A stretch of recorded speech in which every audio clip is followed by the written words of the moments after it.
sort of facet of the industry, which is that Lenovo and NEC have sort of, I believe, as of 2011, they sort of embarked on a joint venture to build PCs, and then in 2016, Lenovo acquired more of a stake in that joint venture. So, I guess for my clarity and for the clarity of our viewers, what is the sort of relationship between NEC PC and Lenovo now? Is it a subsidiary? Is it something else? That's a great question. So NEC Personal Computers is a joint venture between Lenovo and NEC. And you're correct. In 2011 is when it started. Actually, we're coming to our 10th anniversary this year of the joint venture. And then in 2016, I think Lenovo took a larger majority stake. So essentially, it is the NEC Personal Computers is now a subsidiary of Lenovo, but there is still ownership. There's still part ownership by NEC Corporation. So, for example, although I'm a Lenovo employee, I work for Lenovo. I have regular meetings with NEC Corporation, and we work very closely here in the country with NEC to make sure that we're following brand guidelines, that they're aware of what we're doing. I participate in a board meeting with them on a monthly basis. So it is a very, very close relationship here in Japan. It's really interesting. As I mentioned, I'm Engadget's senior mobile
Hey, check 1, 2, 3, 4, 5, 6, 7, 8, 9.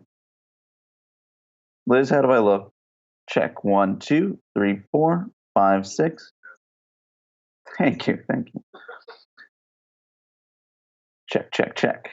1, 2, 3, 4.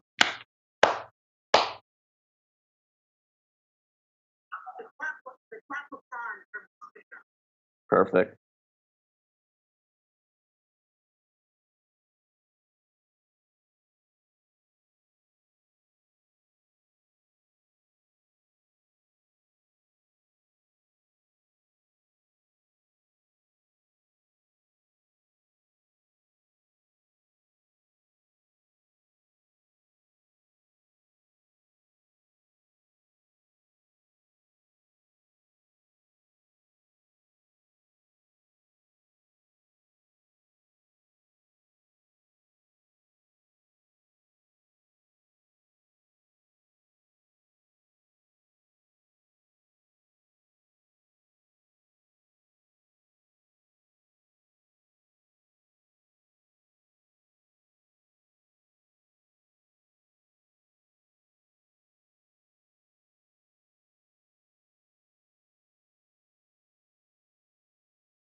Look around at this incredible studio they've built just for us. And over the last 12 months, our organization has come to rely on Microsoft.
Hope will be a conversation for all of us, albeit virtually, as part of this year's CES.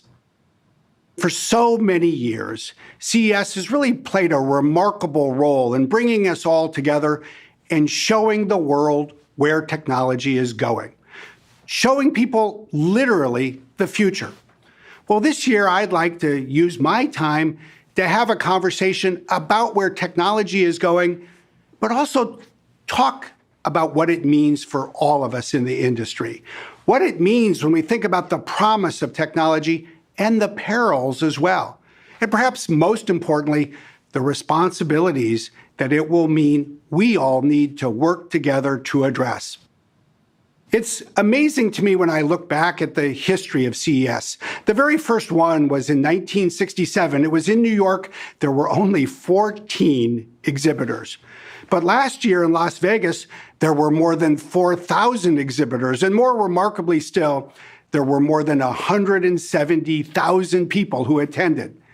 Let's hope that this year, with this virtual format, we can reach even more people and connect together. But it's not just about the connections that this gives us the opportunity to make. It's about the role that CES has always played at the cutting edge of technology. In the 1970s, CES literally introduced the world to this new consumer device. It was called the VCR. And then in the 1980s, it did the same thing with the camcorder. And in the 1990s, it was the DVD. And in 2001, all of us at Microsoft were proud because it was at CES where we had the opportunity to show to the world our new device called the Xbox. For 11 years, Bill Gates came and represented Microsoft and gave our keynote.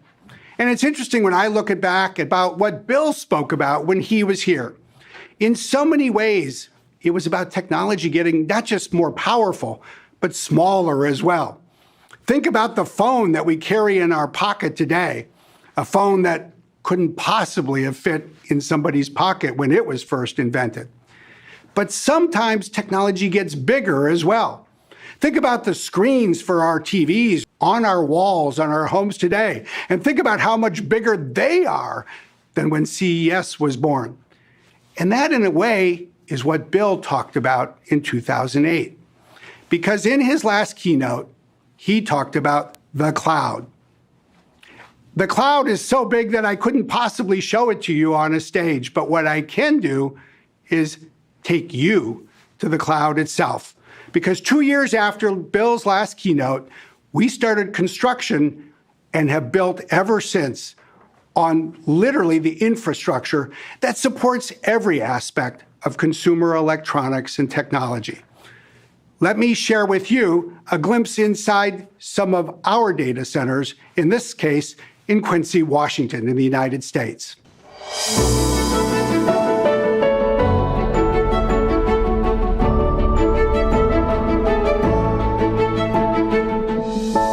The view may be generic, but this is actually one of my favorite places in the world. Why?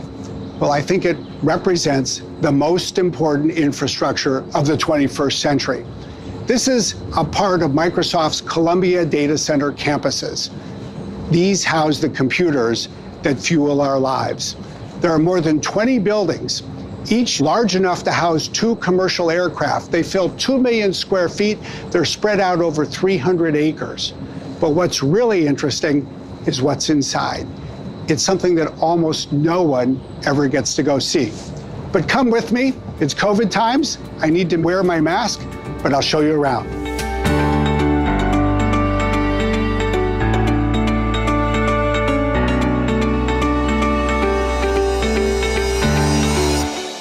Well, as we walk around, first, I've just spared you not just a metal detector, but what is probably the longest and most substantial security checkpoint you'll ever find on planet Earth. But what is so interesting to me is what you see here. This is just a glimpse of the types of server computers that we find in room after room and building after building on these campuses. There are almost 500,000 of these server computers. They store as much data as you would find in more than 50,000 libraries of Congress. And I think that captures so well how this really is the infrastructure for almost everything that we're engaged in today. The way you live your life, the way you do your work, the way research and development are all moving forward.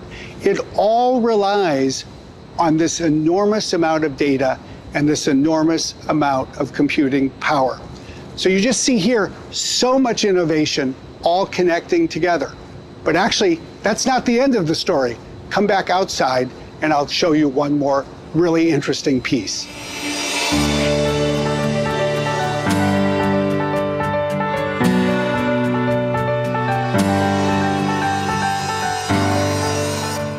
These campuses represent not only the most advanced digital infrastructure in the world, but some of the most advanced energy infrastructure as well.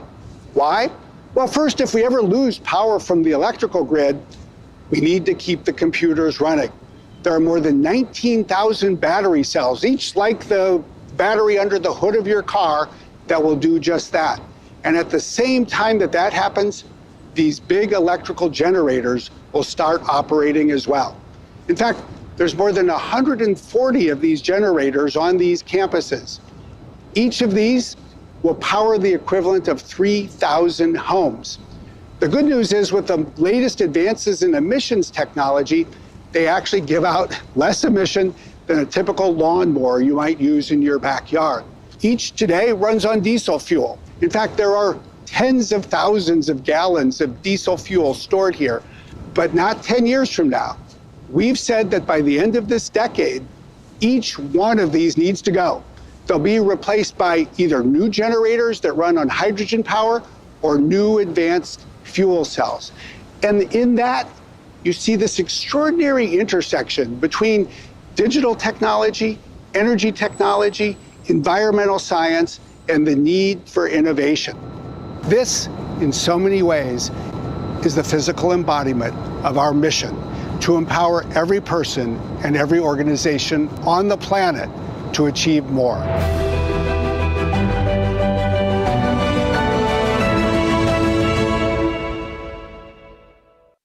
One of the most remarkable things about that video, I think, is that's just a slice of Microsoft's data center presence around the world, as Microsoft Azure is bringing more data centers to more countries each quarter. But there's a darker side as well. Because even as computing creates all of this promise, there are new perils arising as well. And governments, quite rightly, increasingly are asking us as an industry not only what they think they should do, but what they expect us to do too. The issues are critical. They span privacy and cybersecurity, digital safety, and sometimes just the loss of control that people or communities or countries may feel they face. Think about the recent holiday season. It was dominated not just by COVID and Christmas, but by cybersecurity issues as well. We all learned about the first victim, a company called SolarWinds, and how that attack spread from one company to other companies and to governments and other nations around the world.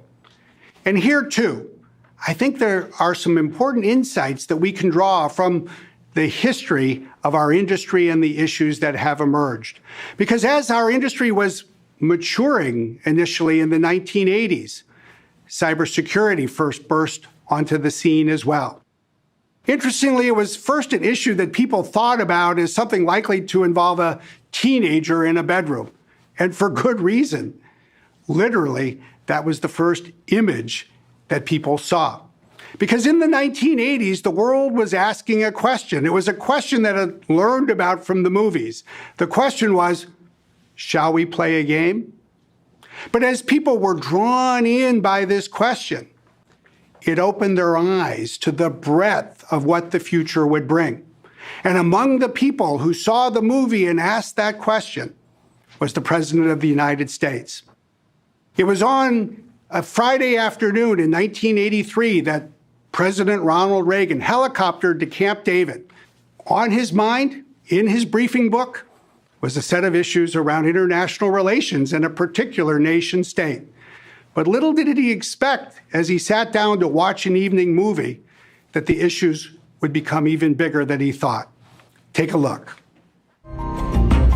At about 3:30 on Friday afternoon, the helicopter would come into the White House South grounds. The Reagans would get to Camp David about 45 minutes later. And then on Friday night, the Reagans would show a movie in their cabin. And they had a lot of friends who recommended what the popular movies of the time were. War Games was one. Shall we play a game? How about global thermonuclear war? The magnitude of the event that it portrayed was such that no one knew what to say. And finally, Mrs. Reagan said, well, could that really happen? This was at the height of the time that President Reagan was working hard with Mikhail Gorbachev to reduce nuclear weapons, which he thought threatened the very existence of mankind.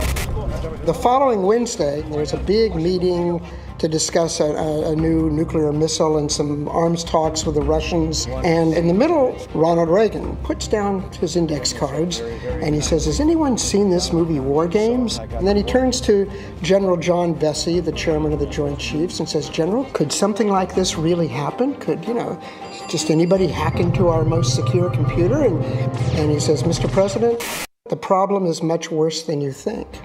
This led to the first National Security Decision Directive on computer security. That movie planted a seed that led to an awareness and a program to get on top of things. We live in a time when, in so many ways, science is now caught up with science fiction. And I think it offers a couple of interesting and important insights for all of us to consider. In so many ways, War Games was important not just because it showed engineers what computers could do, but it showed all of us and people in government the problems we would need to work together to solve. It literally changed the arc of work needed to protect a country and the world. It's a powerful reminder that we constantly need to keep learning. We constantly need to keep imagining what comes next.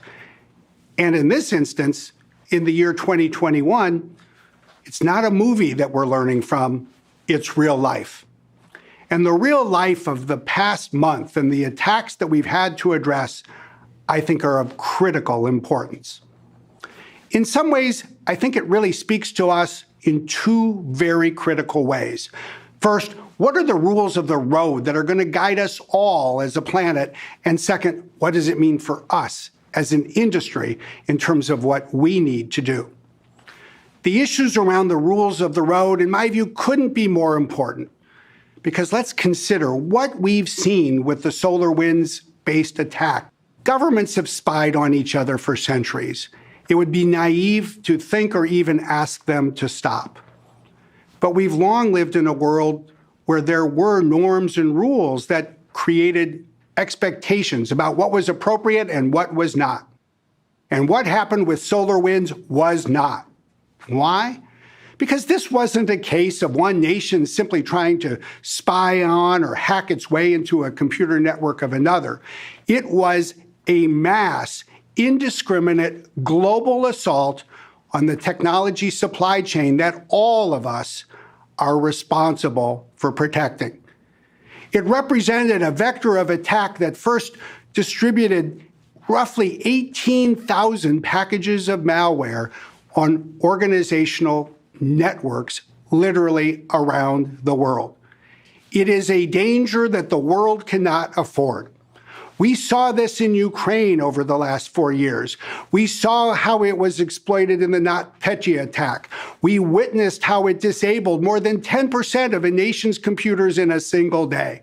And when that happened, the world came together and quite rightly said, this is not something that is acceptable. And in a similar way, we need to come together as an industry, and we need to use our collective voice to say to every government around the world that this kind of supply chain disruption is not something that any government or any company should be allowed to pursue. And it's not the only example of the new issues that we need to work together to address. Think about what else that we have seen over the last year. We have lived through the biggest pandemic in a century, and what did some people use that pandemic to do? To launch cyber attacks against hospitals, against the public health sector, against the World Health Organization, against the first line of critical responders. This, too, should be off limits in a time of peace, just as it is for the use of conventional weapons in a time of war. This is a set of the issues that we will need to work with governments to address, to work with non-governmental organizations to address, but I think it starts with us, because if we don't use our voice to call on the governments of the world to hold to a higher standard, then I ask you this, who will? So I hope we'll come out of this CES and move forward with this as one of our clarion calls for the future. But it's not just about the rules of the road. Perhaps even more than that, the last month has shown us how we're all going to need to work together in new ways, how we're all going to need to change in some ways to protect the cybersecurity of the planet. Because when you look at the issues around SolarWinds and its malware and how things spread, it's a powerful reminder that threat intelligence, data about cyber attacks, really exists in so many silos today. Silos within an individual government, silos within an individual company, silos in the public sector, silos in the private sector, and yet it is so clear that the only way to protect the future is to understand the threats of the present, And that requires that we share data in new ways. I'm struck because in so many ways, it was this very similar problem that contributed to 9/11 2 decades ago. When the 9/11 Commission came together and looked at its postmortem, it found that one of the biggest problems was that people did not share data, did not share threat information across the United States government. And what was true for one government then is true for all of us collectively today. We need to move, as the 9/11 Commission said, from a culture where people only gave others information when they had a need to know. And in the words of that commission, change the culture so that people feel a need to share. Not everything, of course. We must protect personal privacy. We must think about the appropriate division and roles between the public and private sectors. But these are the questions that we need to address in the year and the decade ahead. If the last month and the perspective from history teaches us anything, it's this. The best time to have a 9/11 commission is before the next 9/11. Let's learn from the past. Let's imagine the future. But most importantly, let's put ourselves to work to take new steps collectively. As we think back to war games, I think there's another completely different aspect that's also really worth our thinking about. Because the other part of the movie was a story about humanity surrendering control to computers. That was the real threat that ultimately emerged as the film progressed. And in a very similar way, here too, we actually see the risk of science catching up with science fiction, of technology outpacing our ability to exercise control. And so as we think about the decade ahead, as we think about AI and all of the promise of artificial intelligence in so many ways, we have to think as well about the new guardrails that we need to create so that humanity remains in control of our technology. I think it's really interesting to put this in the context of an event like CES. The news headlines are always about the new features that we as an industry have created. These kinds of exciting product innovations will always be the heart of CES. But increasingly, I think people around the world are looking at us, and they want to know not only about our heart, but about our soul. And by that, I mean this. People want to know what are the safeguards that we're building around technology to protect against the perils that it can create. And we're seeing this so clearly in very concrete scenarios around artificial intelligence. We see it, for example, around facial recognition. People appreciate the convenience that it provides to unlock a phone or a laptop, or on certain days to identify a missing child and reunite a family. But people also worry quite rightly about the perils of facial recognition, about the risks that it can create for the protection of people's fundamental rights. And what's true for facial recognition increasingly is true for a variety of other technology scenarios as well. For example, something like machine learning and its use in a way that can create the risks of bias and discrimination in a whole variety of different commercial settings. Or say, the very scenario that we saw in war games itself. The risk that humanity will lose control of the weapons of war. Indeed, we live in a decade where hypersonic weapons and artificial intelligence can make possible the very scenario that captivated President Reagan in 1983. Here, too, we're all called on as an industry and as governments and indeed as a planet to ensure that humanity retains control of the computers that we create. These are all among the challenges that we're going to need to come together to address this year and in each of the years that follow. As we start a new year, I think it's a time to think about the road ahead. And I also think it's a time to remember that there are so many challenges and reasons to be optimistic, that if we come together and do work well, it can be a road that leads to a brighter future. Whenever I think about a big challenge, I also find it helpful to draw some inspiration from some other successes of the past. And I think one of the successes that should speak to all of us in this country and around the world this month and this year, it is a success in some messages that also came from the decade that gave birth to CES. Because the 1960s were not only a decade of advances in great consumer technology, even more, they were advances that started with a very different goal in mind, a huge goal. A goal that an American president set for the United States in 1962. It was President John F. Kennedy. At a time when few thought it possible, he put a stake in the ground and said that the United States would go to the moon before the decade came to an end. And he did what we always need to do whenever we pursue a big goal. We first have to imagine that we can achieve it. He did it in a famous speech in September of 1962 at Rice University in Texas. He had some famous words that are worth drawing inspiration from even today. Take a look. We choose to go to the moon.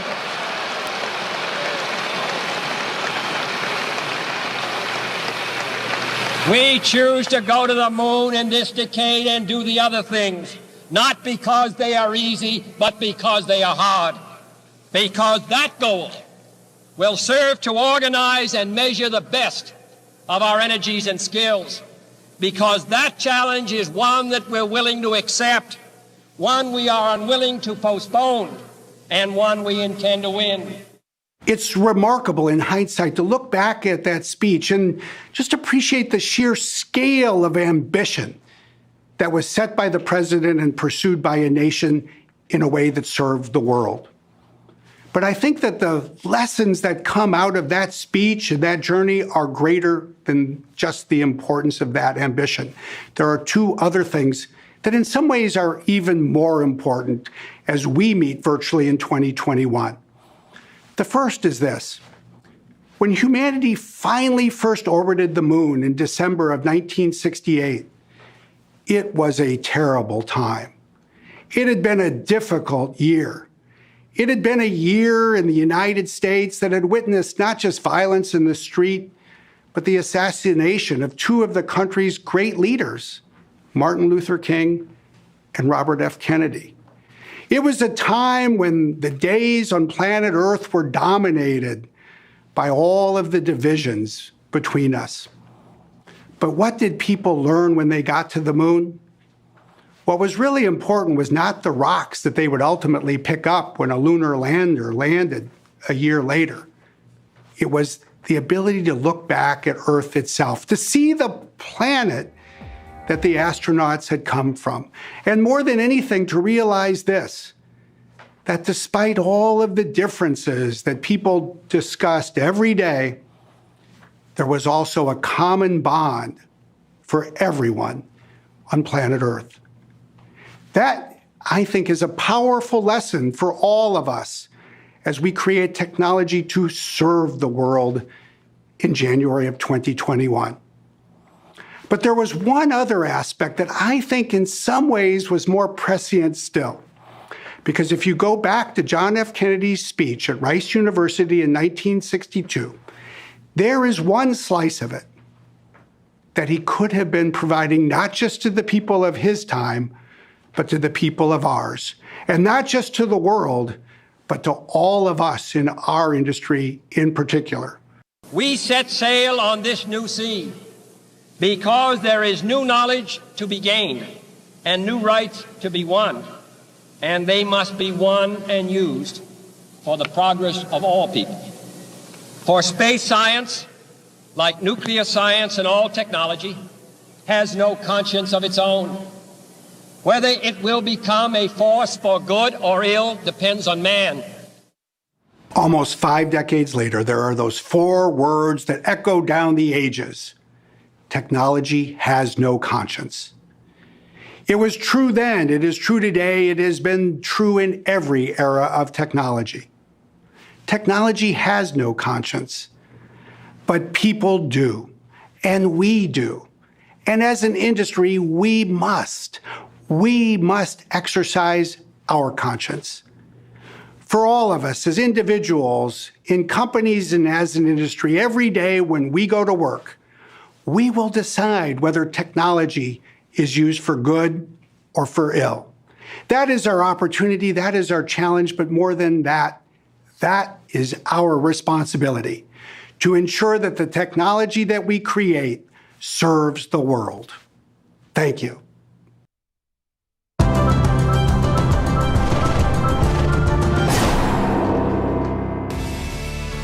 That was the Microsoft keynote here at CES 2021. Hey everyone, Rich Demir.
Good morning. Thank you for joining us, and welcome back to Engadget's live continuing coverage of CES 2021. I am Chris Velasco, Senior Mobile Editor here at Engadget, and I will be the first to note that for quite some time now, CES hasn't really been a huge show for smartphones. So it is nice when we phone nerds do get a bit of news. And this year, quite a bit of that news came from TCL.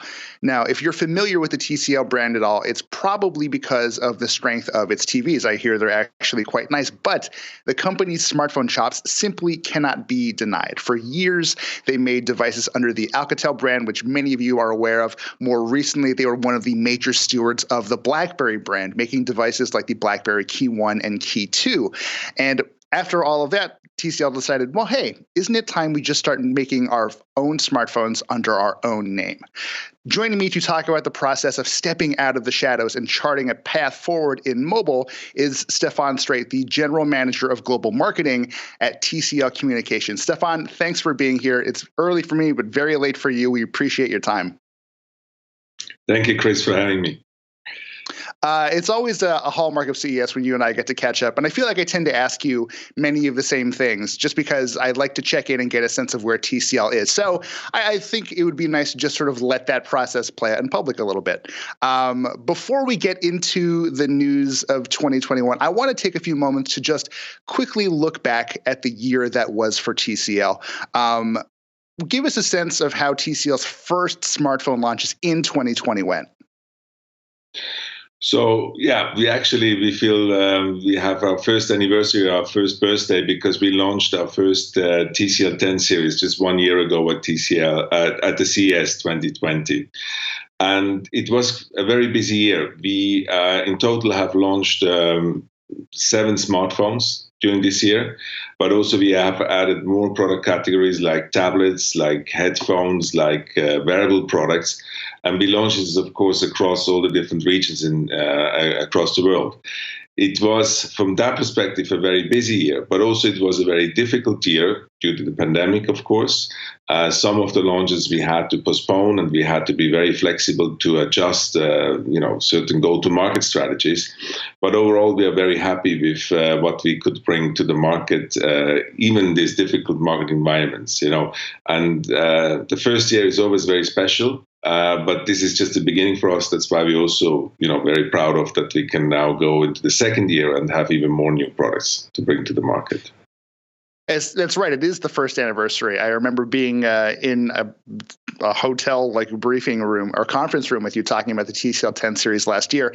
And there were a line of questions that I wanted to get to, but you did raise an interesting point, and that's one that we all simply sort of cannot forget. 2020 was a difficult year for so many reasons, especially because of the impact the pandemic had on the way we approach our daily life. And because of that, business has sort of had to deal with these dramatically different conditions on the fly. Can you just give us a sense of how TCL has sort of managed working through COVID with respect to its product design process, and more broadly, how you're getting stuff to market now? So yes, indeed, it was a lot of unknown challenges when we had to cope with over the entire year. We from the TCL side, I consider us also being a bit lucky that we could manage to have during the entire time no factory closing, so our supply chain and our manufacturing process was always up and running. That helped a lot, so to say, to of course continue to roll out the products. The biggest challenge in that sense we had really when it comes to the go-to-market to launch the product. So, if a certain country suddenly goes into a lockdown situation and you come with a new brand to the market, that is something which you mainly want to launch into the stores that people can touch and feel it. So that required some flexibility and agility to adjust the plans. Overall, as a company, I would say, some areas, some product categories, they actually have, enjoyed a good growth. Specifically, I would call like the TV product category is performing very strong. And it's not so much as a surprise because, there is not much entertainment for any of us outside of the home. So there's no more cinema, there's no more, theater or concerts or we can go to sports events. So a lot of the entertainment or entire entertainment is happening home. So people have upgraded their home entertainment system. So this we have enjoyed a bit on the TV side, but also in other product category. At the beginning of the pandemic, we could also see like refrigerators or deep freezers actually had some good momentum in certain markets. We all understand why. And also specifically the tablet product category has shown some very nice growth as well.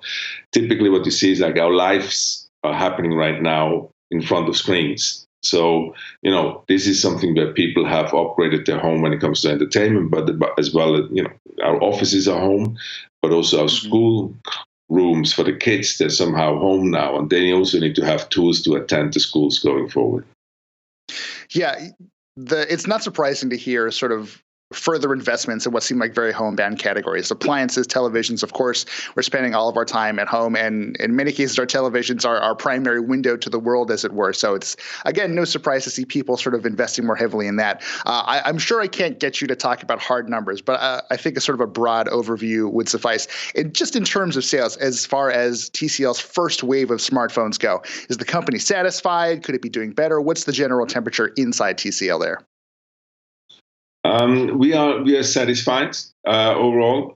We also, we of course we always have quite aggressive plans within TCL because we are running a business, of course. But we also are realistic that bringing such a new proposition and a new brand to the market that requires some time, and we need to convince the consumers, we need to convince our channel partners and everything. We need to prove, that we can deliver, that we can execute. So of course we need to also have realistic objectives when we go to the market for the first year. For that, in a way, we are very satisfied and very happy with, specifically during this difficult time, that we could actually execute all the launches we had, that we can bring so many products to the market, despite all of the challenges, which again, in a way, proves to our partners in the market, to the customers, to the channels, as well, that TCL can really execute, And specifically, maybe let me call out the product like the TCL 10 5G UW for the US market, which we did in partnership with Verizon. That shows as well the capabilities that TCL has, because we are not a new company, we're just a new brand. So, all this experience we have, but also the expertise in doing such products to bring, so to say, the most affordable 5G device into the Verizon portfolio, supporting all the bands, that is quite a significant achievement. And we're very happy about the progress so far. That's great to hear, and I'm glad you brought up what feels to be like a very interesting point. TCL, obviously, a fairly new name as far as smartphones go, at least when it comes to selling devices under the TCL brand. But as you point out, TCL is not a new or a young company. This is very, very far from a startup. Lots of history in sort of production and sort of innovation. But with that in mind, can you give us a sense of, anything TCL might have learned from its smartphone launches in 2020 that it's now sort of using to its benefit as it goes into 2021? Well, there's a couple of dimensions on this. The first dimension is you needed to learn and adapt how you do marketing. In a way, we needed to adapt to the situation where consumers are into now today. That I said before, everybody's spending much more time home, and we had a priority focus when it comes to using digital marketing and online marketing. This becomes even more important, and you need to create certain assets like video assets, which somehow give the consumers also the opportunity that they really get all the information about the product. Because as I said, for many people, it is very difficult to go to a store, or you didn't have an opportunity to go to the store. So we, of course, try to adapt a bit our marketing assets and also our marketing strategy to this. And then, of course, on top, when you look like coming with a new brand to the market, I think, some of the launch promotions which we did in certain markets where, you could, when you buy a TCL smartphone, you could get for a certain time a free TV from TCL or some free headphones. Those have been very successful, and we see like promotional opportunities or promotional activities are very important during this time. It's also, people or consumers have they're a bit more cautious about how much money they spend. They educate themselves very clearly about what products they want to go for. And they look very much like, what do I get, so to say, for the money I invest? And what is the value I get in return? And that is something we learned and we need to continue to do. This is with the benefit that TCL is anyhow targeting these more affordable price segments. We are not really going into these super premium price segments. It's a great point. I remember us speaking quite candidly about the sort of sales synergies that TCL could potentially bring to bear as far as getting people interested in their smartphones. And as you point out, there have been promotions, at least in some markets, where, you buy a phone and you get a free TV or vice versa. And correct me if I'm wrong, I feel like we have not seen these promotions really sort of take shape in North America yet. Is that a priority for TCL? Well, North America is a top priority for us, definitely. It has to do a little bit with the channel structure in some of the markets. So North America is, as we all know, a heavy carrier-driven market, and we have strong carrier, so to say, relationship, and this was a bit our focus. But you mentioned about the synergies we are looking at building this in the channels. So yes, our TVs obviously are sold much more into the retail channel, okay? And TCL Mobile is more, strong when it comes to the carrier business. But this is the synergies we want to build going forward even more. So benefit from our position in the retail channel with the TV products, and then bring, so to say, the mobile product range in there. And vice versa, also looking at ways how we can bring the TV products more into the carrier channels. In a number of markets, this is already working pretty well. In Europe, there has been a few countries where we sold directly TCL TVs into carrier channels, which are building some kind of a conversion story. So this is something, we're learning a lot in the first year. And in some markets, we try certain promotions, then we see how it works, and we take the best practice cases as well and apply it to the other countries. In the US, definitely our focus has been strongly on launching the first 5G together with Verizon. That is clearly, this was a very significant project for us. And then, of course, we made sure that the other products are more like in the retail and then the open market available. But this is, you will see more and more promotions. You will see more like this holistic approach happening for the total consumer electronics portfolio from TCL, because also we feel that is something we can bring additional to the market. And we are not just a pure smartphone player.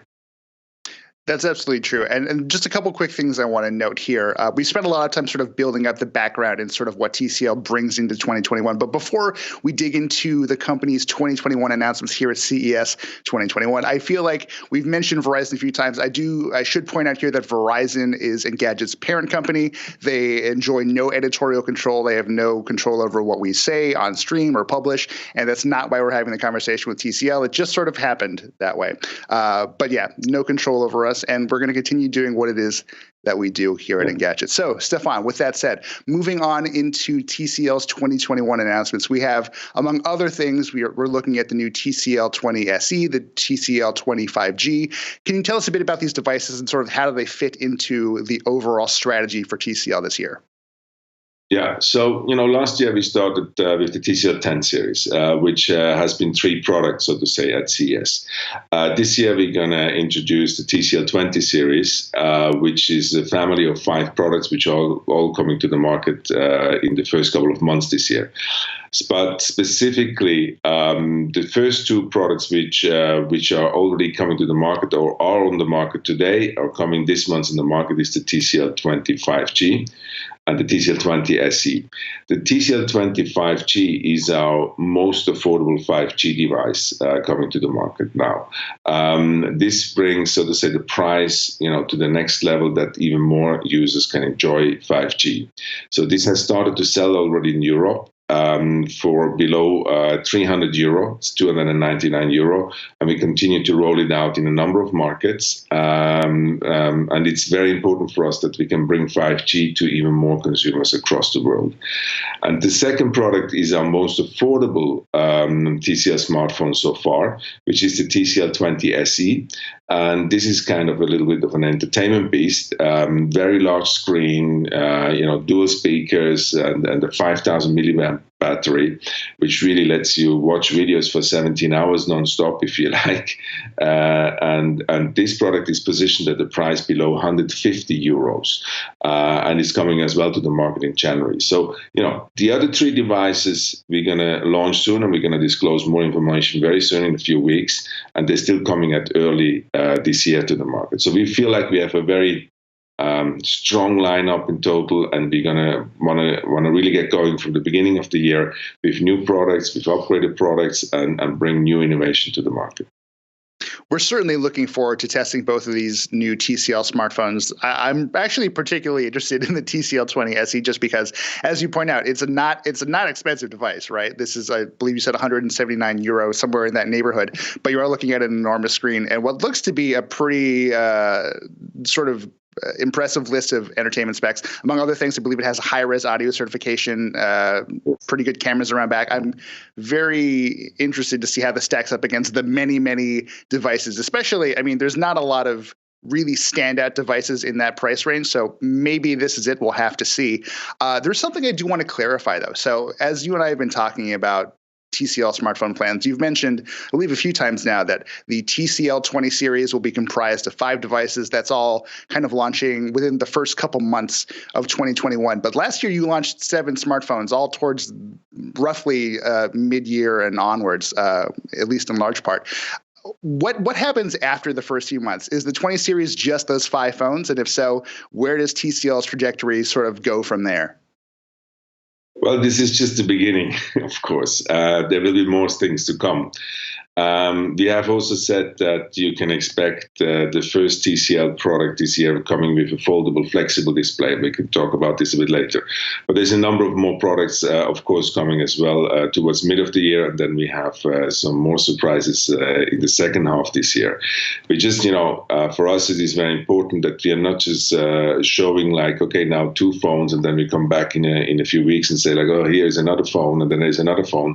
We want to show like that we think about this more as a portfolio and as a family, and of course there will be more phones around these 5 phones, and we just we have quite a fast pace in rolling out of these, and it doesn't mean that all these 5 phones or in last year all the 7 phones that they are all available in one single country.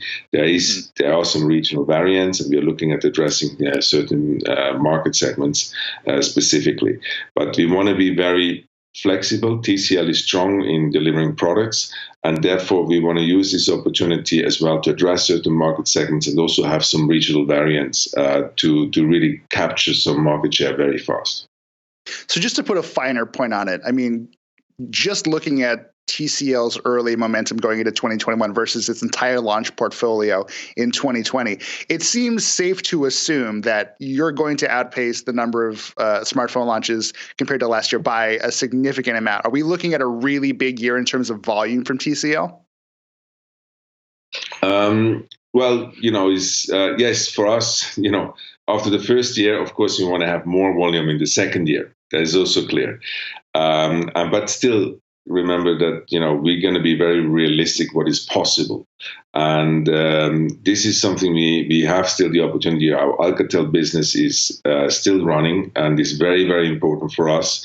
We're going to continue to keep Alcatel because that is a well-established proposition in the entry segment together with the carriers, and there is nothing will change about that. So this helps us as well to give a little bit of time to the TCL brand and let the brand grow in a sustainable way. And therefore, volumes, of course, are always important. But in the first few years of TCL Mobile, it's also very important that we establish TCL Mobile as a significant player in the market, because we look at this with a long-term perspective. And we talked about this as well many times, is about our capability now longer term to bring foldable and flexible and bendable and rollable display products. That's where we can we believe we can be disruptive and can be very innovative and bring more, different use factors based on different form factors to the market. And this is one of the key strengths and differentiators for TCL. So yes, volumes are always important, right? But let's be realistic. It's going to be bigger than the last year. We will have even more products. We're going to have more product categories. So we're building this, and we're building it with a fast pace and rolling it out as well in more markets. Gotcha. That's fair enough. And we've mentioned the sort of TCL's public ambitions to do a foldable or flexible display device at some point in 2021, which leads me to something I've been meaning to ask you for quite some time. I mean, we've seen some very interesting trends kind of firm up in the back half of 2020. Budget smartphones, quite a big thing going on, mostly because people are just generally more conscious of what they're spending, especially on sort of frivolous or non-essential items like smartphones that tend to last quite a while anyway. We've seen the rise of really innovative new form factors. Foldables, I think, had a moment in 2020 pretty noticeably. So from your perch over there at TCL, what are the hot spots? What do smartphone makers need to be focusing on right now in order to stay competitive and kind of relevant in a rapidly changing space? So, we definitely, there's the main trends we see in the market is around 5G. That is a new technology which, it makes everything faster. And again, we spend so much time in front of the screen and now at home. In certain countries, maybe the fixed internet is not that great or is quickly overloaded if everybody stays home, works from home, or watches Netflix from home or other streaming services. So you see actually also users starting to choose like a mobile device or opens the hotspot or starting to use 5G because it's a great experience and you have uninterrupted kind of video streaming.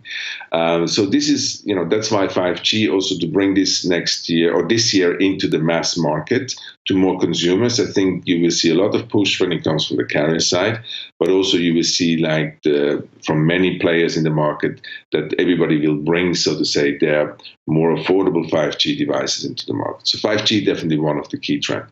The other big trend we see is IoT devices continue to grow. People will use multiple devices and somehow they need to be all connected to each other. That is clearly a trend which is continued to grow.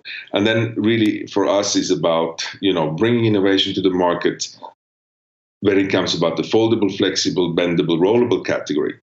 We always said we don't want to be first, or we have no ambition to rush to the market. For us, it's more important to deliver a mature consumer experience, but also make sure that the product actually lives up to what the consumer is expecting. There's a couple of challenges with this category, which is the displays, but then the mechanics and also the user experience which you need to deliver. And I think we feel now this is coming to the stage that you will see more and more products during this year. But this will create kind of a new product category on the market, and it will give more choice to the users. It's it's kind of going back a little bit when we all had feature phones. You might like a clamshell or a slider or bar type kind of phone, and this again gives choice, because for the last 10 years we all use, so to say, the same form factor of smartphones.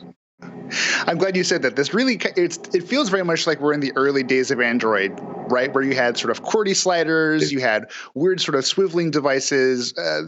People had not really figured out what the best way to sort of design a smartphone was yet. It was still very much up in the air. So we saw tremendous creativity, and it's very gratifying to see us kind of swinging back to that. Speaking of sort of novel designs and innovation, as you said, TCL has plans to do some really interesting stuff with possibly flexible displays this year. And I would just invite you, anything at all you can tell us about the device that TCL plans to release this year, what would, I think, be hugely illuminating for our viewers. Well, I cannot disclose that yet, but we have, as we shared with you guys as well, many different prototypes. And also what we can say, like, of course, we didn't share everything, right? Some secrets we have as well, but we have more than 3 dozens of different prototypes, form factors, and playing with this. And we are not shy to show these form factors and prototypes, these concepts, because we want to learn, we want to hear as well what people think about it. What is an interesting exercise is actually if you put all of these different products on the table, and let's say you take 20 of them, and you ask 20 people, you get 20 different opinions. Everybody has a different, preference. Mm-hmm. And you can think like, oh my God, which one should we do? I actually think it's great, because again, you can start to create products which maybe is not for everybody the same, and you can be more targeted to certain use cases or user groups. And I think this is becoming more fun again. It's also, from a marketing job, is much more interesting, because otherwise we just talk about almost the same all the time. And this is so we cannot disclose really which one becomes, but we continue as well to show other things which maybe is coming in 2-3 years only. We showed this 17-inch kind of printed OLED display concept, which you can roll on 2 sides. So this, we want to get feedback. What think the people and the users, what will they do with it, right? And we can learn, and then we can improve it and refine it. And then at some point, when we feel like, yes, this is now the right moment, then of course we're going to bring it to the market. You heard it here, folks. If you have feedback about TCL's wild concept devices, please let TCL know directly. But since we're talking about concepts anyway, Stefan, I know I couldn't get you to talk about what the company's upcoming sort of intriguing phone is going to be, but let's turn it around a bit. We've known for quite some time that TCL has been working on a bunch of very interesting concept devices. One that immediately springs to mind, that sort of tri-fold phone that unfolds to become a tablet.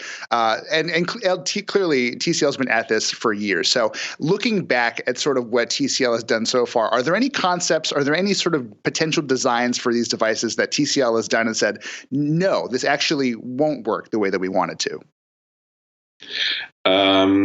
There's a number of these, yes. And the trifold as such is very interesting product, because it shows different use cases. You can use it as a phone, you can use it as a tablet, and you can use it as a 10-inch tablet.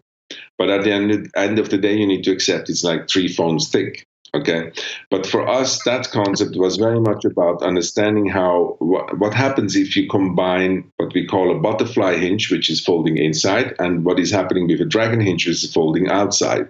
This, stretches the display in many different ways, and this we needed to understand what happens, what people think.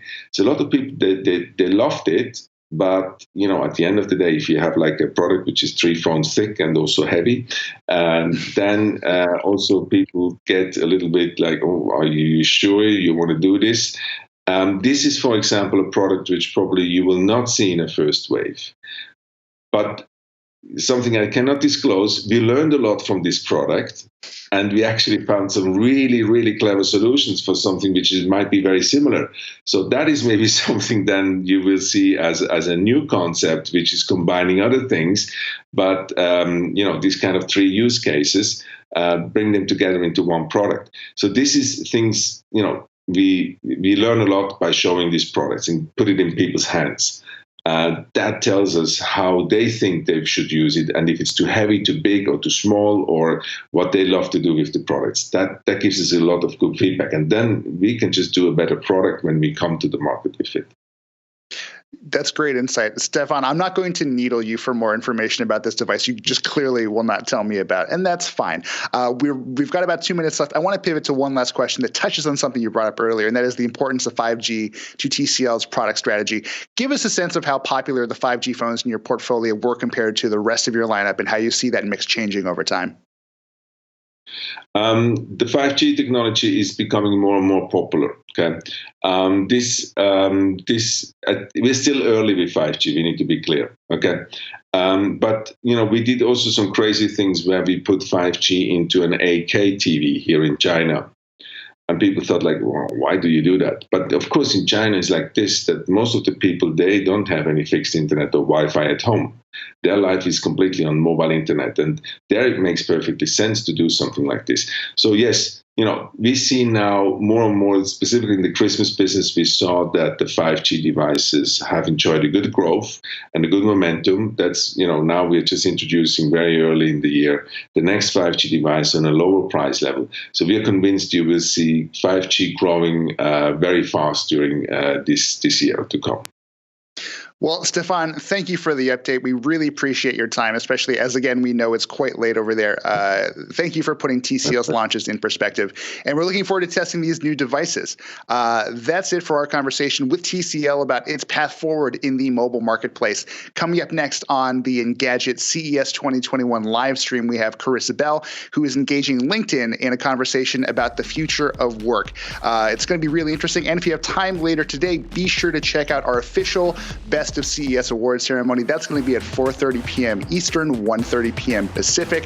That'll be hosted by myself and reviews editor Sherlyn Lowe. It's going to be a good time for all. We've got awards. We've got a little bit of pomp and circumstance. Should be a lot of fun. In the meantime, we're going to kick it over to Carissa very shortly. Thanks for watching. We'll see you again soon. Thank you for having me.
Welcome back to Engadget's virtual stage.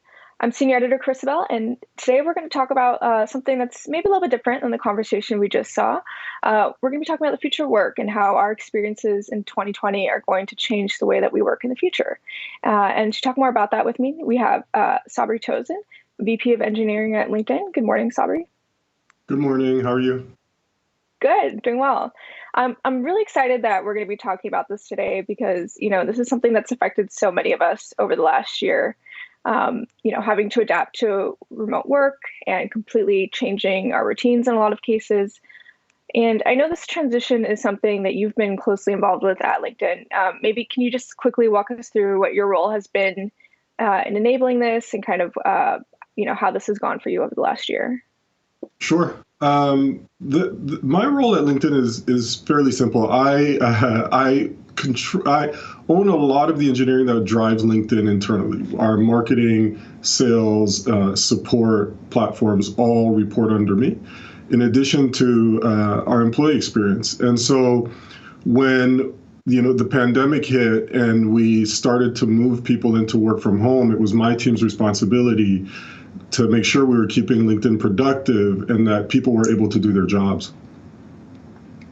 So maybe you can take me back to last March. Around this time, I think you had thousands of people who suddenly were all working remotely at the same time, which I think was probably a new experience for you. I'm sure there were lots of issues that cropped up, technical and otherwise, but I'm curious if there was anything sort of unexpected that you had to navigate that you weren't really thinking about beforehand.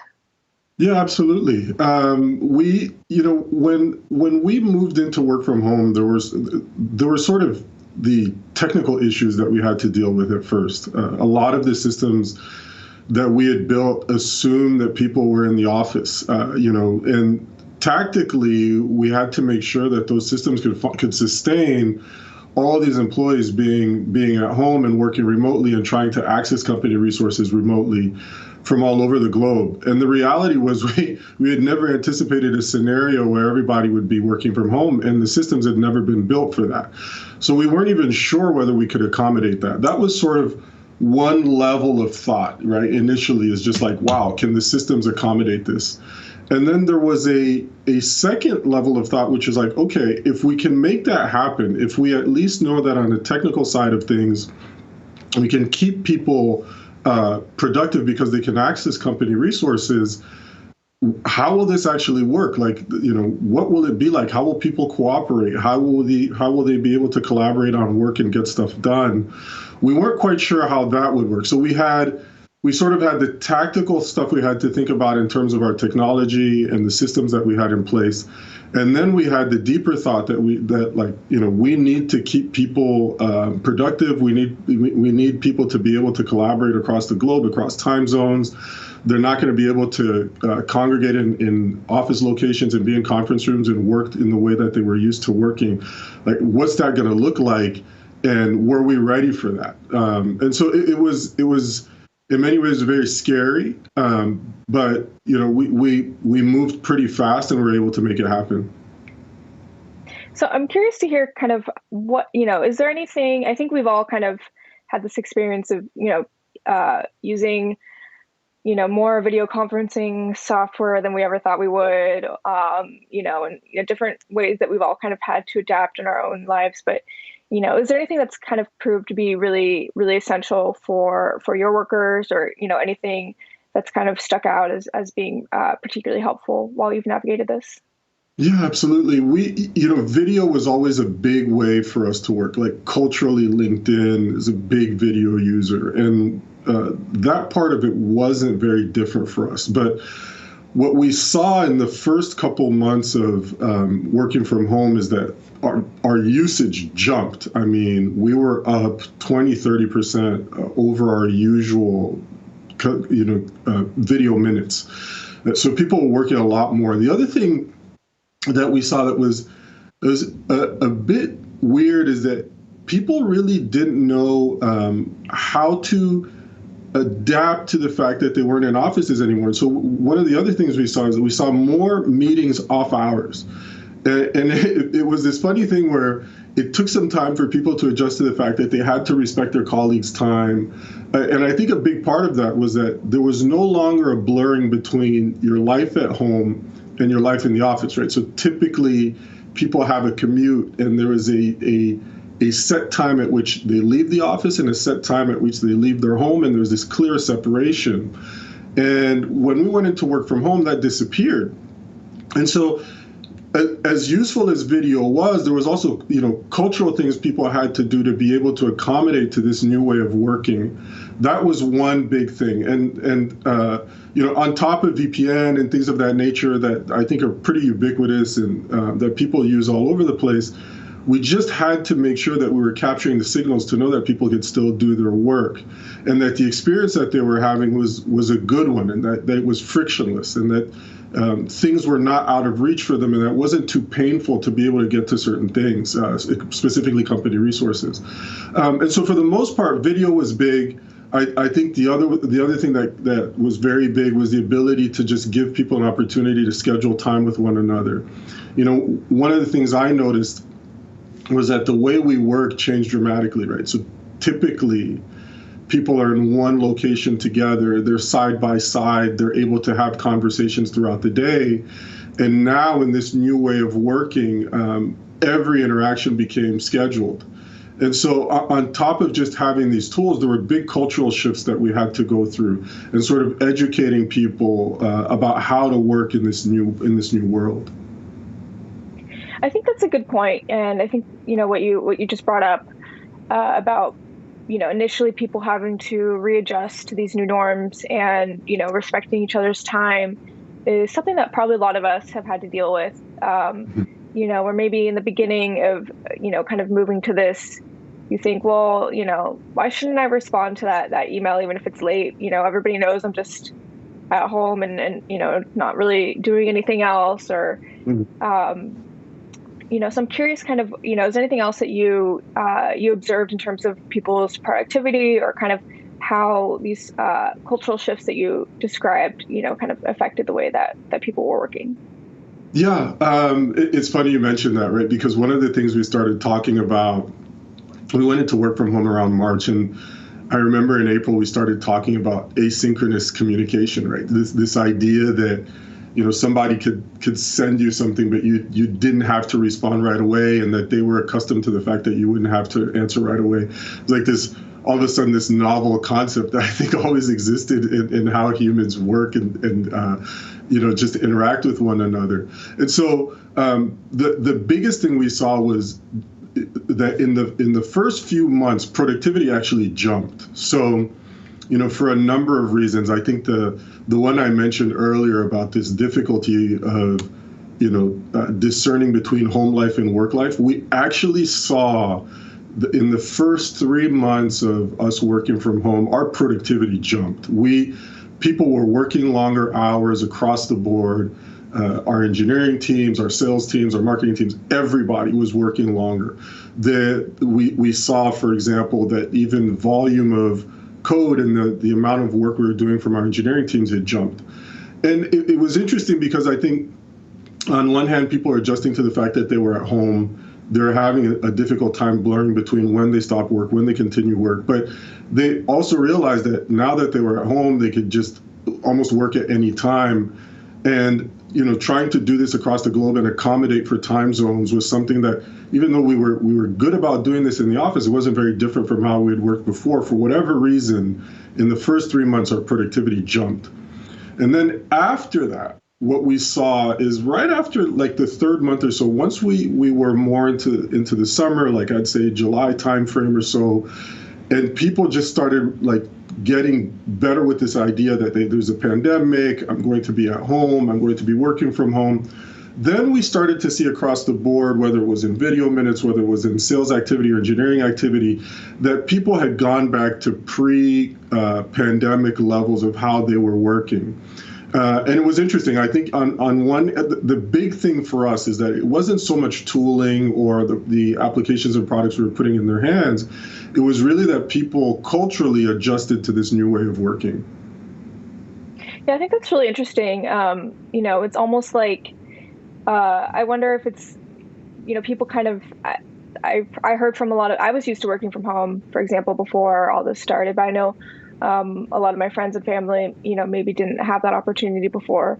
So I get the sense from them that they sort of felt like, well, I have to do more just to kind of like prove that I'm actually working, since nobody can actually see me doing it, and that there is a sense that maybe like people kind of have to do more. I wonder if that's played into it at all, do you think? Or do you think this is kind of, it was just more a result of like the very unusual circumstances that we were all dealing with? I absolutely think that played into it. Not just from, the fact that people themselves felt like they had to be able to show that they were still being productive, but I think, managers also trying to ensure that their teams were still producing, sending more messages out, trying to reach people and understand what they're doing. I think all of those things played into it, not just for us, but across the board. It was, in many ways, a shock to the system. I'll take my own example. In, the 20 plus years I've been working, I'd never really been in a situation where I worked from home. As long as my commutes were, I was always accustomed to being in an office, walking the floor, talking to people. And when we moved into this mode, there was a big question of, for leaders like myself that were very much accustomed to being in touch with their teams and being able to talk to people on a regular basis, like how do you continue to do that? How do you keep those mechanisms going so you still have connectivity between the work that you're doing and the work that your team is doing? And so I think people over-indexed on after-hours work. They over-indexed on making sure that it felt like they were still working. And I think the other thing that was happening, and maybe a lot of people don't like to talk about this, but the pandemic scared people in terms of, company revenues and the idea that, my company might be in trouble now because, all of a sudden we're in this terrible situation, stock market's not doing great. And so people, I think, in many ways also worked harder because they were afraid to lose their jobs. And all of those things in combination really weighed on people's minds and I think altered their behavior, but also changed the way they were working. So I want to start looking ahead now. I think maybe we're at a point where we can start to think about what our work life is going to look like post-COVID.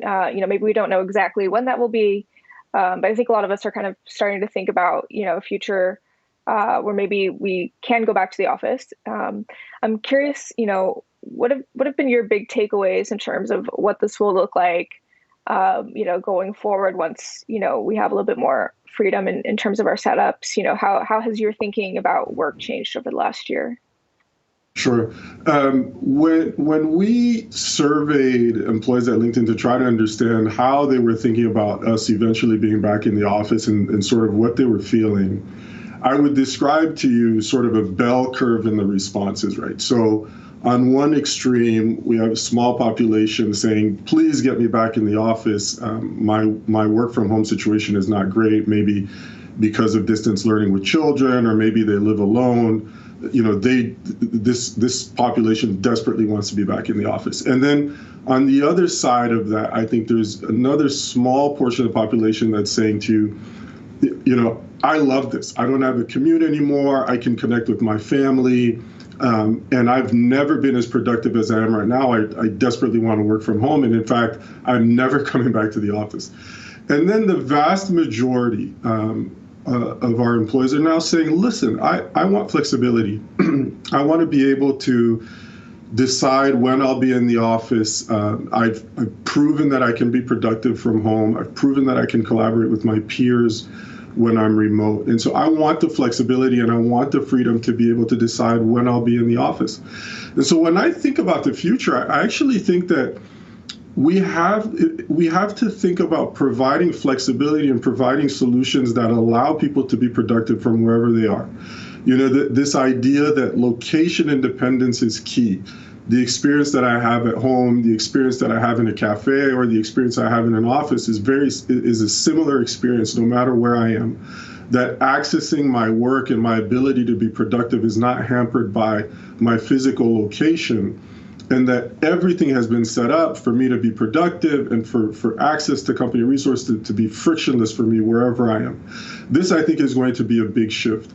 I also do believe, though, that ultimately human beings are social, and our ability to collaborate with one another, to be in the room, so to speak, exchanging, whiteboarding, and doing things of that nature where we're collaboratively building products and innovating is something where we'll still need that need to physically be in the same place. Like I don't think that's going to go away completely.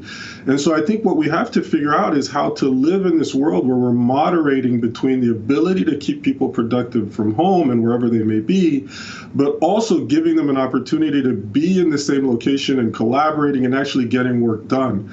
The last thing I'll touch on is that when in the current way we work, where every interaction is scheduled, where you don't run into people in the office, or you don't have your coworker sitting next to you where you can just talk to them for a second. Like when everybody is working from home, the only way to really interact is to schedule that interaction.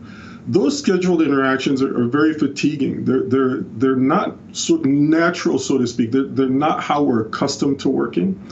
And so as much as we've proven that we can do this, the big lesson for me is being able to provide a world where you have both, where you can still create the ability to have those natural interactions and for people to be together, but also for them to not feel like their interactions have changed so dramatically that it's not how they're used to working and interacting with their peers. I think that's a good point that you bring up, and I think something a lot of people can relate to in terms of missing those sort of in-person exchanges. And it strikes me that if you're suddenly going back to work and you're kind of getting to experience that again, you might think about it a little bit differently. Suddenly if you have a world where your schedule's flexible, you can kind of choose when you want to be in the office and not. It's a little bit different because you go, you get to work and that everyone who's there is there because they really want to be there, like on that day. And maybe that kind of could, change a little bit the culture in terms of, how people work together in person. Like, are you thinking about, kind of whether you want to enable, like, do anything kind of culturally to sort of, get people to kind of, more in this sort of headspace of, you really should take advantage of, being able to be around each other and like realizing how valuable that is. Yeah, 100%. I mean, on that note, let's just take the simple example of like this idea that you have a desk, so everybody thinks of themselves as having this workplace that's, they have their desk and it's very personal and, maybe they have pictures of their kids or whatever, but they've always worked this way. And if you sort of think about it differently and you take your question and sort of try to say, okay, what would be a different paradigm for that? Where you would say, okay, now because the vast majority of the population has decided they don't want to be in the office Monday through Friday, 9 to 5 or whatever you want to call it. Space utilization is different, right? Like, how do you actually think of people's desks? And for years, we've talked about just-in-time space and hoteling and all that. But imagine now where, as a team, as a pod that collaborates together, you say, listen, you know what, Carissa, we want to be in the office together on Wednesday. And it works for, the group of 5 or 6 people that you're working with. Well, all of a sudden, how we manage that workplace matters, not just the technology that we use, but the actual physical workplace where we would schedule that time so that we could be in the same place and collaborate on things because we realize that we have to be together. But one of the implications of that is that it probably won't be your desk in the way you've traditionally thought about your desk in your workplace. And so I think, we think a lot about the technology and what the impacts will be on how people work and the products that they use and the applications that they have access to. But I think there's also this thought of like the actual physical space that they have and how they've been accustomed to working and how they think about going to the office and even this quote unquote the office. All of that changes. And I also think to myself, just with the pandemic, because you're now working in this hoteling space and it's something that you scheduled and you did as a team, being able to provide applications and products that allow you to do that, but then also people's mindset about, wow, is this desk clean? Was it sanitized the day before? Who was working here? And so on. So I think there's going to be a lot of stuff for us to think about that will range not only from the technology people use, but even how they think about their workspace and this concept of going to the office. Yeah, I think that's a good point. We talked earlier about some of this stuff, and one thing that you mentioned that I really wanted to bring up was, how moving to this kind of world where people have more flexibility, in terms of how they work, where they work, when they work, how that could really be game changing from a perspective of diversity and inclusion. Maybe you can reach a lot more candidates than you would have before when you're kind of limited to one location. Can you tell us more about how you're thinking about that, how LinkedIn's thinking about that? Is this something that you all are excited about? Yeah, we're very excited about this prospect. I think that in many ways we're trying to understand how teams can be geographically displaced and still work together. We've always had this, we're a global company, but the thought now that we could attract talent in other parts of the country across the globe because that talent isn't forced to move is very, very interesting to us. We know that, a big part of where you work is where you live, because outside of your actual work hours, there are social ramifications that come into place, whether you have family someplace or whether, socially that quote unquote scene is better for you, whatever the case may be. The thought now is that by being able to show that teams can work remotely, that we can make people productive, but also that there's an acceptance that teams won't always be in the same physical location and that they'll figure out how to make this work. And that, for close to a year now, we've been able to make that work. It allows us to start looking at candidates across the globe in ways that we weren't able to do before, or let's say we were able to do before, but maybe we were unwilling or a little bit fearful about doing. Diversity, inclusion, and belonging is huge in that, because now we can tap into pockets of talent in, just thinking about the U.S., in cities in the U.S. where we don't necessarily have a presence today, but now we know that we can find talented engineers in those places who don't have to move. And also to give those engineers the opportunity to work at a place like LinkedIn, whereas, where they may be today, that the high-tech industry might not be big for them. But for whatever reason, if for personal reasons they couldn't move from those places, now we've given them a chance to make that happen. And so all of that is very exciting. As much as work from home has been difficult and changed in the way we work, and I think the pandemic in general has been heavy on people's minds, there are opportunities, and that's a big one for us. Yeah, I think that's a really important point. And it also seems like, it's going to could potentially have secondary effects in terms of the job markets in these places. If, local companies are suddenly competing with bigger companies, for the same talent, maybe that could be beneficial for workers as well. So it seems like there's a lot of potential benefits there. I think so. You and I had talked about this, and one of the things I just wanted to make sure I mentioned was we started out this conversation by talking about the technology that enables people to be productive remotely. And I think some of that stuff has become so commoditized that it's not just an opportunity for LinkedIn, but I think it's an opportunity for smaller companies, right? Local companies, to the point you were just making, to also be able to say that, hey, if we can implement this technology, our ability to tap into a talented candidate pool that wasn't accessible to us before, that is also true. So while it's true for LinkedIn, it's also true that, a small tech company in DC or Atlanta can now make a case to hire an engineer in Silicon Valley that wants to live here and doesn't want to move. And, in the other way, also have access to talent that way. So that's very true as well. Yeah, I think that's a great kind of point, and it kind of gets to my next question, which is, I wanted to zoom out a little. I think, you being at LinkedIn, you have a unique perspective because you're experiencing all this yourself, and your coworkers, obviously, but you probably also get a sense of how this is being handled, at a larger scale within the industry. I'm curious, I don't want to ask you to make any predictions, but, what's your impression in terms of how the industry changes going forward? What are the lasting changes that you think, we might see as a result of our experiences? So I think, look, I sort of touched on this before, but what 2020 showed us is that people could do this. And one of the things, rather than a prediction, I'd like to talk to you about a hope that I have.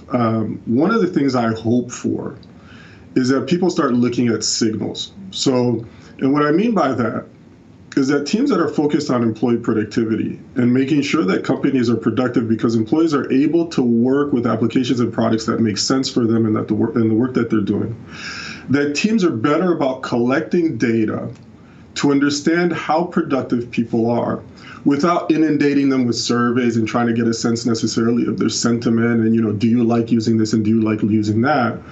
But what I would hope is that we now understand that a company's success is very much based on the ability for that company's employees to be productive.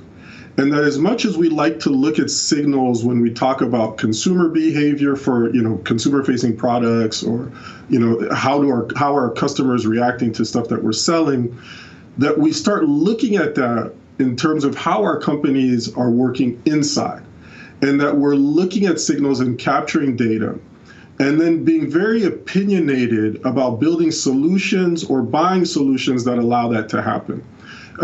I'll take a brief example and actually make a prediction. I think that one of the things you're going to see in the future is enterprise software that allows people to have a sense of community. What do I mean by that?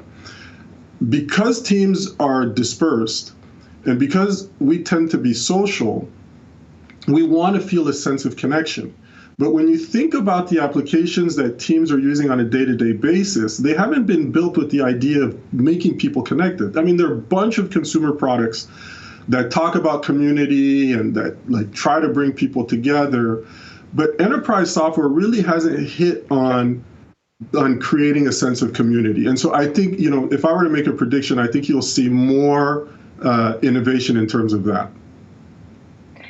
Well, I think that's a kind of perfect place to sort of end this conversation. I think you've really given us a lot to think about in terms of, how we work and also hopefully how others can kind of take some of these lessons going forward. So I just want to thank you so much for joining us this morning. It's been really interesting conversation. So thank you for joining us, and just hope everyone else stays tuned. Coming up next, I believe we have the Engadget podcast. Thank you. My pleasure.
Hey everyone, welcome to a live recording of the Engadget podcast here during our CES 2021 stage. I'm Senior Editor Devendra Hardawar. I'm joined by our reviews editor, Sherlyn Lowe, as always. Hey, Sherlyn. Hey, how are you? Doing okay. And our UK Bureau Chief, Matt Smith. Hey, Matt. Hey, how's everyone going? Are we almost finished yet? Almost. Almost done. Almost done. Are we there yet? We are going to be talking about CES, of course, and this is being recorded on Wednesday morning after we've gone through 2 full days of the show, working like crazy to kind of cover all the content coming out. There's still news coming out today, too, so we're not going to hit everything in this episode. But yeah, we're going to dive into some of the top CES announcements, some of our favorite things, too. And of course, we're going to follow up with the show from last week, the resulting aftermath of what social media companies did after right-wing extremists stormed the U.S. Capitol. So you got your combo of tech news and a bit of politics in this week's episode. As always, you can pay attention to that bit again. As always, you guys can check us out live for our normal Engadget podcast episode recordings, usually around Thursdays at 10 a.m. Eastern. We're doing it a little early this week just because of the CES schedule and everything. You can reach us at podcast.engadget.com and be sure to subscribe to the Engadget podcast on iTunes for your podcatcher of choice. Leave us a review. That's always helpful. Sherlyn, Matt, this is our first virtual CES, and to me, things just feel really different, right? It doesn't feel like CES if we're not all crammed into a smelly, sweaty trailer right in front of the Las Vegas Convention Center trying to get all of our stories done. This feels different. How do you guys feel about the show so far? I feel like I've said this a lot already, so I'm going to not keep saying how strange it is to not be around you guys. But I think Matt has seen some benefits, some upsides. Yeah, I'm just loving being on my own time zone. I mean, sure, like I've got a spotlight here because it's already like grim, grey and dark. It's only like 3:30 p.m. here, but it's that classic British weather in full effect. But it's kind of nice to, A, not be jet lagged, B, kind of avoid some of the work because I'm on the wrong time zone. It's always nice. Don't tell our boss. And yeah, like it's nice to kind of have had a chance. Well, I've done 10 years of CES back to back. So it's been nice to kind of be able to take a step back from it a little bit and kind of see the overview of it all. It meant I could actually, read about all of our Best of CES finalists. It meant I could read everything you guys wrote about laptops and pretend I understood it. And yeah, it's kind of nice. It's kind of a refreshing. I feel a bit guilty because obviously you two have been on this virtual stage, which just looks like one of the Overwatch levels that didn't make it. This is like Superman 2. I'm just in this panel and I cannot escape. Oh my God. It's like an Overwatch level that just didn't make the cut, isn't it? The movie and gaming references that I don't get. As always, thank you very much. Oh, you've seen Superman 2. Superman. Come on, amazing. Yeah. A long time ago. I was a baby. A long time ago. Well, I think we've gained a little with the CES, right? Because we can take a step back. Sherlyn, you mentioned this, as we've been doing the live stage, we're kind of in the seat that most of our readers normally are and our viewers and our listeners, right? Where we're just reading these announcements coming through. We do have the benefit of talking with a lot of these companies before the show. I do think we're missing the tactile real world thing, especially when we're talking about things like TVs and these new computers. I was able to get a couple for hands-ons, from some companies, but beyond that, I miss just strolling around the super crowded CES show floor and actually seeing these things in person, even if it's only for a couple of minutes. There is a tactile sense there that we're kind of losing this year. So, that's just the way it is. Has to be virtual. We can't do live shows. Maybe by next year. Do you guys think you will miss CES by next year? Would you really want to be, amped to do it in person next year if things were safe? I will. I hate people in general. I kind of tolerate you guys, but I do. I do think that being able to see the products sometimes makes our job easier when it comes to deciding who to vote for in the Best of CES awards when we're judging them. And not being able to do that this year has made our lives just more difficult. It's been a lot more challenging to be like, this would potentially be good. We're judging on very different, I think, criteria and experiences than we did before. But that's why I would be amped. I would like to still avoid people. Maybe we could do some kind of social distancing at CES 2022. Yeah. We'll just bring a little cave for Sherlyn to hide out at CES, and she'll crawl out and go look at computers and then back into the bubble. A hamster wheel bubble. I would do that. Sherlyn liked social distancing before it was cool anyway. Oh, We're all aware of that. Indeed. But what I find that this, online only CES does is it really handicaps the medium to small companies, like the companies doing weirder, interesting things. I look at I look at our lineup of what we're going to talk about on this podcast, and it's a lot of the kind of by the numbers CES announcements, isn't it? Bigger, better TVs, faster, smaller laptops. But you miss the kind of, and this is what Cher and Chris Velasco mentioned in their opening remarks, because I watched it because I'm a good coworker. Thank you. You guys mentioned about how you've got to kind of be in the moment and kind of be able to hunt down these products and these companies. And you can't do that through a press release or mining the CES website. It's a thing where you have to kind of walk past, get your curiosity piqued, and then go play with it. And, either dismiss it as a terrible product or get really hyped about it. And I didn't really feel much of that this year. I think the thing I will miss most is Eureka Park, which is this little section of CES. It's usually in the Venetian Sands Hotel, and it's away from the main show floor, but it's all about startups and cool little things, cool little innovations and gadgets from countries all over the world. And I've always appreciated that. There's just a lot of ingenuity there, even if, most of that stuff will probably never make it to the market or anything. I miss that. Hopefully we'll get some of that back this year. Hopefully things will get safer. No, I was just going to share a quick story. I miss breaking down in tears at CES Unveiled, just because I was so moved by the story about the Aflac duck. So you can check that out. I think that was from 2 years ago, CES 2018 or so, or 2019. But you're right. It's okay. It's okay, Sherlyn. The Aflac duck is not real. It is not really. It's not really injured. It's about this robotic duck toy for kids with cancer. But I get it. It was a cute thing. Let's move on to the highlights we can talk about so far. And I kind of wanted to just breeze through a couple things on the PC front, because I do feel like for what we cover, these are going to be the fundamental, kind of the biggest changes. AMD announced their new Ryzen 5000 CPUs for laptops. And this is a big deal.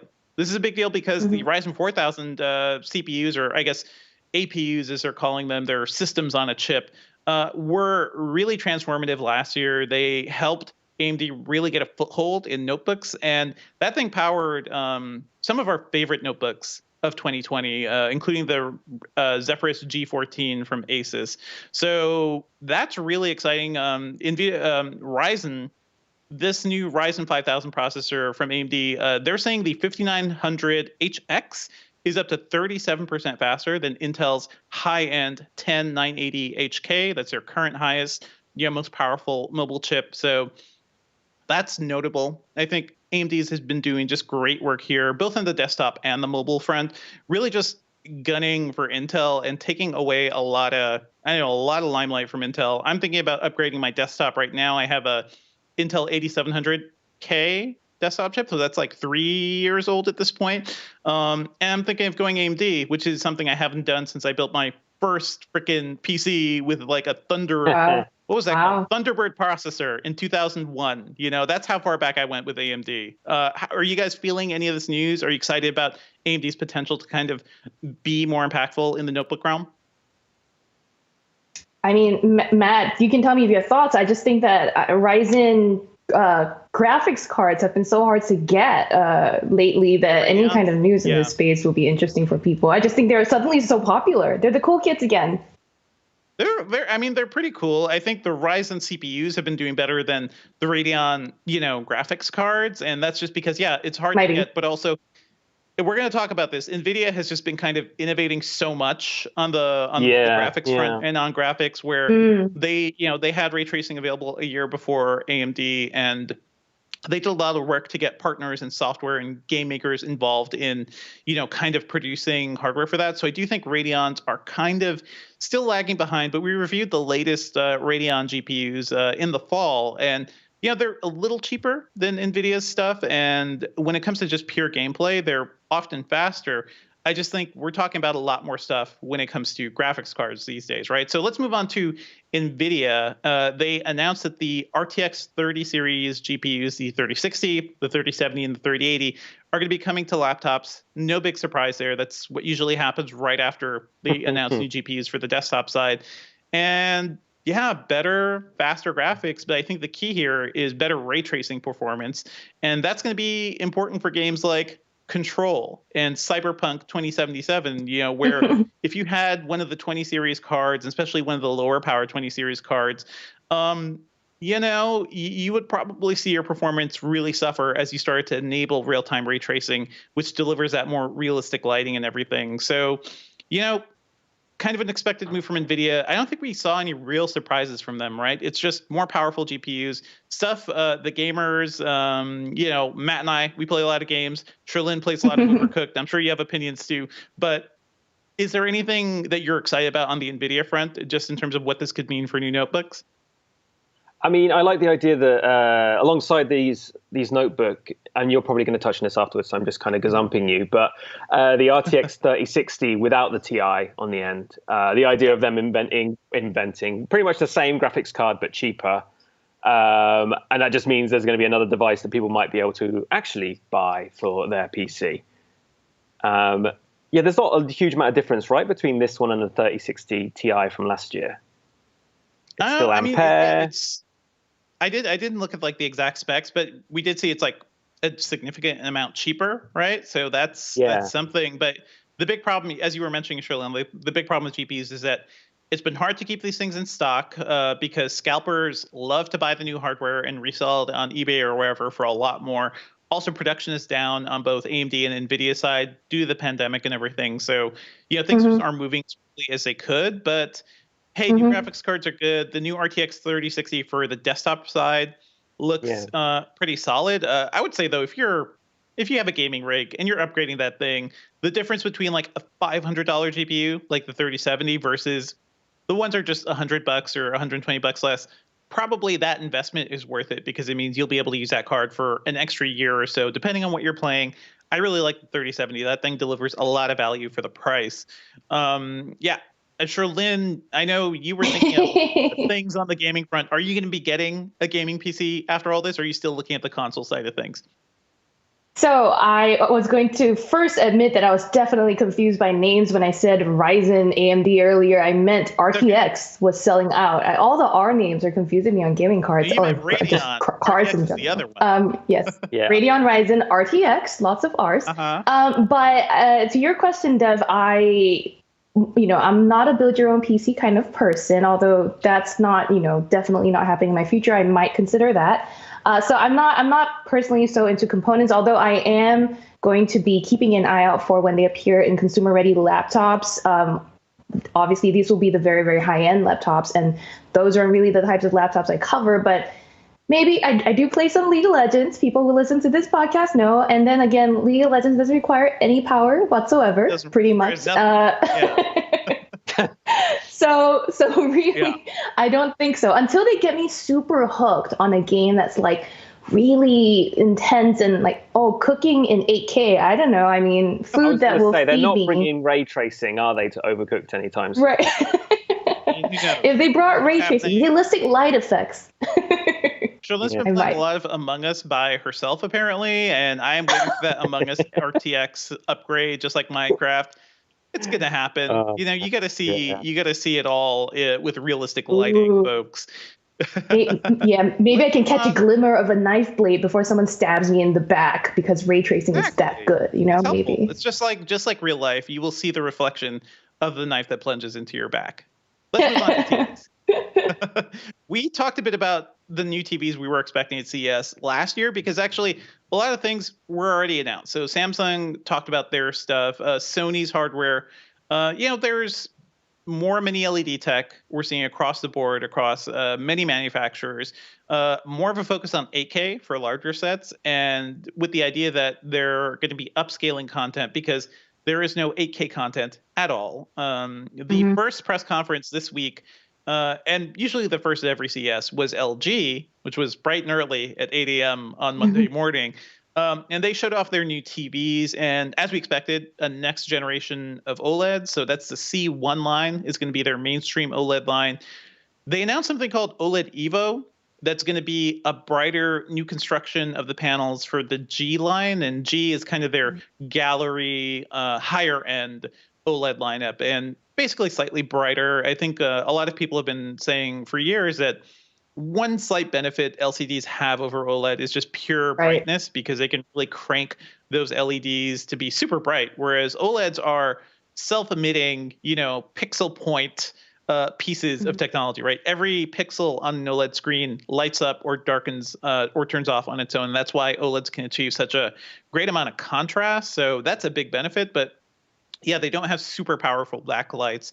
One new thing LG talked about is the new A1 OLED lineup, which is going to be their budget series. And I mean, it just looks like they took their 2018 OLEDs and just brought them back on the market, right? Because there's no HDMI 2.1, there's no 120 hertz supports for new consoles. So it's kind of it's a basic OLED, but I think for most people, it's going to be just fine.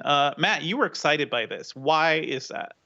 Why am I excited by the bottom of the range OLED? The basic, yeah. I was just musing because the A1 series is going to start at 48 inches, right? So I was just wondering if they had what would that be? A 96-inch OLED top end one from 2018, and they just snapped it in half and then, threw it to the crowd. Yeah, sure. Is that what they've done here? Yeah. Right? Yeah, That's how OLED works, right? It's like chocolate bars. You just break it in half and it still works. Yeah. I think they announced, so the A series, by the way, is going to go all the way up to 77 inches. They're still aiming big, even though these aren't going to be the latest, greatest panel tech. That's kind of surprising. But I do think a lot of people would be down for this, right? If you're not a gamer, I have an LG OLED from 2016, right? I have the B6 55-inch. That thing still looks amazing for movies and games, especially once I'm not going past 120 FPS. Not that I really need to on consoles these days. So, it's been fine for me. I just question the value of it as a new TV. Matt, where are you sitting? Because I'm sure you're probably thinking about buying a new set soon. Would you go for a budget OLED? Yeah, that's the thing. It's a bit of a challenge. I know there's an Engadget editor who's planning to sell their old OLED, so that could be a cheeky bargain, which kind of defeats the whole point. But I think the point is OLED is just a very desirable kind of TV. You can tell the difference unless you're getting the top of the range QLED or LG's kind of, hyped up micro LED tech and the rest of it. Like these OLEDs, they do look amazing. They still look amazing in stores. They look amazing in my friends' houses that spend more money than me on their TVs.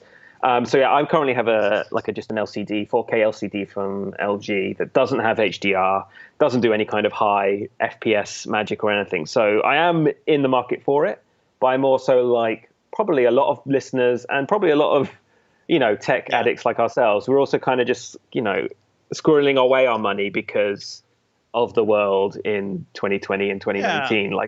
It doesn't feel like the right time to spend thousands of dollars on a TV for me yet. Mm-hmm.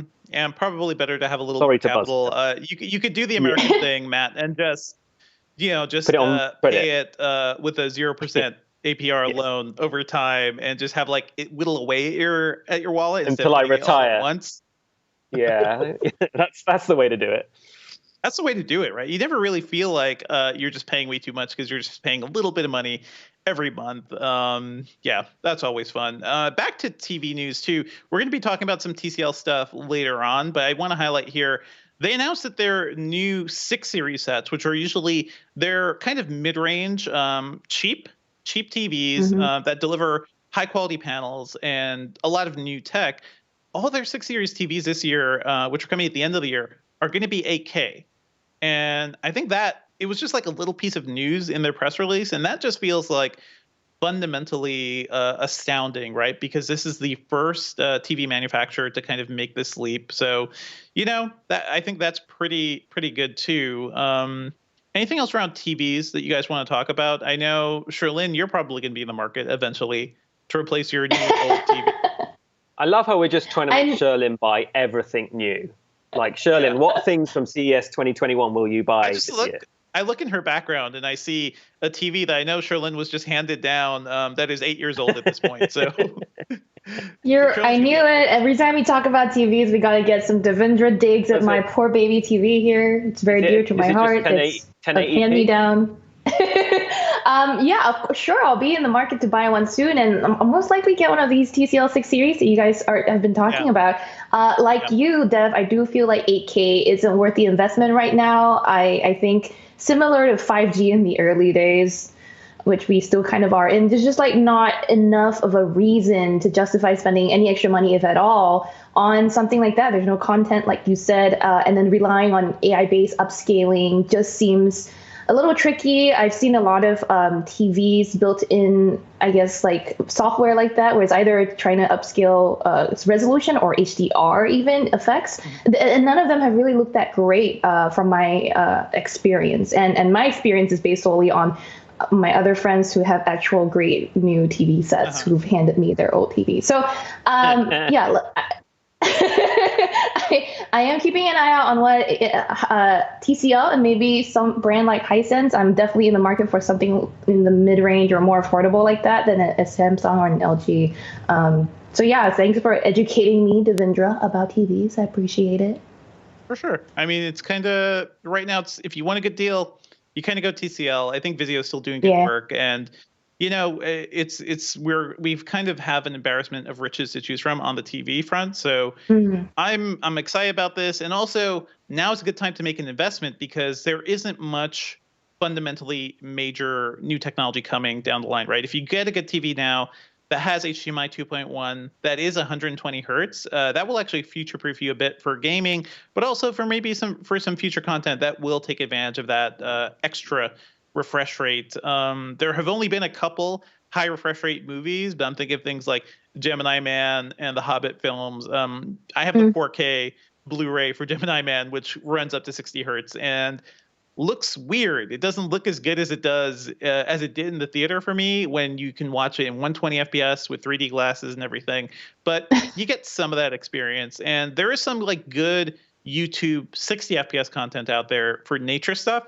It looks astounding. So I do think we're going to have more of a push for that down the line. And you don't even need a 120 hertz TV for that. So yeah, 60 FPS content. I'm excited to see where this goes. 4K at 60 FPS is going to be beautiful. Trust me.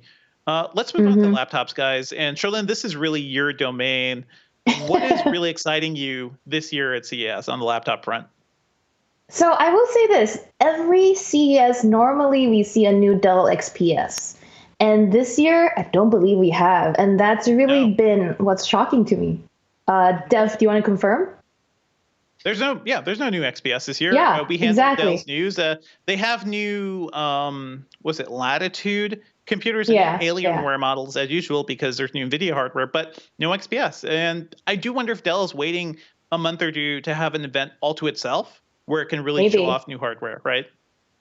Exactly. And I know how much you love the Dell XPS 13, and rightly so. That's one of the strongest ultra portables we've seen. So it was kind of disappointing not to see it this year. Made my job picking nominees for the best PCs category a lot tougher. But there were plenty of laptops. I mean, HP, Lenovo, Acer, Asus, all these brands just kept throwing them at us, not to mention the gaming-centric brands. So let's start with HP. HP had again, a whole bunch of laptops, but the most interesting and the one that stood out the most to me is the HP Elite Folio. This is the business update to the Spectre Folio leather laptop that the company introduced, I think, if I'm not wrong, in 2018.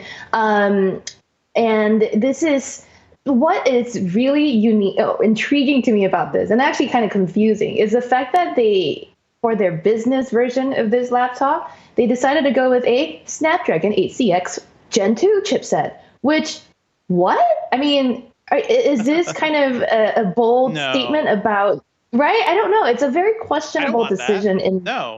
No, right. Windows on ARM, we've complained about a lot on this podcast. I'm not going to go into it again, but it is still kind of it's a tricky operating system, especially for work. I mean, like, depending on what kind of work, I guess. If you're really mostly browser-based for your workflow, that should be fine. But, you know, some other things about the Elite Folio include the fact that it's a convertible that uses this pull-forward hinge design, where instead of rotating the screen all the way backwards, you actually pull it towards you, you pop it off of the bottom half of the frame, and then you can even flip it and press it down, turn it into a tablet. There is a onboard dock, I think, in the Folio for a pen. So there's things obviously like 5G built in as well, because let's get all, it's a Snapdragon chipset, and let's get some buzzwords in there. And then the promise of like up to 24.5 hours of battery life is pretty impressive too. I feel like they've been promising that for a while with the Snapdragon-based computers, right? Have we gotten anywhere near that with any of the last gens? We actually do get pretty good battery life on our tests. I mean, with the original, I haven't tested any of the Gen 2, but the 8CX does get close to like 20 hours. The original Snapdragon PCs came in also around just slightly under 20. And I will say, like earlier, Qualcomm's promises of battery life were around 20, and then they upped it to 22 with the 8CX, and then now we're at 24 for the 8CX Gen 2, more or less. So we are getting very good battery life. And also the built-in connectivity is just, for me, the huge bonus here. I just wish the software were a little bit better. And I think for a lot of people who don't need a lot of obscure apps, you'll be fine with Windows on ARM as it stands. But let's see. This is a very interesting choice on HP's If these part. things were half the price, I feel like I'd be a lot more palatable towards it. Yeah. Right? Windows on ARM machines were like $500 because you're literally getting half the PC, because most of the apps you want to run will not run. That would seem a little more doable, right? But they're pricing these as premium, like near $1,000, right? As a normal PC. Oh, that's a lot. I was going to say that's a lot of money, but it seems like it's completely aimed at enterprise, the people in spreadsheet land, and Microsoft Word. Like, for sure. It's a weird way of pitching it, isn't it? Like, there's enough attractive, compelling features here for people that are shopping for their own laptop. But like all the major pulls and then all the caveats suggest it's really only for business people who are on the move. Again, not a great position to be in at the start of 2021, but here we are. Yeah. And their elite machines are kind of always like that. But hey, I used to do IT, folks. The thing about IT, especially for corporate and education environments, is you have to support software that's like 10, 20 years old. You're not going to do that on a Windows on ARM machine, right? So I think that for a conservative-minded IT person who's like, I don't want issues, I don't want compatibility issues, because that means I have to support getting new stuff working for this person or virtualizing their old database app or something, right? You will not be able to do that with these machines. So yeah, that's tough. Absolutely. I mean, admittedly, I don't have the experience you have on the enterprise side of IT. But as you said and rightly pointed out, the Elite series does support sort of the systems admin sort of software that most companies buying laptops for their workers will be, considering, and they're concerned to see. Speaking of the Elite line, by the way, another laptop that HP unveiled here at CES is the Elite Dragonfly Max. As well as the Elite Dragonfly Gen 2. The original Elite Dragonfly, I might be getting my dates mixed up, but the original Elite Dragonfly, I think, also launched in 2018, and then the Spectre Folio might have been 2019. The Dragonfly was marketed when it launched, whichever year, as lighter than air, which, first of all, not true. Yeah. Science. No, lighter than the MacBook Air. That's what they're saying. They're not going to say MacBook, but it's lighter than Yeah. Maybe that's the dig they were going for. It's certainly very light. It's coming in at under 1 kilogram, about 2.2-ish pounds. And I really like the original Elite Dragonfly. I mean, for a computer that size and weight, it was very powerful. It was powerful enough to last that long. I had some issues with the screen, but with the new generation and with the Dragonfly Max in particular, HP brought some interesting features. It's got a 5-megapixel webcam, which is really high for a laptop. I mean, it's just so weird to think, right? Like, we've been stuck on 720p webcams, and I believe one of the Apple machines only recently moved up to 720p or 1080p on a webcam, which is just about 1 megapixel if you're thinking about 720p. So we're now looking at 5 megapixels. I think this is clearly because we all use our webcams a lot more nowadays. But that's not all with the Dragonfly Max. There's more power. There's more interesting features like a built-in privacy screen. We've seen this on a lot of HP's machines already, but this one's the one that goes up to 1,000 nits, and it's not the one that's super reflective. And there's a built-in mechanical shutter for your webcam, that 5-megapixel webcam, so you don't want people to see your pores. So just an interesting way for HP to say, hey, the Dragonfly isn't this one-off thing that we did for shiggles. It is really a line that we're looking to expand. So can I ask a quick question? What does shiggles stand for? I wonder. Sorry, I was about to explain it. Cher, I've got a quick question. So I'm looking at the story you wrote about it, and the top image for the launch of these Dragonfly laptops is like the laptop's open and there's a guy just wiping it with a cloth. Why? Don't ask me why companies make these decisions. Is the keyboard waterproof, or is it like an anti-back thing, or? So I think what am I missing in this picture? This might be one of those things that I saw in the. You did right. Right, there is a water resistant. Right, exactly. The keyboard is water resistant, I believe, and also one of those things where the company has to be very aware of the environment we're in, and like they try to make sure their pictures are very up to date. You know what I mean? It might be one of those situations.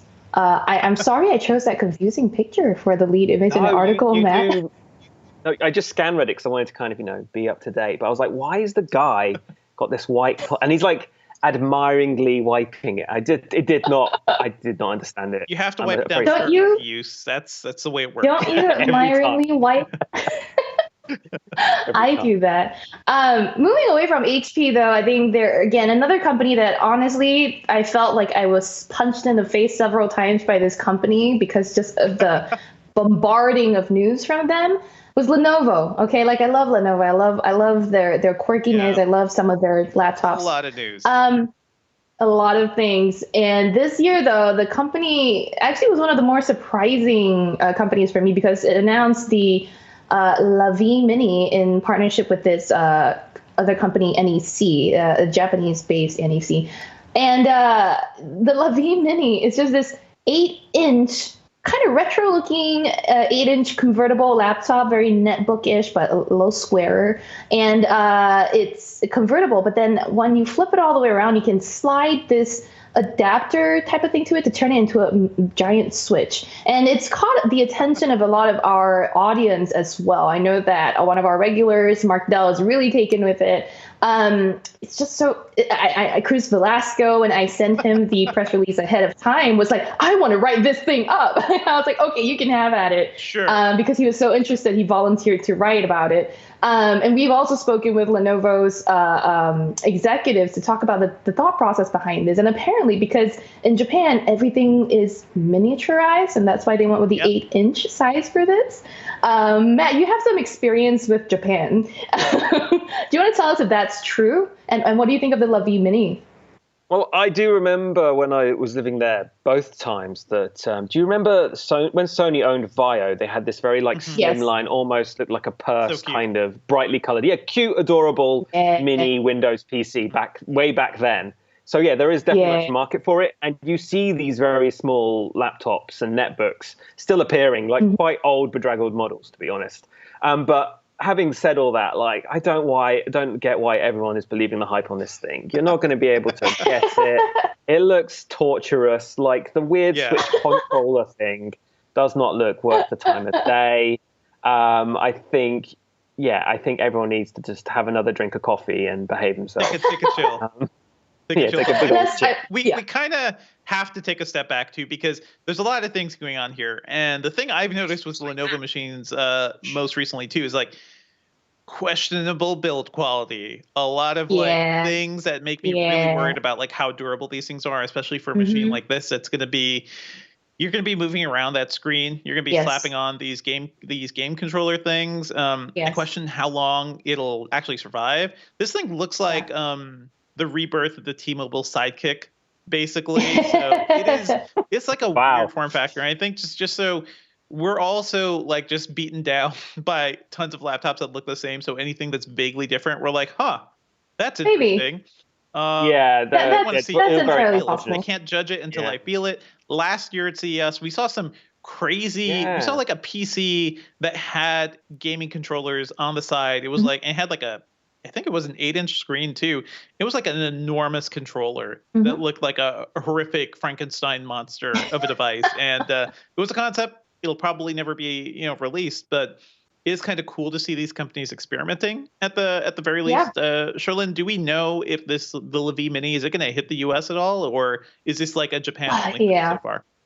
It so far does seem like a Japan thing. I'm not sure with the interest that this thing has garnered since CES. Maybe it'll come to the US. I definitely have to ping Lenovo about that, and I'll update you guys about it. But I do agree with you, Dev. I forgot your name for a second. I do agree with you, Dev, on the fact that Lenovo does have some troubling build quality issues that we've noticed over the last few years. We've seen a lot of product forums, people in forums complaining about it. But I think the partnership with NEC might make it a bit different on this. I don't know. But yeah, definitely take this all with a lot of like cautious optimism, maybe. And honestly, if I was going to get excited about a Lenovo laptop this year, I would get excited about the ThinkPad X1 Titanium Yoga. Great name, but also beautiful, super thin, convertible PC from Lenovo. It's part of the, the X line, so it's going to be thinner and lighter than the normal ThinkPads. But this thing, it's a convertible. They're saying it is 11 millimeters thick. And I believe it's 11 millimeters thick when it's like closed, because when they open it up, it looks really, really thin. And the whole titanium thing helps it have a strong case plus, decent lightweight too. Have you, what do you think about this, Sherlyn, like as a product? So I'm pretty familiar with the ThinkPad X1 line just because I've covered them every CES. And the claim here that Lenovo is making is that this is the thinnest ThinkPad X1 I think ever. Titanium is certainly a good material for them to pick because in the past the company's been focusing on weight, right? And so they went with carbon fiber. And indeed, the last few generations of X1 carbons have been so light. That's not to say that there is no more carbon versions of the ThinkPad X1 line. There are some updates to the ThinkPad X1 carbons as well this year. But I think for Lenovo to be chasing a bit more of a maybe modern look, maybe just trying to update its device's appearance a little bit is good. The ThinkPad line looks a little, it's recognizable, and some might even call it iconic. But it is getting a little stale. So I'm glad to see Lenovo trying to update things here. But once again, I have to caution that with recent ThinkPads, I've noticed certain issues with build quality, with like longevity. After a year, they tend to get a little finicky. So I want to just acknowledge this because I think our viewers deserve to know that this is a problem we keep hearing about.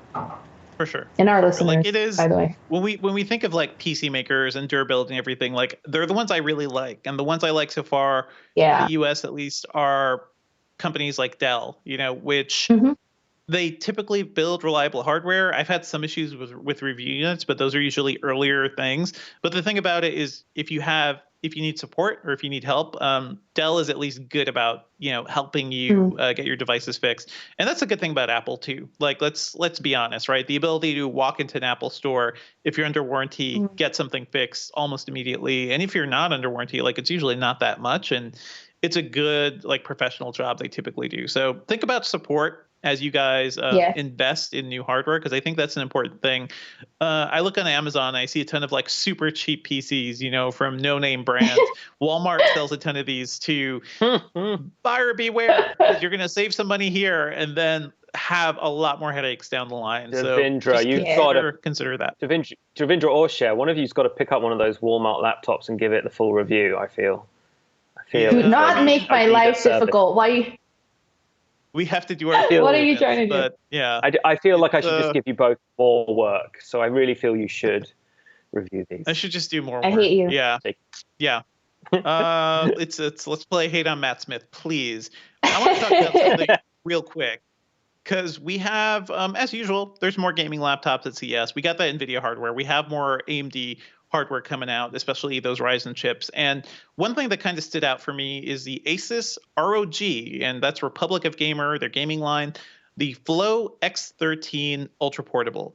So this thing is wild, right? It is, it's really cute. It's a 13-inch ultra portable gaming notebook. It is 2.9 pounds, which is about the same as the XPS 13. It has the new Ryzen 5000 chips in there, I believe, and also NVIDIA GTX 1650 graphics. So not the greatest, but that's just what it's built in with. It has a wide variety of ports and everything.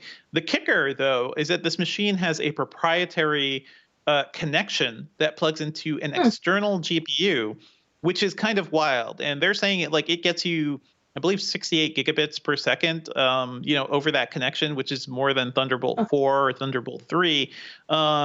And that external GPU can be like anything that they're selling. It could be an NVIDIA RTX 30,000, a beefier, more powerful bit of hardware that can end up making your gameplay just feel a lot faster.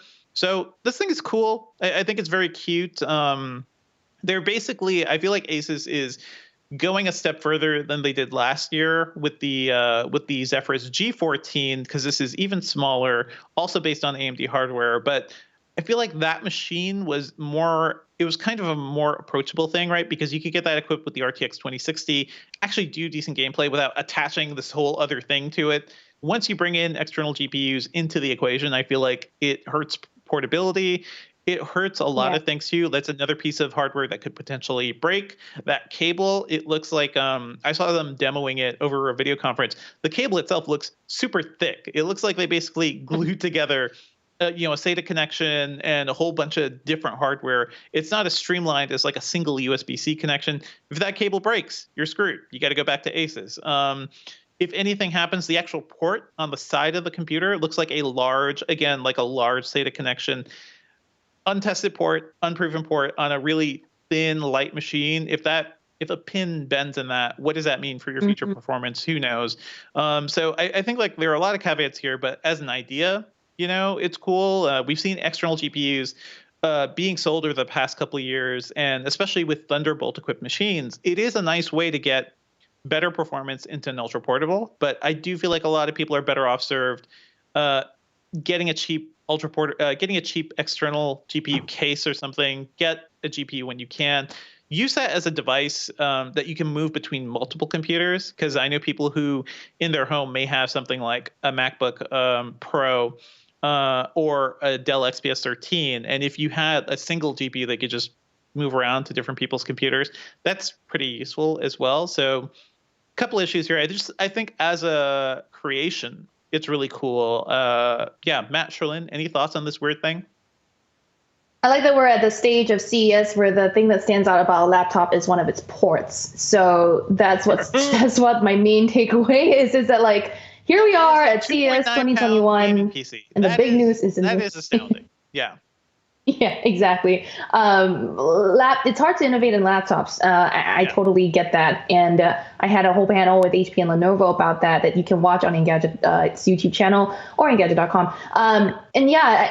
If this is the way Asus sees itself innovating, in addition to some of those dual screen laptops they've been making, I'm here for it. Just that, like you said, it's untested, unproven. There's bound to be some issues in the first gen sorts of models. I mean, it's kind of nice to see it. They did show off the new ZenBook Duo as well, and also the Zephyrus Duo Special Edition. So we're seeing the Duo screens, I think, are really interesting from Asus. Last year, they showed off the ScreenPad, the ScreenPad Plus, which is a wide, thin screen that's right underneath the main display. This year, both the gaming one, the Zephyrus Duo, and the ZenBook Duo, they have a tilting screen that second screen kind of tilts up and almost connects directly with the main screen, which really makes touchscreen support and dragging apps and stuff across both pretty good. Those machines look powerful, and those second screens, you could use them for anything. Some games may actually support it, for, panels or something, or you could put your hardware monitoring there. You could just put a YouTube channel there, or if you want to game while you're at work and keep an eye on your Slack channels at the bottom, you could do that too. Not that anybody would ever do that, right? Mm-hmm. Oh, sure, right? Devendra, sure. Never gonna happen. But that's Asus. I don't we didn't really see too many other notable gaming PCs. We have new stuff from Razer. We have new stuff from Alienware. I think a couple other companies haven't yet announced their new hardware.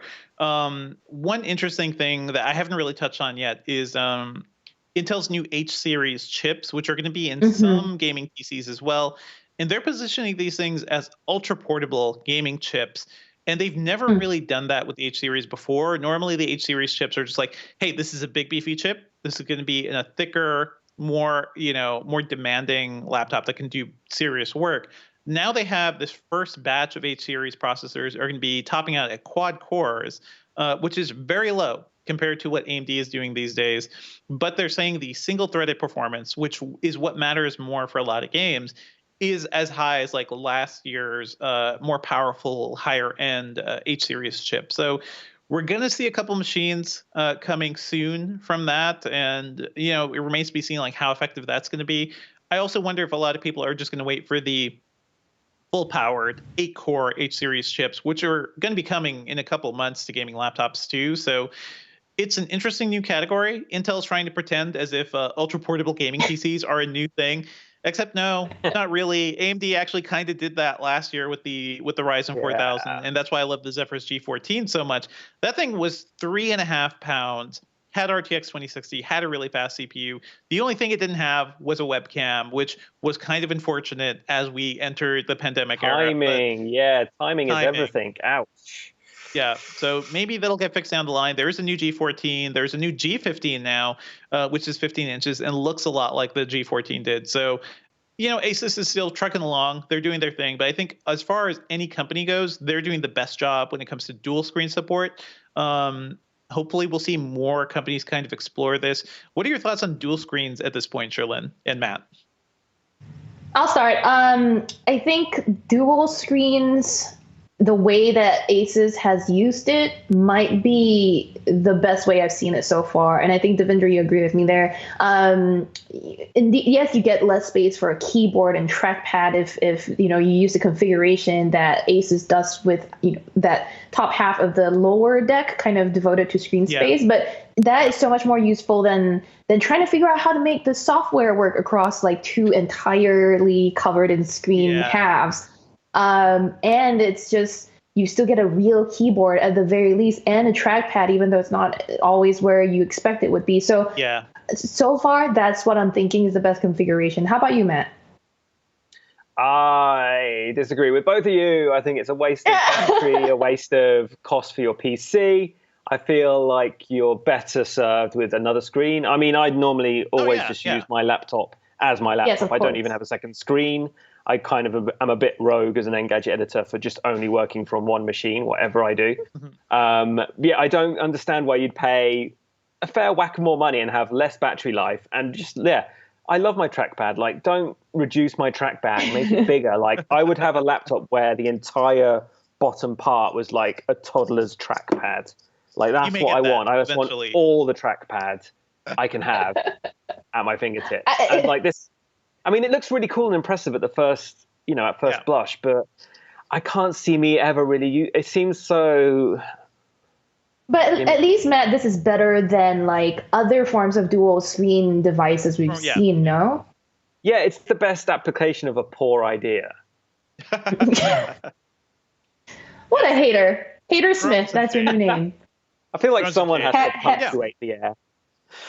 I agree. It's not for everybody. Here's the thing. Like, if you just buy the laptop you want, if you have some desk space at home, buy a cheap little monitor, and that will serve you much better than a lot of these things. But I give Asus credit for at least doing something to kind of get us there, because I do think we're going to see some instance eventually where this sort of combination of screens could actually be game changing for a lot of people. But you have a lot of variety now. I think that's what I really love about the PC market. We've got super thin PCs that are getting very powerful. Apple just really changed the game with the M1 chip, right? Because the frickin' MacBook Air is clocking and benching faster than any other PC, most PCs we've seen so far.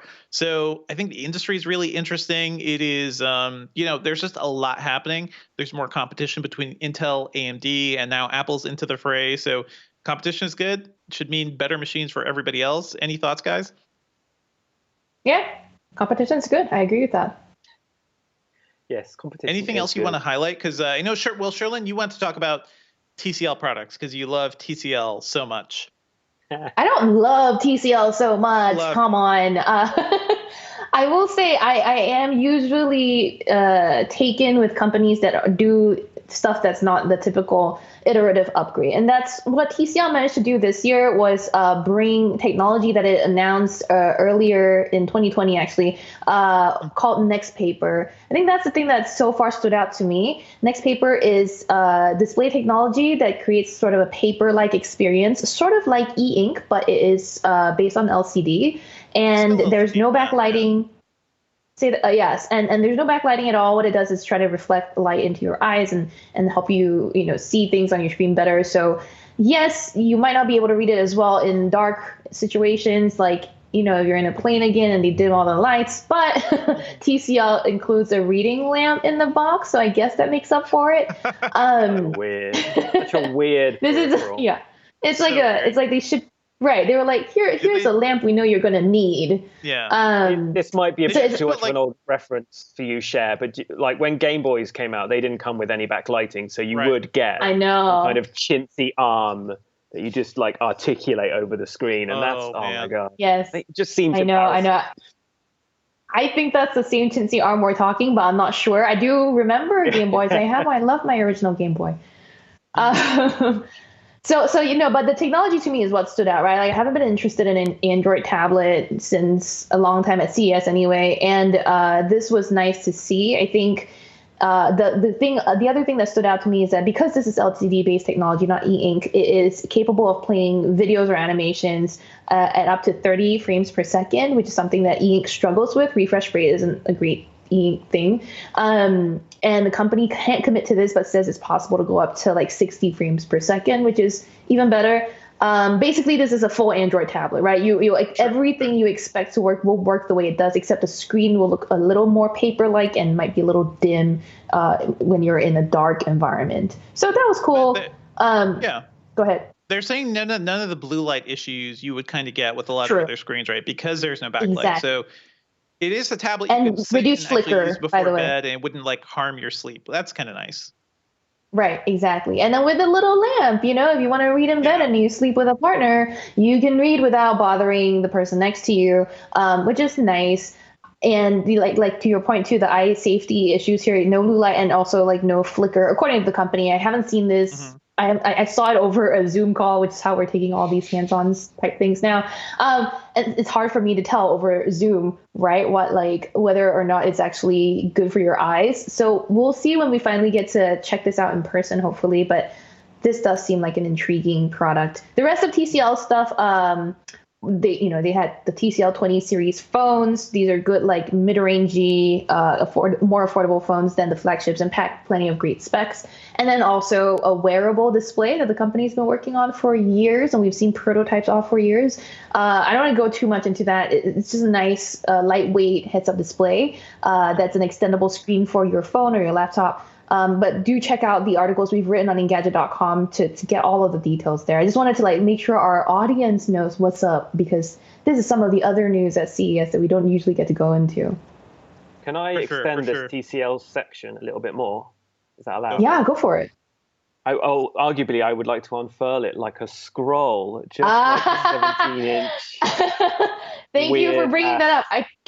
I loved it. I really think TCL had a really good CES show. They had so much weird, interesting things across all the different, domains that we cover at CES. Yes. So what I'm talking about is TCL have been they love to make prototypes, don't they, Cher? You've done several of them where they just kind of throw a load of prototypes on a table and say, look at all of what we've done this year. This year, they've been teasing two different roll-up foldable screen technologies. One's a phone which kind of extends, kind of like the LG rollable phone that we also have written about this week. And that's fine, cool, another company's doing this. And TCL has kind of been working on this tech for a year or two. But what I loved in that, it was insane, and the promotional video looks terrible, is this 17-inch tablet that kind of comes as a scroll, and you kind of grab it. It's so Naruto, it just is amazing. It's unfurl it like this, and it goes into some janky map or your Skype call, or oh my god, I love it and hate it. My favorite thing.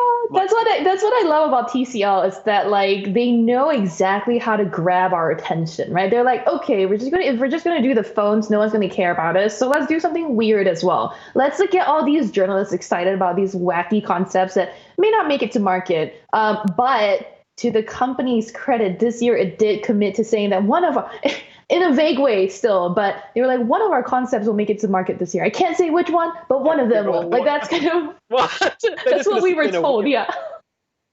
I'm just watching YouTube stream. We've got the TCL promotional thing, and it's two astronauts, not even in space, with a phone that extends 2 inches as if two more inches of screen is going to help them do their, it's going to save the mission. I love it. In space, it's fighting against no gravity. I will say, the TCL has done a lot of concepts. We've seen the trifold, we've seen this rollable, the 17-inch scroll thing that we just saw at CES 2021. We've also seen them try to do waterfall displays where there's just the screen curves around both edges of the phones. TCL is just trying to make it clear to the consumer that, hey, we're a display maker too. We're kind of like Samsung. You should try to check us out. We should stop being relegated to these, second tier sorts of conversations. And if anything, these sorts of concepts will get the company the attention it's looking for. But I think more importantly, it needs to deliver a good product that people really want to use and really feel like it's good. So we'll see when they come out. That's what they're achieving in TVs already. So now, like Samsung decades ago, remember when Samsung didn't used to be a premium technology brand? I do remember. I don't. They got themselves there. With a lot of hard work and a lot of great products. And TCL, I believe, is definitely moving in the right direction. You know what's funny is up until a couple of years ago, Samsung didn't even have full array backlighting on its LCD TVs, which is like the thing. It's the thing. Vizio was doing it, and other companies were doing it, and Samsung wasn't. And then they eventually got there. TCL's been doing a great job in terms of delivering value, like cheap TVs that are big, look good. They're all Roku TVs too. Like they made a partnership with Roku early on to basically produce Roku sets. And in terms of an all-in-one thing, you just turn it on and you have all the apps you need. You have all the streaming software you need. I think they're just doing it better than most other companies. Anything else around TCL that you want to talk about, Sherlyn? No, I think we're good. I would rather talk about some of the other stuff that we saw at CES too.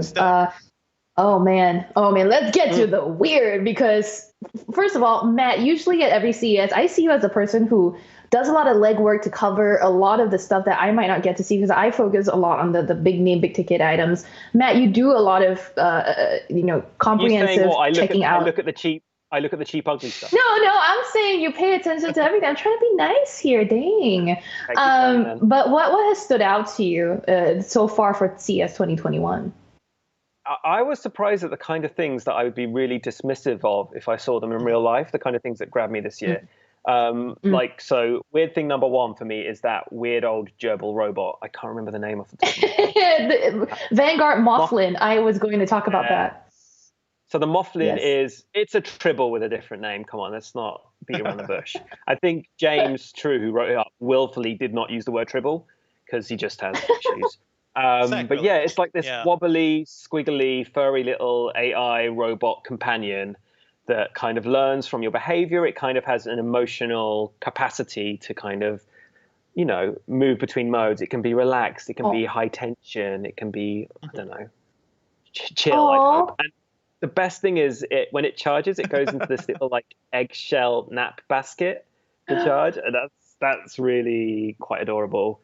And I don't know, maybe a whole year of just living on my own in lockdown just has softened me a bit. So I can kind of see the appeal. Matt, do you need a cat or something? I think I need a friend. I think I just need a friend. Yeah. Just anything. I'm your friend, I think. With. My local cafe barista is my new best friend now, and it's just really sad. So, a robot tribble would be a step up, I think. I want the gerbil. It's so cute. It is vibes, right, Sherlyn? This is why you love the duck. Exactly, right? I like these animatronic robots. I personally would. I like things to be clean, and pets aren't the best for that. So a robot pet, I've thought for the longest time of getting a robot dog for myself, but I just can't bring myself to do it because it wasn't cuddly enough. And this thing looks cute as heck. You can stroke it, it looks like. Again, these are based on videos that we're looking at. We haven't seen this thing in person. But I think some of the benefits that they're talking about, right? Don't just make a cute robot for the sake of making a cute robot, right? This is meant to calm people who have anxiety issues and stuff like that. It could be super useful for people like that. I'm not sure. I do have high anxiety and I do succumb to a lot of stress all the time. So I'd love to kind of see this thing in action. I definitely want one. But there was other weird stuff. I think, Mm-hmm. Dev, do you want to talk about this really weird Razer mask called Project Hazel? think we will. One thing I want to say about the hamster, by the way, is just like, didn't we learn our lesson from the Tribble, right? Like, that didn't end well for anybody. Yeah, I don't think this one propagates, though, you know? It's called the Tribble for a reason, but yeah. But let's move on, because I think some of the craziest things I saw were these concept products from Razer, right? And they have a smart mask, which they're calling, this one is Project Hazel, and it looks like a Mortal Kombat cyborg ninja mask, basically, and it's cool. It's actually, and it seems like vaguely real because they showed me a prototype over Zoom, and it is an active air filtration mask with like N95 quality air filtration. Of course, it has RGB lights because it's freaking Razer. It also has like, they've done things to like take care of like a lot of the mask problems we have. So there is a microphone inside, and they say it will modulate to reproduce your non-mask voice with speakers on the outside. Dang. Which is that's pretty wild to me. That is very much Mortal Kombat stuff. They say it's going to form an airtight seal because you can see there's sort of like silicone around the around the face parts, and there are adjustable straps and whatnot too. And because of that, probably good for people without with glasses, because for me, glasses fogging is just the perpetual issue. Yeah. Wearing a mask outside during the winter, it's not fun. This really does seem like the thing where, there you go, Matt. This really does seem like the thing where I think a lot of people would buy a high quality smart mask, like this thing. You can also track the battery life and whatnot with an app on your phone. I almost wonder if it'll tell you like air quality too. This is also basic. I don't know like how far along they are to making a lot of this real, but this thing, it looks cool. It looks safe and is more environmentally friendly than like using reusable mask. It also has a battery case that will clean the mask with UV light. So they've kind of thought about everything. I could see myself spending $100 on a thing like this. I would not hang out with you if you were wearing I mean, this is why you don't have friends, Matt. I don't know. Damn it. Like, you just gotta. This is why my only friend is a Tribble. Yes, exactly. But it is. I would also feel better if I saw people around me wearing, powerful active face masks and not just like the hospital mask that's tucked under their nose for some reason. It could be a good product if they actually deliver on this. Again, I saw the prototype, so people are wearing it. They are testing it. It is vaguely real. And what do you guys feel about active masks, smart masks? Because I do think like it's not just during the pandemic. I think it's going to be a good thing during flu season. The flu still kills a lot of people. It takes away weeks of your life when you're just trying to get over the flu because a shot isn't super effective too. So I would be masking up during winter moving forward, indefinitely. Do you guys want smart masks or active masks? Yeah, like all mask behavior now has been normalized, which is nice. I'd love to get some kind of active thing for air travel or times when I'm in enclosed spaces. I mean, like I hate being the Matt cliche and saying I've lived in Japan before, but yes, when I lived in Japan, I wore a lot of masks because it's just the norm there, and so it's kind of nice to see it everywhere. I'd imagine with this Razer one that I'm sure they'll make some kind of smart mask with like a fraction of the capabilities here. I think they'll just pluck the kind of smart, cheap, easy to make features and kind of barrel that into a mask. And that could work. For me, it's interesting because as the wearables person on Engadget, masks have become part of my beat. It is really interesting to see. And the trend is that like we've seen them since the start of the pandemic too, right? Like LG released this air purifying mask, which looked bulky as heck as well. And then we've also got Mask Phone, which is where this company tried to embed headphones into a mask, which really just did not work out well. There are a lot of other similar products in the works where they'll have sensors to tell you about your body temperature, what's your oxygen rate in your breath, that sort of thing. A lot of stuff is in the works. I'm interested to see that come out. And I would actually, like you, Devendra, get the Razer mask if it didn't look that monstrous. I don't want to look like I feel like it looks intimidating. I'm sure they have a white color, and also the mouth part is like clear, so you can see lip movements and stuff too, which is good for deaf users as well. So those clear masks, they get all fogged up and grossed up with your spittle and your breath. Well, no, you have air, like it is moving air, right? So it can't get fogged up because it's bringing in fresh air and exiting. What about hopefully exhausting CO2? I think they solved all the problems with masks, guys, and Razer did it. How much did Razer send you this year, Dev, to kind of push this? Well, not much, because we can talk about their other concept, which I absolutely hate. It is because it is the Project Brooklyn gaming chair. It comes on the heels of their last gaming chair in the fall, but this is a concept where they basically made a gaming chair that has a 60-inch OLED screen that sits in like the back of the chair, and you hit a button and the like screen comes out in arms and unfolds like the TCL roll, and it'll create like a 60-inch OLED in front of you. Every arm has like these expandable trays that can become a table for PC gaming. This thing is hilarious because they just went so far into concept land where it's like, this is never going to happen. What are you even doing here? You look at the concepts of like how this thing is supposed to open up. It just looks hilarious. I'm all for Razer exploring chairs. I think companies delivering high quality gaming chairs and office chairs, that's a good thing for everybody. But yeah, I don't think they're going to learn anything from this concept. I don't think anybody's going to want the built-in screen. That screen alone is going to cost $10,000-$15,000, you know? So not sure who's going to be buying this thing, but having a good gaming table with maybe, I like the expandable armrest ideas, because maybe you want to play some PC games on your TV in the living room or something, or just like want a better setup for when you're sitting at your desk. That's pretty useful. That's pretty expandable. This thing also has haptic support. So as you're gaming, you'll feel it in your spine and your back, like a 4DX theater or something. Nice. This is pure Razer. It's pure Razer bonkersness. This is their trend, by the way. Like almost every year, Razer will have a concept that it had no way in hell of actually being released, but they're like, yeah, we'll learn from it somehow. They had that modular desktop PC that looked kind of cool, could never actually be produced. They had the 3-screened laptop that I believe was stolen during one CES. So that was like the big story about that. This is them just like swinging for the fences with a super high concept chair. Let me just ask you guys, like, if this chair were real and you had all the money in the world, would you want it? Kinda. Okay, if I had all the money in the world, if I had all the room and the space in the world, why not? I mean, like, again, compact. Like this is their way of saying, hey, you can have a compact, full screen experience in a one bedroom, you know? But exactly. Just lean back on this chair. But isn't it even weirder then? So you just have this very weird high-tech chair alone in the corner. And you'll be like, what's that for? It's like, oh wait, let me get the OLED screens out of the back. One sec. Oh wait, I need to plug it in. Wait. Okay. Oh, it's jammed a bit.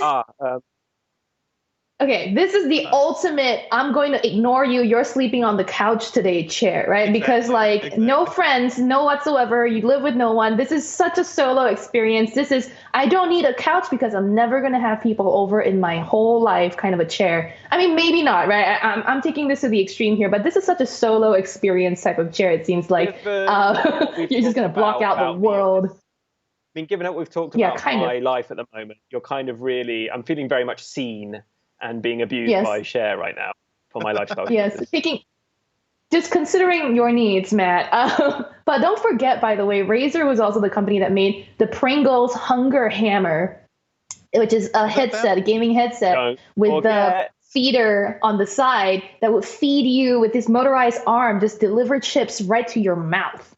This was in late 2019. We checked out the Pringles Hunger Hammer, and I'm pretty sure we all caught some kind of sickness from each other from testing it out. That was a real product, you know, not something they would. I don't know that. Yeah. I don't know how many they sold, or if they even sold actual units of those, but we did test that out, and yeah, Razer just is happy to make those concepts. To be fair, though, I don't think Razer was responsible for that product. It might have been Pringles just modifying a Razer headset for it. The Razer brand and everything. And you think, exactly. Hey, it's good for companies to experiment and create all sorts of weird things. I do appreciate Razer for that, but man, yeah, I don't know what they're doing here. I think there's a difference between a concept that you can see that they've actually built it, you can feel and touch, and they're like, yeah, I can wear this mask, versus something you only see in renders. And yeah, pro tip for every tech company out there, if you're showing me something that's only renders, I don't think this exists. I think this thing is a unicorn, right? Show me you can build it. Show me this tech is actually proven, and then maybe we'll take it seriously. Any weird gadgets you guys want to bring up? Don't mind if I do. This morning we saw from Engadget Chinese this laptop called the Avita Admirer 2. The article mostly is in Chinese right now, but we will have an English version up on the Engadget.com site very soon. This is basically a typical laptop, but the bezels around the display have been turned into lights. So this is like a ring light for the webcam above your screen. And I hecking love it. I love the heck out of it. I hecking love it, because there's companies that have been trying to create software that will turn your screen display's brightness up to become like this sort of front-facing flash for you on these calls. Yeah. But nothing beats a ring light, you know what I mean? Like, this feels like it's purpose-built for Zoom calls or for people who are trying to... beats a ring light, right? Like, as you probably have in your apartment right now for your stage setup at CES, Sherlyn, you probably have like a nice studio light in a corner somewhere. I have one like bouncing off my ceiling to kind of distribute light around this room. So ring lights are great. There are other ways you could go about it. If you guys check Amazon, there are LED studio lights that you could mount to your table or get in a cheap tripod or something that look pretty good, right? Yes, but this is built in. And for me, like, I, again, have to harp on the fact that I have no space in my apartment. And I do have a ring light, right? And I have to bring it out every time I'm doing any shoots at night. And it's a lot. This thing, though, I haven't seen it in person. It might be complete crap. It's also totally possible. But just the concept, the idea of embedding lights into the bezel around the screen and turning it into a ring light, I'm like, oh, that's kind of cool in a funky way. Kind of gone to town with that as well. Like, alongside that weird ring light trim, there's 3 webcams in the kind of webcam recess at the top. So you have like each one offering a different kind of crop. So you have like a close-up one, a medium close-up, and a wide shot, I guess, if you want to get more people or more of your messier apartment in shot. So I like that they just kind of like, that is the only thing this laptop is for, really, it seems like. It's like, you just want to have very extreme webcam chats. I mean, it'd be quite good for doing these podcasts, wouldn't it? Sure. Exactly. It would actually be useful. Yeah. So we'll see. Else? But I mean, nothing else weird jumps out at me, but Matt, was there anything you wanted to highlight? I mean, I kind of talked about my weird stuff. I loved the Razer stuff. You did. I loved the furry robots. I'm trying to think what else caught my attention. I think that's it for me. Those are my main kind of what the heck things. Yeah. We also obviously have covered a lot of stuff from CES and through a lot of judging and discussion with the team in between all of these staged programs for you. We've managed to come up with a short list of candidates for the official Best of CES Awards, which, by the way, for the 8th year in a row, Engadget is judging the official Best of CES Awards. And we've announced the finalists already. We'll be announcing the winners shortly, actually this afternoon at 4:30 p.m. Eastern for podcast listeners. You can go back and look at our coverage on that. But yeah, I mean, do we want to quickly go over some of our categories? Devindra, what were your favorites in this? Because we each basically own 2 categories in these groups, and then we kind of collaborate. We all chat with each other about what works best. Or Sherlyn, like, what are the highlights from yours? I mean, for me, I'll grab 2 categories. I'll grab best wearables, and because you and I were on PCs and tablets, I'll actually grab best sports tech instead. Sure. So best wearable is the one of the categories that I was in charge of, and usually there's just a lot more wearables to check out at CES. And I think this year being an online-only format, we didn't see as many as we could have. And one of the front runners for me in this category is the Mudra band. I think it looks. It's a way of adding new ways to interact with your Apple Watch. It's not designed for accessibility, but there are potential accessibility benefits here. So I think that stands out compared to a lot of the other things. I mean, Fossil did announce a slew of new watches, but it's just more Wear OS watches. I don't think we need to keep giving Wear OS watches awards. They're just not.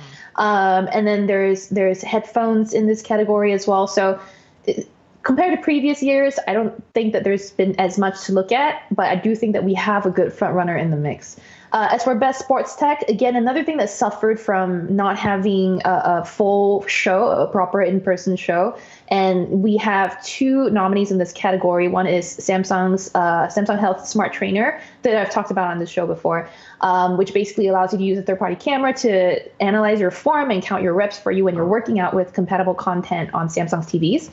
And then the Wonder Size, basically sort of a Netflix of exercise videos service, but that also has a way to monitor your form and interact with the Apple Watch. So interesting devices. Not sure what's the front runner yet on that front, though. How about you, Dev? That's cool. I mean, let me tell you guys, like CES is kind of a rough thing for a lot of us, right? Because it involves a lot of travel, a lot of like hanging around hotel lobbies and conference hall lobbies, and also just like not getting enough sleep, not eating properly because you're running all across Las Vegas and trying to talk to people, trying to write, trying to do stuff. But when we sit down and do the awards, it is like us as a team taking a step back and just being like, okay, take a breath. What is good? You know, what is the best? And I've always liked doing the awards with us too, because hey, it's cool. We're doing the official CES awards. It's always fun. Sherlyn, anything else you want to highlight from your other category? No, I'm good. I think, Matt, what were your categories? I was only gifted with 1. So I did Best Mobile with mobile editor Chris Velasco. You may have heard of him. So yeah, CES is traditionally not it's not really a mobile show, is it? Yeah. No. And like we've already talked about a lot of these already, but I want to focus on the most interesting one for me, which was the LG Rollable, which is a device we only saw for a few hot seconds, unfortunately. It was part of LG's CES keynote stream, and it was the briefest of teasers of this device. It's a device they've already told us they're making, and we've been updated to know, we now know that however this is going to roll out. It's going to roll out later this year. And yeah, it's a phone with a screen that will expand, rolling out from one of the edges. It kind of rolls up inside itself, offering you a tablet interface in a smartphone package. That's the sales pitch here. And, you know, LG never really went for foldables per se. They made like, you know, dual screen devices that could fold, but they never went for, you know, a OLED screen that could fold upon itself or anything where you could create a seam. I like the idea of a scrolling OLED. It just seems to make a lot more sense to me. It seems a lot safer, a lot more likely to kind of go the distance. But yeah, it's still at this very early, you know, prototype teaser on a CES sizzle reel stage of development. So I'm waiting to hear a lot more about it. But I just find the idea, and when you've got a company like LG behind it, I know that they can deliver on, you know, cutting edge display tech. So there's a lot more belief that they can kind of deliver on this device. And so yeah, that was the one that kind of intrigued me the most out of mobile. And there are others we've already talked about, the LaVie Mini with those, you know my feelings on that. And then the TCL Next Paper, which I also think is quite compelling. That's the Color E-Ink display Android tablet, which Sherlyn's already talked about. And then the TCL 25G, because God help us, we needed a phone in the phone category. God help us. Yeah. God help us. I mean, it's the fact that Mobile World Congress is always so soon after CES, I feel like has always hurt the phone side of CES. So there's that. Yeah. Who knows what's happening with that show this year? It got moved, so we don't know yet. Yeah. Last time I heard it got moved. Let me talk about my categories briefly. It's basically everything we've already talked about, right? Like I did best PC or tablet with Sherlyn. Right now, nominees include the HP Elite Dragonfly Max. Yes, Max. And the Lenovo ThinkPad X1 Titanium Yoga, which is really cool. An unannounced Asus PC and that Next Paper tablet. Both really cool. And the TV side, also not super surprising, right? We like LG's OLEDs. Once again, the TCL 6 series, Samsung's Neo QLED TVs, which have mini LED backlights. Like I said, like that stuff is really cool. It'll make LCDs look a lot better. For a lot less than an OLED. And Sony's Cognitive Processor XR, which is their image processing for their new Bravia XR TV. So, a bunch of stuff. And I think I feel good about these categories. I do wish we had more than just the major companies showing us products, right? Like that again is the downside of doing this all virtually. And even some big companies that normally are a part of CES just didn't actually sign up for things this year. So like NVIDIA technically is not attending CES, right? So their products were not eligible for a lot of these categories. So, there is that sort of thing. Yeah. Anything else you guys want to mention about this? Like anything you want to call out? I think obviously we'll have the Readers Awards, the People's Choice. The People's Choice, yeah. Yes, but I don't have the final list for that quite just yet, do we? Voting's open, no, right? Voting's open. Voting is open, yes. Okay. People's Choice. So the things I would suggest you read up on, I think the one that we haven't talked about, we talked about right at the start was the Ryzen, the Ryzen 5000. I think those mobile chips, they could be a big deal in the next year or two. I think that's probably the kind of the driest hot pick of mine. But I think that's just, it's dry, but it means business. It's, it's not a giggling furry robot, sure, but I feel like it's a compelling option and something that kind of deserves plaudits and awards. That's probably the one I'd suggest people read about and maybe even vote for. Am I allowed to endorse things? Well, I've endorsed it. Yeah, of course. I think that's a good point to kind of close out this section of CES chat on, which is, for those of you watching us live on YouTube right now, make sure you go and vote for the People's Choice Awards. We'll be announcing the winners of all of that, all of the categories we talked about, 14 categories. There's also the People's Choice Awards and the best of the best for the show. And we will be announcing those winners 4:30 p.m. Eastern on Wednesday, January 13th. If you're listening to the podcast version of this, you're already either spoiled or you can already go check out who the winners were. So make sure you go to Engadget.com for that. Cool. I think we can move on to live Q&A. Shirley, you want to go first? So thank you. Our producer, Ben, has already grabbed some questions from the audience. So we've got a couple to go through here. Go ahead, Shirley. Yeah, I'll take the first one. Mark Dow, one of our regular viewers, hello Mark, asks, any idea when Engadget might have their hands on the 3000 series mobile GPUs? I'm worried about the power decrease in the mobile line and if they'll be as much as a step up as the desktops.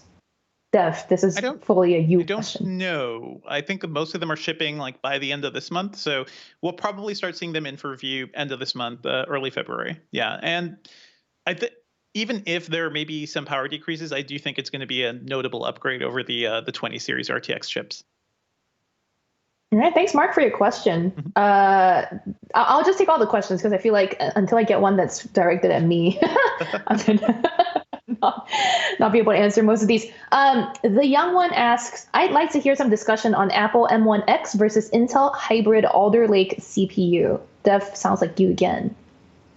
I mean, there's a lot we don't know. We have been, there is no M1X yet fully announced from Apple, but we were really impressed with the M1 as a mobile chip. And I think the Intel hybrid Alder Lake CPU is kind of Intel getting into that idea. They announced that that's going to be coming at the end of this year. That'll likely be their 12th gen chip. So high powered cores with low powered cores. And it could be cool, but I think we're so impressed with the M1 at this point that Intel really has a lot to catch up on. Matt, I'm not gonna. I mean, run because right now somebody is ringing my door and I'm expecting a package. Okay, so I'm gonna. We'll take care of the next Q&A. I'll be right back. Okay. Yes. So I mean, I'll jump to the next one that maybe Matt, you and I can handle. ODT Gaming says, and this is really a Devendra one, but he'll be back soon enough to chime in. ODT Gaming says the 8K lineup doesn't make sense. They build a product that you can't really even use. Matt, do you have thoughts on 8K on TVs?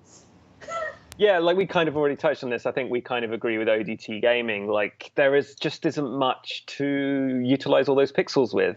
I think you can do that kind of again, a movie reference. Have you seen Back to the Future? Yes. So there's a point where they have a giant. Oh gosh, yeah, come on, you're breaking my heart.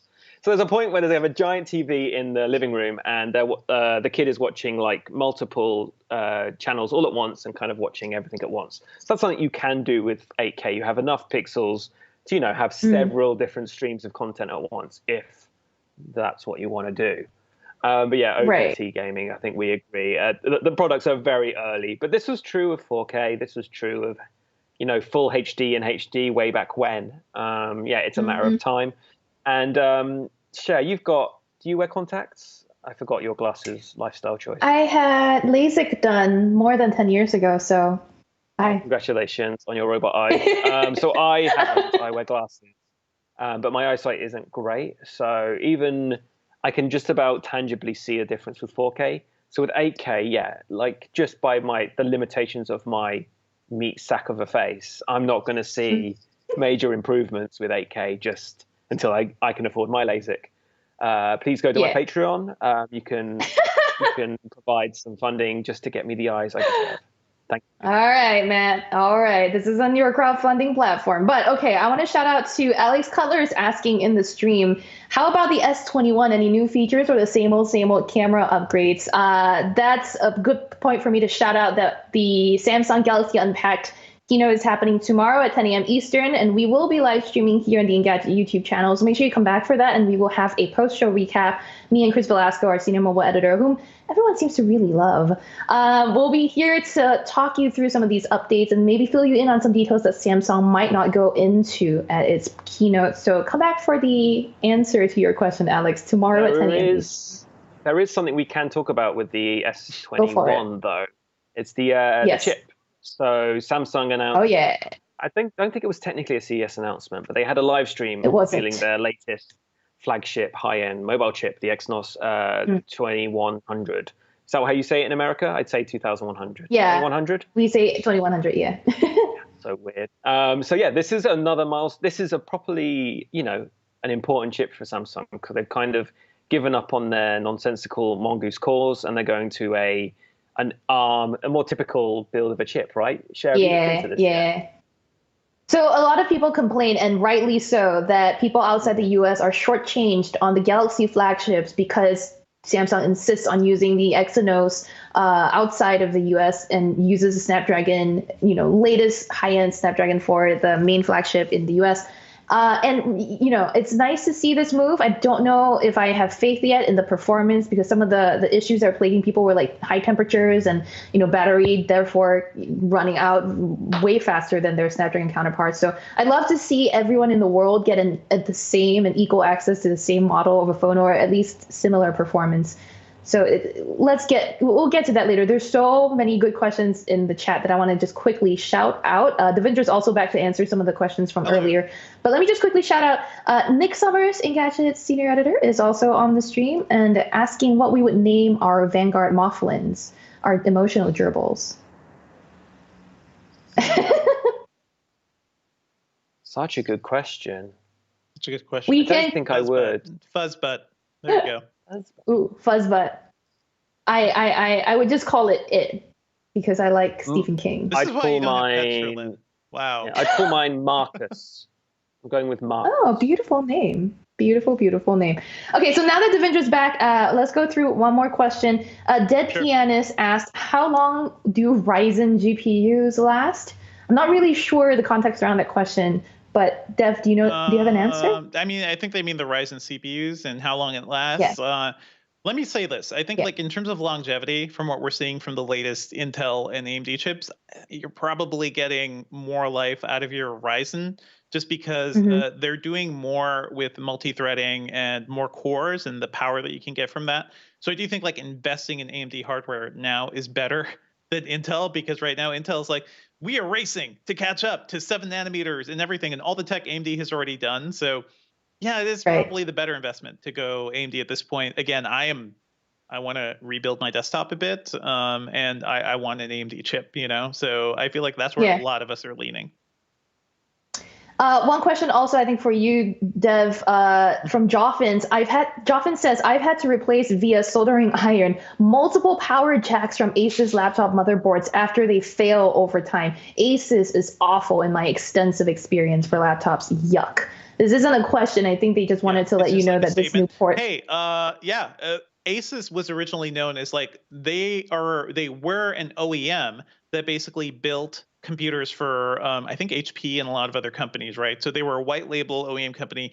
Then I think within the past 10 years they started doing their own thing and building their own models. I do think some of their earlier notebooks have had a lot of issues. I actually remember I think it was around like 2009, 2010. I had like this I forget what they called it. It was like before the Ultrabooks, but they were like low-powered Intel chips on these really cheap PCs, and it was flimsy, but it worked well enough. I think they're higher-end lines, so I think the ZenBook lines and the Duos and everything fare a lot better than the cheaper Asus notebooks that you'll find on like Amazon and stuff. What are those lines called again? Like not even the they have Lifebook. They have like some that are just like unnamed. So the less you pay, the less good the build quality will be, and that's true for everybody. I do think like overall, like Asus has gotten a lot better. Whereas we talk about Lenovo, and I think Lenovo has just gone downhill, especially on the ThinkPad line, because we normally associate that with with high quality PCs. And it used to be when it was IBM ThinkPad, those were tough machines. Y'all talking about Asus netbooks and stuff. I actually have one right here because this is my super old EEE PC netbook thing. Yeah, it has the Asus branding and a very worn out heart sticker on it, and it still opens up. Yeah, actually, I bought my wife one of those, back when they were first announced, and those things were going for like $200, right? And they did like a decent amount of work. Yeah. How did you find that so quickly, Cher?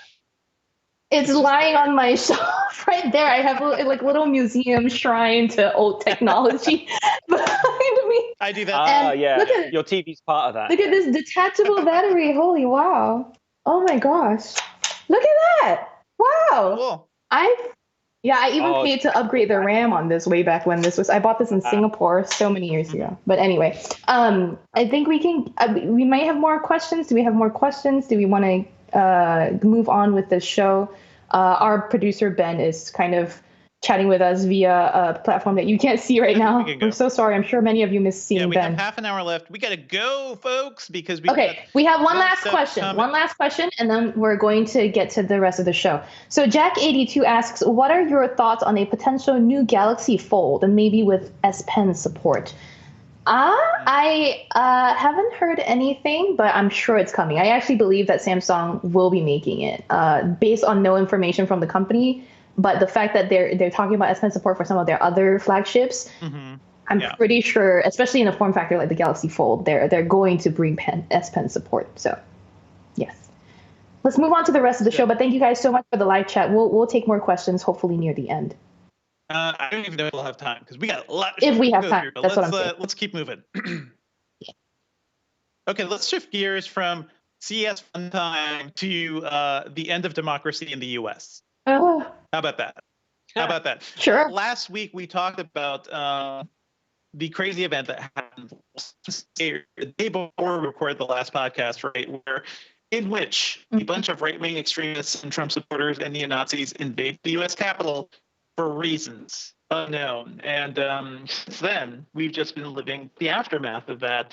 And there's a lot to basically go through.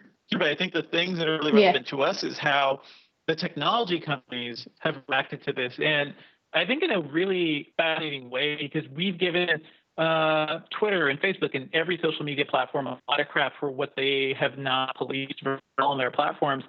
But after that event, after the Capitol invasion, Facebook said that they would be, and we announced this at the last podcast, that they would definitely, block Trump's account or suspend his account. Twitter just suspended his account on last Friday. Permanently, That was the thing. That was the thing that just cut the oxygen from Donald Trump, because he doesn't have this platform where he could just sit on a toilet and, spout off whatever he wants, potentially spark another war. And I think that probably I actually feel a lot less anxious about the state of the world because I'm not just constantly hearing him or seeing people react to him on Twitter. So there's that. But also I think you see how desperate he was to get back to that platform, like an addict really, really getting for his fix, because he started apparently tweeting on other people's accounts around him. So his assistants and other people that worked with him, the POTUS account, and Twitter was just like, no, I guess those are suspended now too. Those are out. He kept trying to get around it. And right now he's just been, there's been a lot of conservative backlash in the U.S. that we are silencing Trump. The president, who has access to a massive communication platform, every TV network they want, you just can't do it instantly. It's and I think that is a greater good for a lot of people. But what do you guys feel about this? Is it too little, too late for Twitter? Do you think did they have any choice after the Capitol invasion? I don't think it's too little. Sorry, I don't think it's too little, but I do think it's a little too late. Like I said before on last week's episode, it's to me telling that it took the Capitol being stormed for these companies to do something. It tells me that they're more concerned about high-profile people being potentially hurt. If you think about the types of riots that have gone on in the past, the numbers of lives that were lost, it took more of a high-profile thing for these companies to do something. That's my main takeaway. The rest of the stuff, I think I'm more interested to hear, Matt, as an onlooker from outside the U.S., what you think. Sure. Just staring in with my nose against the window. Like, I'm sure you'd kind of agree with me to some extent, but it seems like they're just all jumping on now because they know he's on his way out. Yeah. Right. And they can just collectively get an easy win. I feel it's kind of it's a hollow victory, which is a real shame, right? It feels that, we've seen what Trump has tweeted in the past, and it's been against the Twitter rules, but somehow he's just kind of stuck on. And this is true of a lot of the platforms. And I get that he's, the leader of the most powerful country in the world and the rest of it, but the rules are the rules for a reason. But it does seem like social media is now being branded as a media platform, which I think is interesting. And that's going to have big repercussions in the future for whenever another terrible human being does stuff on these networks. So, I'm intrigued I agree to with see you.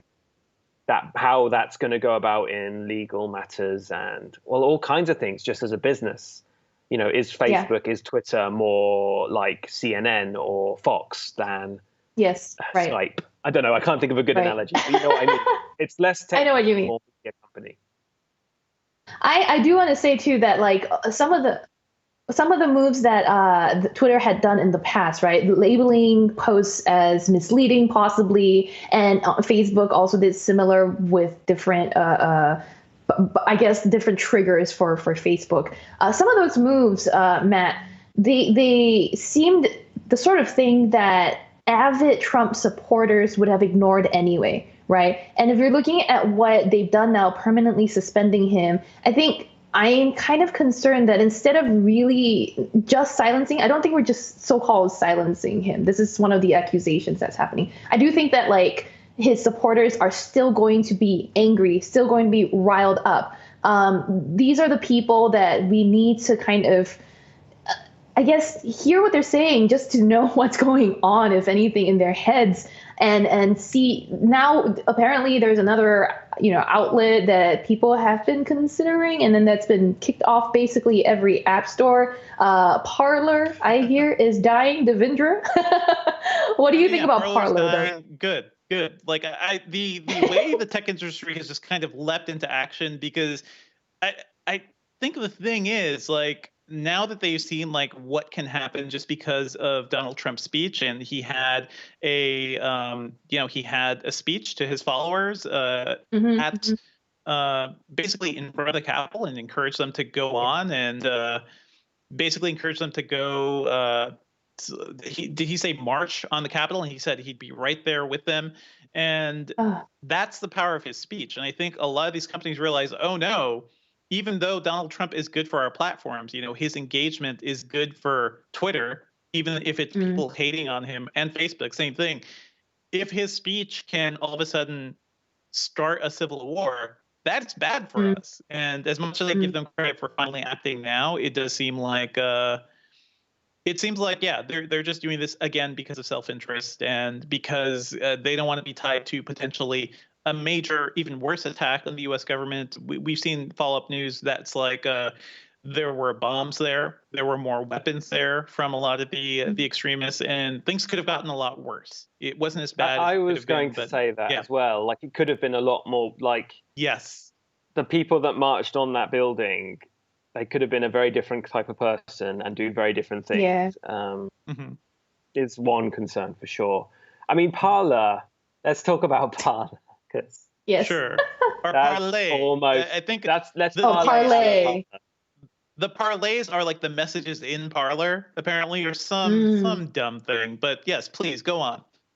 So my favorite thing about Parler is a researcher has been able to draw out 99% of the content that was public on Parler and just pull it all down. And many people have just been kind of picking apart Parler that used like the free trial of Okta, which is like a 2-factor authentication, and then it stopped. And all these other like very obvious things, like when you delete something on Parler, it doesn't get deleted. It just gets marked in the metadata as quote unquote deleted.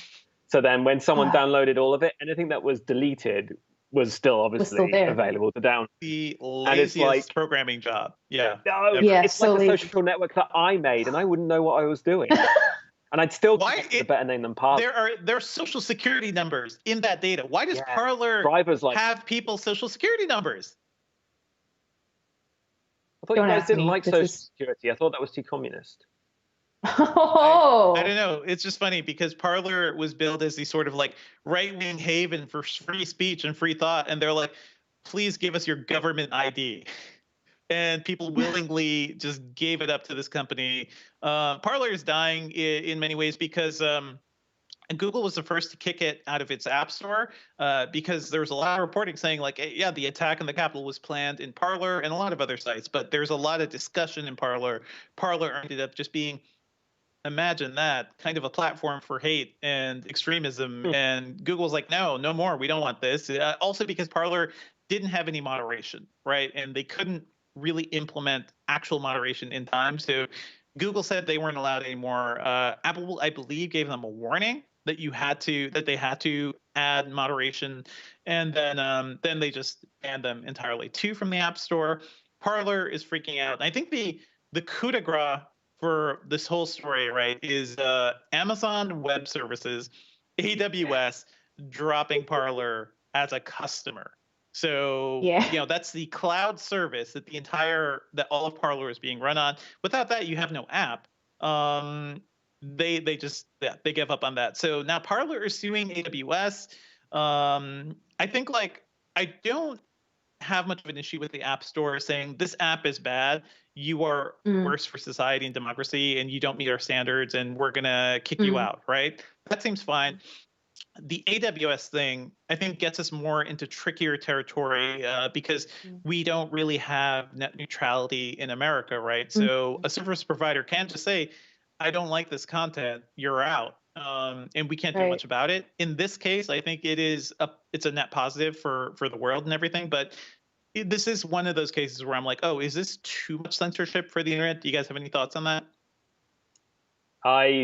Unfortunately, I don't have any straightforward answers, but I agree with your hypothetical. Is this a bit too far? It seems like a very strong move to make, but AWS are surely within their rights to do so. Sure. So it's more of a legal issue, right? It's kind of like how I was mentioning, like AWS isn't even really a social media network or anything like that, but how are you dealing with this company? It's not a tech company anymore if it's able to kind of broadcast or not broadcast or allow access or not disallow access to services and apps. I mean, it's so essential that I would consider it like an infrastructure company, and maybe it should be regulated like the way power and water and gas is in the U.S. So it's the thing. Hey, we are not equipped as a society to deal with a lot of this stuff yet. So we're still trying to figure it all out. Goodbye, Parler. You won't be missed. I think that's what I have from this. Yeah, I have one last thought to close us out on, which is I always like to inject a bit of brevity back into a heavy topic like this. But for me, the funniest bit of news was after Parler got booted from Google and Apple's app stores, another app also called Parler jumped to the top of the charts because it got so much coverage. All the I guess maybe the right-wing people were like, oh, we should support this app. And then they went and supported the wrong app. And there were tweets going around afterwards saying that this poor app just doesn't know what it's going to do with all these right-wing users now, which, again, to me was a funny note kind of to close up this segment on. Good on the other app for getting all these users, but good luck trying to figure out what to do with that. Okay, let's take a pause here, and let me just see where we are. Okay. So that's the end of that section. We are going to start wrapping up the show because we have about 15 minutes left. Yeah. Let's move on to what we've been working on, folks. I have nothing. I am dead. I'm a husk of a person right now. Sherlyn, what are you working on? Yeah, in addition to all these CES stuff, I will be hosting the Best of CES Awards later today with Chris Velasco. And then tomorrow, because we didn't have enough of high-profile days this week, we have Samsung's Galaxy Unpacked. I'll be prepping some of our coverage today for that, and I'll be on the live stream tomorrow with Chris Velasco. And then later in the day tomorrow, too, at around 5 p.m. Eastern, we will have Google's chief of Android, Hiroshi Lockheimer himself, join us for an interview. I am very excited for that. So stay tuned, everyone. Come back for that tomorrow. Matt, how about you? Secrets. I'm working on secrets. No, I've actually got a pretty clear slate as well. I'm looking forward to seeing what Samsung throws up tomorrow. It's been a while since a Samsung phone has thrilled me. So maybe this is the year, maybe. I feel like a lot of phone makers need to kind of be a bit more exciting. I think arguably even Apple was exciting with its last iPhone family just because it had 4 quite different phones. So if there was like a Samsung Galaxy S21 mini, that would be cool. Or just something to kind of make me stand up and pay attention would be nice. So yeah, we'll see what I think of Samsung when they unleash their news javelin. Yeah, their news javelin. That's what I'm calling it. I mean, we've talked about this before. I think phones have just gotten a little boring, and we're spoiled about this because we have supercomputers in our pockets and everything. But I don't know if the excitement is as much there anymore. I think it's kind of come back to PCs. Maybe that's just my bias covering this part of the industry, but it just seems like the interesting form factors and stuff, that's where it's happening.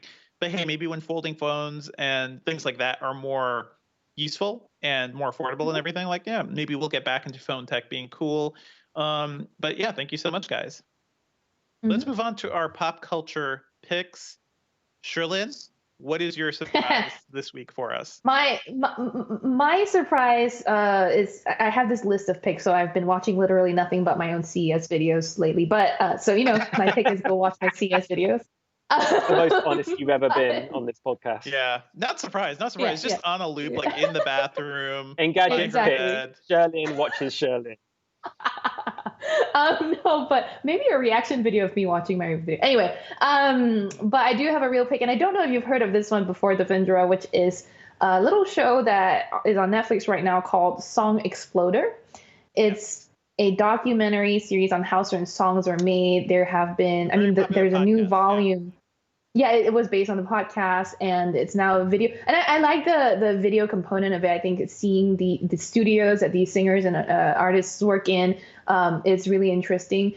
Basically, they take apart a song and tell you kind of how it came to be. And if you're into music, if you have, I think it's accessible enough for people without music background either. But if you have some background in music too, I think it's very informative to see how it all comes together. It's interesting for me to see how a song can not have to start with verse first and then go into pre-chorus and then chorus and then bridge and then chorus again. You can start by writing the chorus first or the bridge first, anything like that. It was really interesting to see. So that's the sort of music geekery I'm into. So check it out if you are interested at all in some of these songs. They have very big name artists in there as well. So definitely consider that. Cool. Well, I will just bring up a film that I love and was one of my favorite films of last year, and that is Bacurau. It is a Brazilian, kind of hard to define movie, like where this fits in, but I love this thing. You can think of it as sort of like a neo-Western, because it's very much a Western. It's set in a remote village in northern Brazil, where all of a sudden people are dying. It almost seems like some people are invading this village, and how this village kind of fights back. I'd call it a neo-Western with sort of like dystopian sci-fi leanings, because there's so much going on in here. But I love this movie. I love it because it is full of social commentary while also being a really fun and entertaining kind of B-movie at times. Like, it gets to be ultra violent. You will see people's heads explode when they get shotgunned in the head. But it's also about resistance and how a small community and a small diverse community has to fight off these forces that are just trying to invade and trying to basically trying to take over their home, and how they fight back. And let me just say, moving into 2021, and after what happened last week, I'm really trying to bring that energy into my life and into America, because it seems like we'll need to be a little more aware of invaders of some kind. Matt, what have you been watching? Mine is so lame and New Year's resolutionary, but I'm getting quite into Apple Fitness Plus. Nice. Got an Apple TV. It goes on my aforementioned 4K LED LG monstrosity in the corner. But yeah, I'm using that. Like, you might, listeners have probably read what Sherlyn has already written about Fitness Plus and how the yoga wasn't up to her very high standards when it comes to it. For me, I don't do any yoga. I ache in all the places. So it's perfect, like rudimentary movements and poses, which I like. One thing, it does have a nice mix, at least here in the UK, it has a nice mix of American and British trainers. Because I can't really stand American voiceovers, present company excluded. But there's something about having an American PT or an American yogi tell me what to do that just riles me. Like, no. Yeah, like, You're funny. I feel rebellious instantly, or I disagree. Hey, we rebel I almost, from you. Why do you feel rebellious? I don't get it. because you're the New World Order. Understand. I'm the Baccarat. Does that You're make the sense? background. Oh. Are there like accent choices, by the way? Because I am very partial to Australian accents. I feel like that would really get me up and going if they had like a fun, I find them jaunty quite Australian relaxing. accent. Yeah, Yes, I'm cool with Antipodean, like Kiwi, Aussie accents. They're both good. Yeah, I'm here with you. But what about meditation? Let me weigh in on a second, because I don't know. I've tried out a lot of the Fitness Plus workouts too, Dev. There's no way to select by accent, right? But if you just go through all the fitness instructors, depending on what workout you use, you can filter by instructors too. I can throw you out some names I think that you already like Jessica on yoga. She sounds like she has an Australian accent. But some of them, like LaShawn on dance and Kyle on core, their American accents, or they sound American anyway. So those are Dustin sounds like he's American too. But I just love the trainers have all had like. Yeah, they're all very calming and very friendly and approachable. I just like their general attitude. They don't talk too much about themselves, which is something I really enjoy. Yeah, you can very much tell they're all high-level trainers, like at the top of their field. Yes. It's very telling that, despite it being a pre-recorded workout, that you feel that these guys totally know what they're doing. And I've done enough. Yeah, I've done enough live exercise group workouts, which I hate, to know a good trainer from a bad trainer. But yeah, I'm really getting into the Plus at the moment, and it's adding I think Sherlyn monitors my Apple Fitness on her Apple Watch. You have been working out more. Yes, I have noticed. Yeah. What do you mean, like monitors? Does she just sit there and like send you feedback? Not enough rings today. Need to clear more rings. Well, it pings you. If you follow someone, it will ping you when they finish a workout. Wow. So Matt and I follow each other on our Apple Watches, and we get pinged when we each finish a workout. And Matt has been pissed off at me for so long because he keeps getting updates from me that he muted me, unfortunately. Yeah, that's good. Mute Sherlyn on all platforms. Everybody, please. That's the only way to survive. The hate. I'm looking forward to trying out Fitness Plus, by the way, just because I've been like nursing a not a broken ankle, but a sprained ankle for a while, and it's annoying. But I kind of want to move because I have not been moving too much. So thank you so much, Matt, for your thoughts. Sherlyn, hope to hear more from Apple Fitness Plus from you. And why don't you take it away, Sherlyn? Yeah. We're ready to wrap this episode. So that's it for this episode of the podcast this week. Everyone, thank you as always for listening and watching. Our theme music is by game composer Dale North. Our outro music is by our very own Terrence O'Brien. The podcast is produced by Ben Ellman. You can find Devindra online at Devindra on Twitter, and I podcast about movies and TV at the /filmcast at /film.com. You can find Matt online at I'm at that Matt Smith. That's Matt with 1 T on Twitter. And I'm also the voice of Engadget's The Morning Edition. It's an early morning podcast. Google that. You'll find it. It's all good. Oh, yeah. And if you want to tell me which Apple Fitness Plus yoga exercises are tough enough for you, you can hit me up on Twitter. I'm at Sherlyn Lowe. Email us your thoughts and feedback at podcast@engadget.com and leave us a review on iTunes, please, because that will really help people find this podcast. And subscribe on anything that gets podcasts, including Spotify. We also usually stream the live recording of this podcast on Thursday mornings at 10 a.m. Eastern. So if you've enjoyed today and you're just tuning in for CS stuff, really, and you want to come back for this podcast again, usually Thursday mornings at 10 a.m. Eastern on the Engadget podcast channel. And then make sure to come back again at 4:30 p.m. today for the Best of CES Awards show. But right now, I think we are about to throw it over to the next thing we have for you on the stage. And I'm going to be a tell you lunch what it break, I believe. Yeah, and then we'll be back. It is a lunch break, and then we will have Behind the AI Wizardry of Microsoft Flight Simulator with Jessica Condit and Microsoft. So come back for that. Thank you guys so much for tuning in. We'll see you soon. Bye.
Hello and welcome back to the virtual Engadget stage for CES 2021. Okay, we're winding down things. We're nearing the end of our CES programming. And I would love to talk about something really fun. So we're going to talk about Microsoft Flight Simulator. With me today, I have Jörg Newman, head of Microsoft Flight Simulator, and Sebastian Wollock, co-founder and CEO of Asobo Studio. Welcome, both of you. Thank you for being here. Well, thank you for having us. Super excited to be here.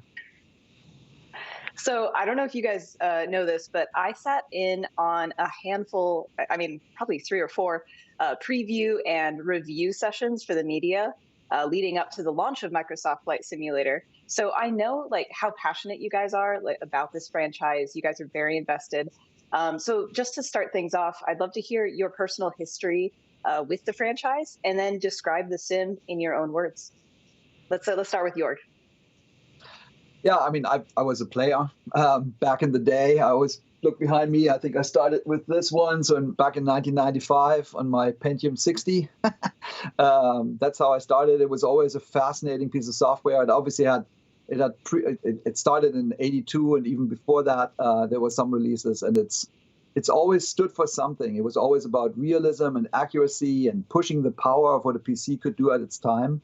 So when I entered it in '95, it was the first time it had a full representation of Earth, but it was super simple, right? Like Chicago was like a few little rectangles. But back in the day, it was amazing, and it always stood there with me. And so as a player, I've been there for a long time, and then over the years, I've been at Microsoft for quite a long time. We always looked at how can we bring this back. When should we bring it back? Because we hadn't done one in a number of years, since 2007 or so.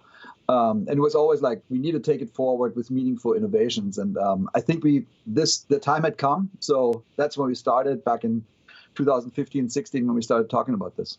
But maybe enough. We talk about this more in a little bit. Yeah. And Sebastian, what about you?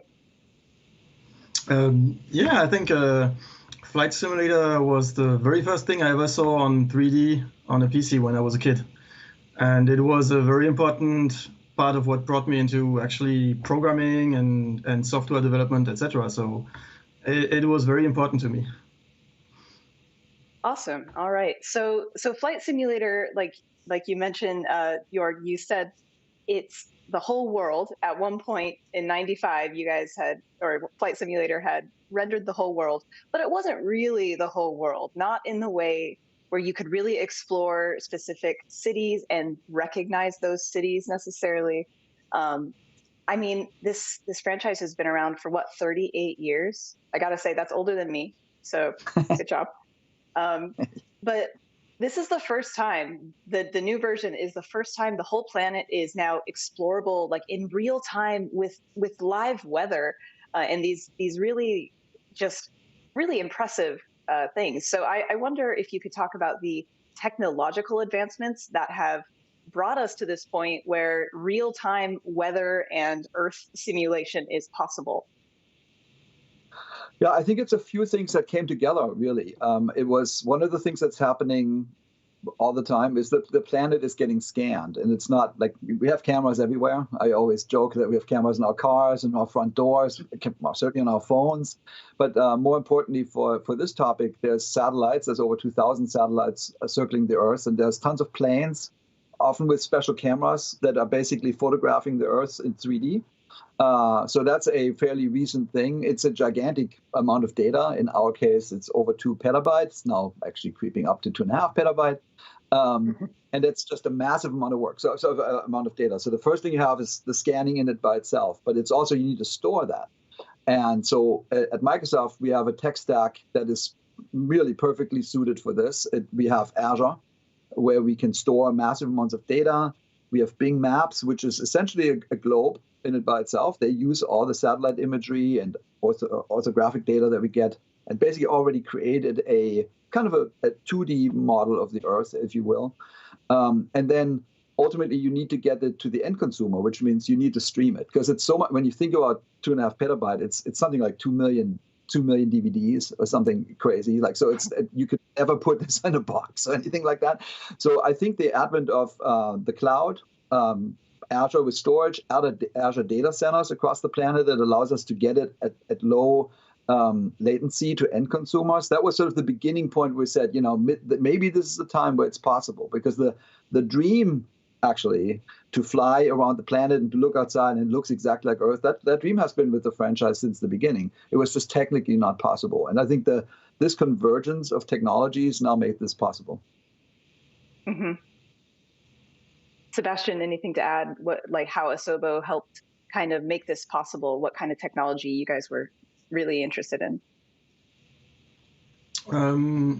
So I think, as Jörg said, the streaming and also the reconstructing the whole elements, you get thousands of little pieces, and then on the end consumer computer, you need to bring it back together into one piece of puzzle.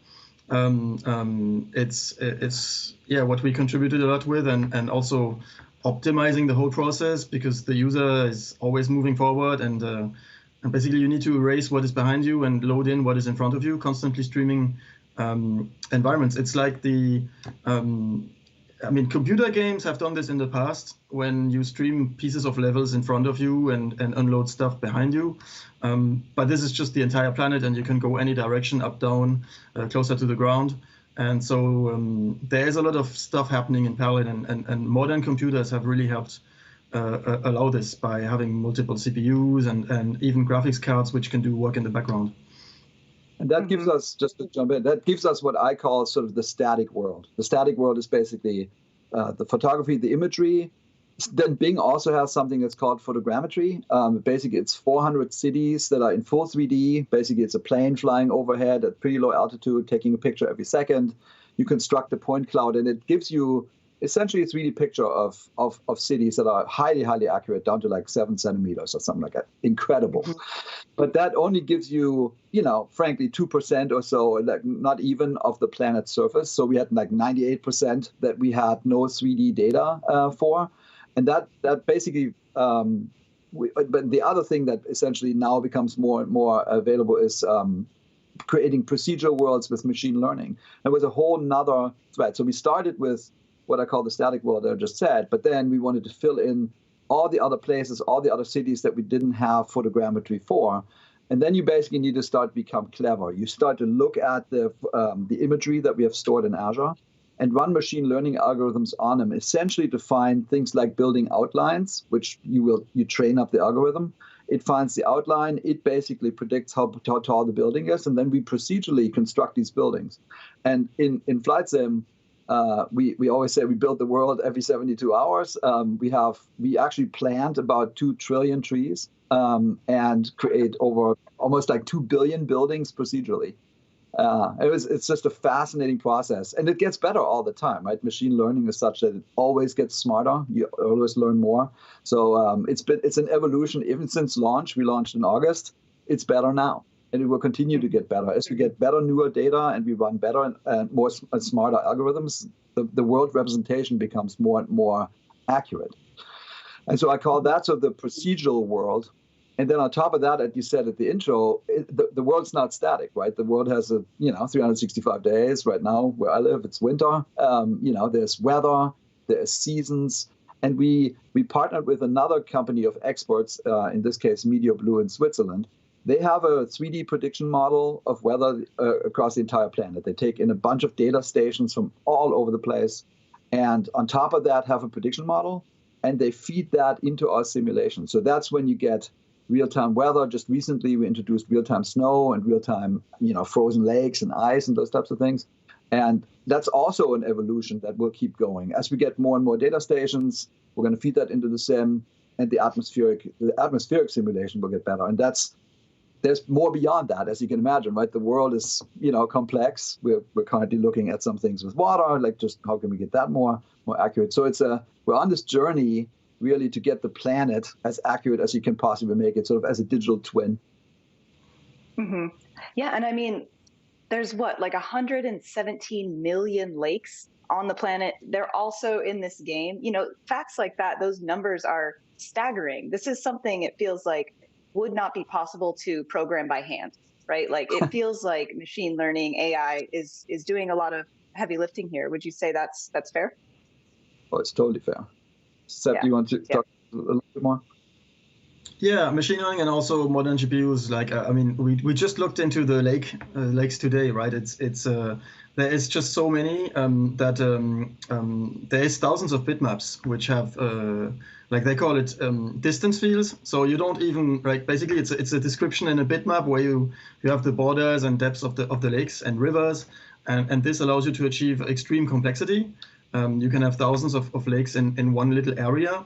And it makes it super fast for the GPU to process, and this is really possible because we now have. I mean, we can write huge shaders and do a lot of things on the GPU that was not possible 10 or 20 years ago. It would have been all geometry and very, very limited in the number of things you can just handle. Mm-hmm. And I mean, on top of like recreating the planet, adding live weather, all these live features, there's also just the amount of like points that you have to simulate on the plane itself, right? Like it's so dense with little things that can just really tilt the entire plane and change your whole course. Like what are some of the features, if you can run through a handful of features that you have to be aware of at all times when you're programming a game like this? Like atmosphere or wind or anything like that, yeah. Yeah, this is something we found out, and that, I mean, personally, it shocked me the first time I flew a real aircraft. So we decided that we had to jump on aircraft. So we hired a lot of pilots with experience, but also we thought that the key members of the project needed to experience flying and flying an aircraft by themselves. And on the very first flight, the thing that shocked me the most is how the plane floats in the air and is part of the environment.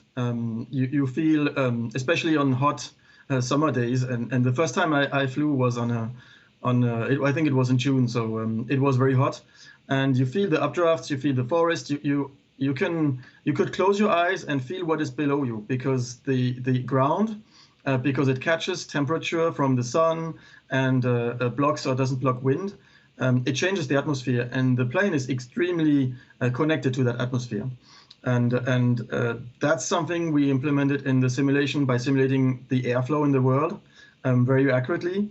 And also, increasing, as you said, the number of points that are simulated, so that, for example, if the right wing touches an updraft, but the left wing doesn't, it creates a roll motion. And so this makes it feel extremely connected and realistic, just like a real plane in the real world. And maybe just for comparison's sake, in FSX, like the last iteration of the franchise back in 2007, we had one control point on the plane. So basically, there was one point. All the physics were operating on that one point, and I believe now it's 1,300, Seb. So the entire the wings, like every single thing, turbulences, micro turbulences, all that is calculated all the time, and and you have to be fully aware of things like the temperature, the dew point, like everything in the atmosphere matters clearly to the plane, because it's physically as accurate as you can really make it. Mm-hmm. Yeah, and honestly, when I'm playing this game, it's not that it doesn't take no concentration, it doesn't take no effort. It's like this perfect balance of you have to be aware of what you're doing at all times, but you don't always have to be fiddling with the joysticks or anything. You don't always have to be actively engaged in the game, but you have to be watching all the time. You have to be watching your gauges, you have to be watching your plane itself, and just kind of feeling whether you're on the right track or whether you're going to flip or anything. And I think that would be really hard to put into a video game, and the simulation does it well. Like, you even have VFR, you have visual flight rules. Like, that was a pretty important thing for you guys to nail in this game, right? It was actually absolutely. Yeah, go ahead, Sam. Yeah, sorry, VFR, yeah. So just to define what VFR is, so visual flight rules, it means that you don't have to have, so you have the ground in view at all times. You don't have to have as many instruments. So, for example, instruments which help you fly the aircraft inside of a cloud, so where you don't see the ground anymore, and you don't even know if you're flying upside down or normally. And so you see the ground at all times. And you use the ground as a reference to know where you are, to find your way back to your airport, or to navigate. And so it means that you are above 500 feet, so very close to the ground, but not usually don't go very high, right? It's between 500 feet and usually 10,000 feet. The higher you go, the more you can see the terrain, but it's really the terrain that is important. And that is a big improvement on this iteration of Flight Simulator, is that the terrain being, the whole world being stored on Azure and streamed to the user, you get the real world terrain. It looks very close to reality, and it has exactly the same features. It has the same buildings, the same lakes, roads. And I mean, every flight I prepare, I always do it in the sim first. And it helps me know that there's this village, which looks like that, and then I have to turn left, and then there's a highway to follow. It's exactly the same. No, as the series, like obviously the series, as you said, is almost 4 decades old. So it's gathered a unique and incredibly loyal community called flight simmers. And before we ever really started coding anything, we listened to them. We asked them questions. What are they looking for? And there was a lot of the things were like what you would expect. Hey, a modern looking game engine, something that takes advantage of modern hardware. But the thing that was the standout and somewhat was surprising is they said, please enable worldwide VFR. That's never been possible. It's not even possible in the really large level D simulators that the actual airliners are using to train their pilots. So it's truly a first that we were able to achieve. And so it's fascinating. We get lots of feedback. The knock-on effect is that people now send us lots of videos from all over the planet, and they show us side by side of what the world looks like where they live, and then how it looks in the flight sim. Oftentimes it's very, very, very similar. And sometimes there's nuance where they said, hey, this is not quite right. And then we go and address that and try to get it to match as precisely as we can. Yeah. And so I actually want to build off of that little story there.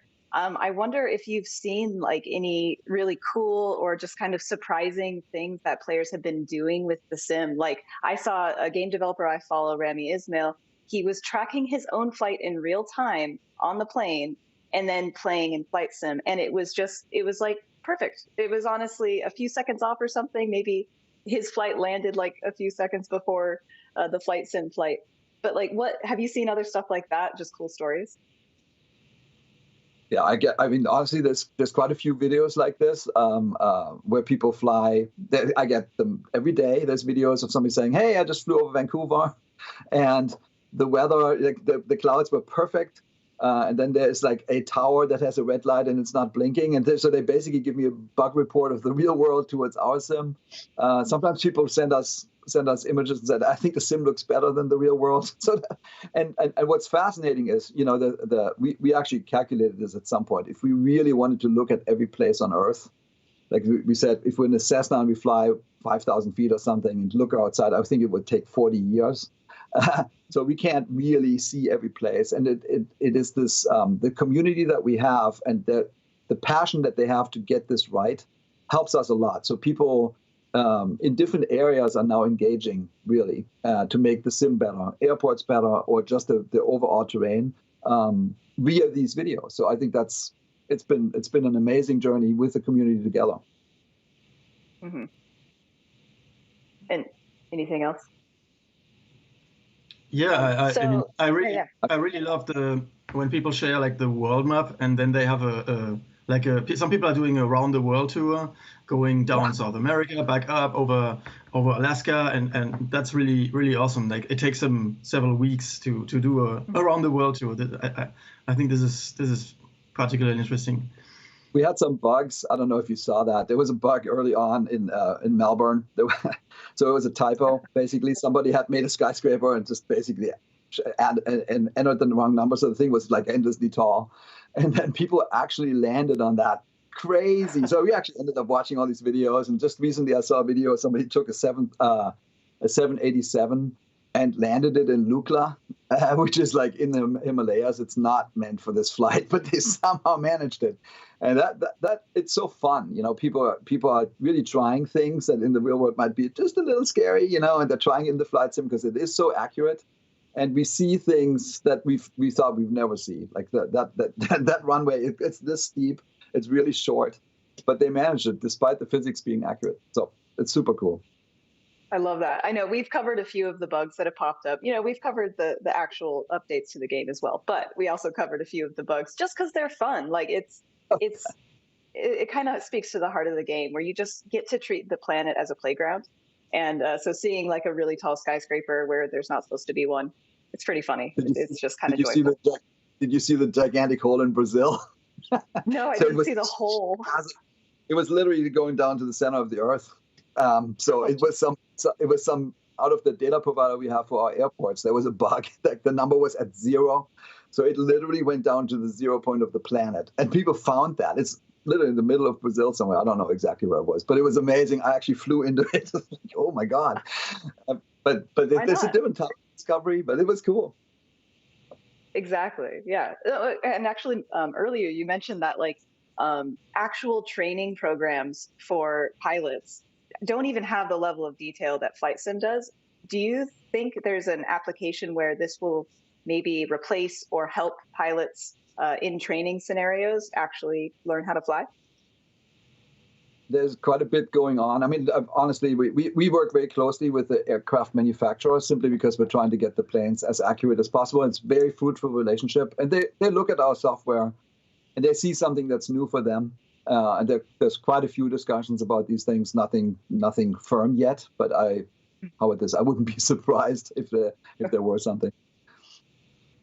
Yeah. You guys are constantly updating the game, and I know you have a pretty ambitious DLC schedule as well. So like, what kind of things are you most looking forward to, I guess, in this game? Like, are people clamoring for something, or are you personally interested in an update? I mean, I would say it this way, like, I cannot overstate how important it is to have this flight sim community. They're really super knowledgeable, super gracious with their time, and they have been in this simming hobby for decades. So they know a ton. And we actually actively collect their feedback. Every week we publish their priorities.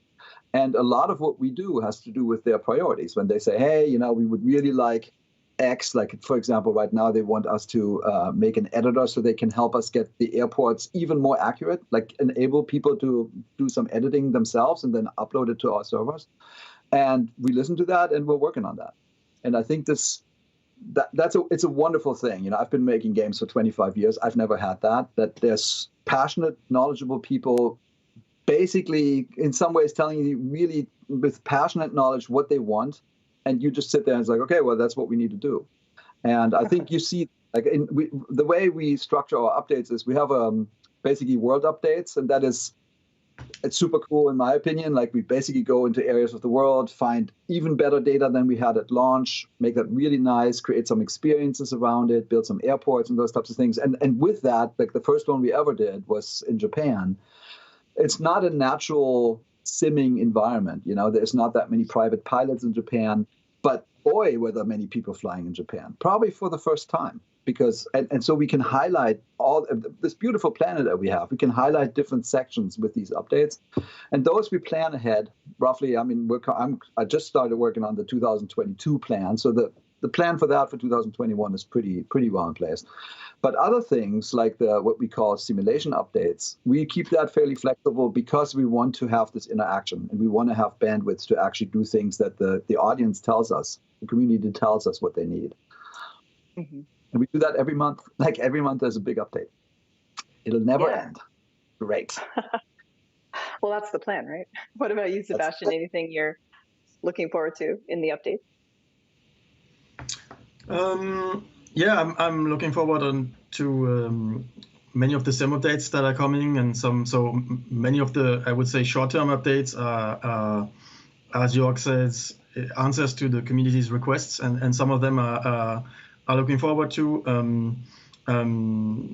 So it's mostly, I mean, little bug fixes, improvements.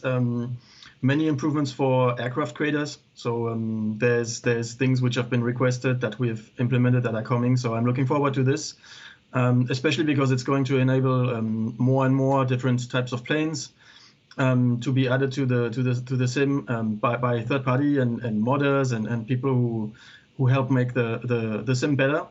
So that I'm particularly looking forward to these improvements to the tools, and also things that we improve on the aircraft coming in the future is ways for users to change the aircraft a little bit. So for example, right now, if you choose the 152, it's always the same, right? It's the 152, but in the real world, no 152 is exactly the same than another, right? They're all a little bit more used. I mean, when I go to our airport, some of the planes have even scotch taped wings because they hit a bird, and some have the paint which is more used or whatever, right? There's little tiny differences, and they may impact the drag coefficient a little bit. For example, that's why something very specific. Every plane has this little certificate where they weigh it. It goes on a scale, and it's very precise, right? And they do that on every plane because every plane is a little bit different. No plane can be like out of the factory and have exactly the same. Just because maybe one has a GPS of one brand and one another has different equipment, everything changes. And this really changes the way the aircraft flies. And these are little things that we are going to add in the future that allow users to customize or personalize or change the aircraft a little bit to get a different experience or to make it match maybe a specific plane they're trying to simulate that they know in the real life or something like that. I'm looking forward to that as well. Maybe that's one more comment is this that we have this, that we don't have just a community of simmers, we also have a community of creators. And it's been blowing us away what they've done already. So I think we launched roughly 5 months ago. They've almost made 1,000 add-ons. And it's just amazing. Like it's when I get up in the morning, I actually check out what they do because it's like a candy store. Like there's new airports popping up everywhere. And those are people that live there locally, so they can get the airport perfectly right. And then there's more and more aircraft. People make missions. There's some group that made like an MMO on top of our sim. And it's a sandbox, right? And in many ways, people can contribute. And that's so much of the energy will come out of that. And I love that. It's great. Well, that actually feeds into a question that I had personally. So in the game or in the sim, there are some areas of the globe that you can really dive into, and they're extra detailed. They're like super accurate because you have the information to create them in that way. But then there are areas of the globe that aren't as accessible in that way. You have some areas like similar with the Google Maps Street View or these Street View things, where just parts of the globe are not as covered as others. The Western world is more covered than, say, the entire continent of Africa. So are you what kind of efforts are you taking to better feature areas of the globe that aren't as covered by Bing Maps or photogrammetry? It's a deep passion of mine personally. And I mean, just this morning, just to tell you a story, what happens is people, as I said at the beginning, the world is getting scanned. And lots of people do this locally. Like, for example, for the England update that is coming out in about a week, we worked with a British company called Blue Sky that made 3D photogrammetry cities because we really wanted London. It's really important to have it. And they had it. And I get pinged from companies in Israel and Australia and South Korea. And I think the data already exists. It's just never been served up to a community to actually be consumable. And I think we are a wonderful vessel for this type of thing. And my passion is to get the entire planet right. So when we talk about world updates, it's literally going to travel around the planet. Every 2 or 3 months, we're going to have a new update of a area that has not been served all that well. And I'm super excited. Can't really talk about exactly what they are yet. But there's some areas that have never really been good. And we're going to have some really great things to show for those, both in 2021 and beyond. So it's just this continued improvement of the planet. Awesome. Anything to add, Sebastian? All good. Awesome. Well, all right. I think that's going to do it for us. Thank you both for being here with us. We had a great conversation. And I'll probably be playing some flight simulator soon. It calms me down. It's a very calming experience. Meditative is what I called it in my review. So thank you. Thank you so much. And thank you. And then after this, we're going to have more on the Engadget stage at CES. We're going to talk about weird concepts and how they make it to market. And then eventually we'll have the Best of CES awards tonight.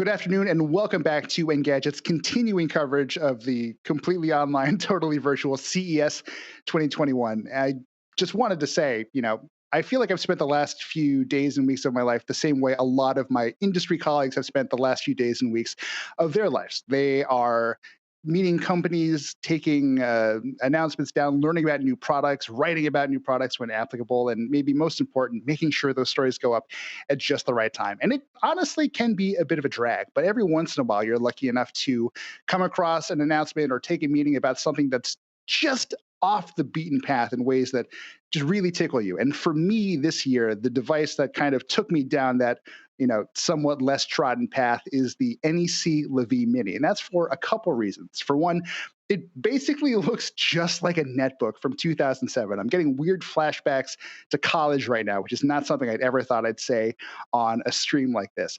It's also definitely a modern machine. It's got one of Intel's 11th generation Core i7 chipsets, 16 gigs of RAM. It's a proper, up-to-date PC. But what's interesting about it is that it also kind of doubles as a game console. There's a dock you can plug this thing into, connect it to your TV, and get proper 4K 60 frame per second gameplay.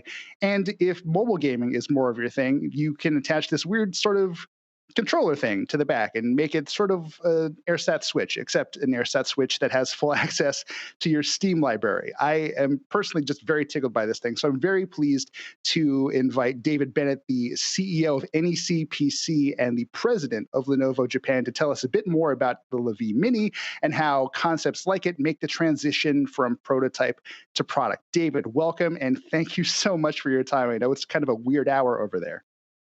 Hey, no, Chris, it's my pleasure, and thanks for having me. I'm pretty excited to be here. That makes two of us, especially because to make this happen, I slid into your DMs very randomly. There's a lot of things I want to ask you about the LaVie Mini and sort of the process that shaped it. But in the interest of telling a fuller story, I feel like we need to pull back just a little bit, David. How does a Canadian guy ultimately become the CEO of one of Japan's most, sort of storied PC brands? No, that's a great question. So, as you know, maybe many of your readers or your viewers don't know, but NEC Personal Computers, NEC PC, is a joint venture between Lenovo and NEC. NEC obviously being one of the huge Japanese brands here in Japan. But my story is, to be honest, I've been back and forth to Japan for many years. I started in high school. I went on an exchange program. I fell in love with the language, fell in love with the culture. And I went back and forth for many years, university, graduate school. And then right out of, I went to Japan for the last time with a program called the JET program, where I was working in a government exchange between Canada and Japan. And then my next job coming out of that was working for a company that many of your viewers may have heard of, AMD. And I was with AMD for 12 years. And my first couple of years was actually based in Tokyo. So that's kind of where I started. And, it's been all an exciting ride from there. So you pointed out an interesting sort of facet of the industry, which is that Lenovo and NEC have sort of, I believe as of 2011, they sort of embarked on a joint venture to build PCs. And then in 2016, Lenovo acquired more of a stake in that joint venture. So I guess for my clarity and for the clarity of our viewers, what is the sort of relationship between NEC PC and Lenovo now? Is it a subsidiary? Is it something else? That's a great question. So NEC Personal Computers is a joint venture between Lenovo and NEC. And you're correct, in 2011, 2011 is when it started. Actually, we're coming to our 10th anniversary this year of the joint venture. And then in 2016, I think Lenovo took a larger majority stake. So essentially, it is the NEC Personal Computers is now a subsidiary of Lenovo, but there is still ownership. There's still part ownership by NEC Corporation. So, for example, although I'm a Lenovo employee, I work for Lenovo. I have regular meetings with NEC Corporation, and we work very closely here in the country with NEC to make sure that we're following brand guidelines, that they're aware of what we're doing. I participate in a board meeting with them on a monthly basis. So it is a very, very close relationship here in Japan.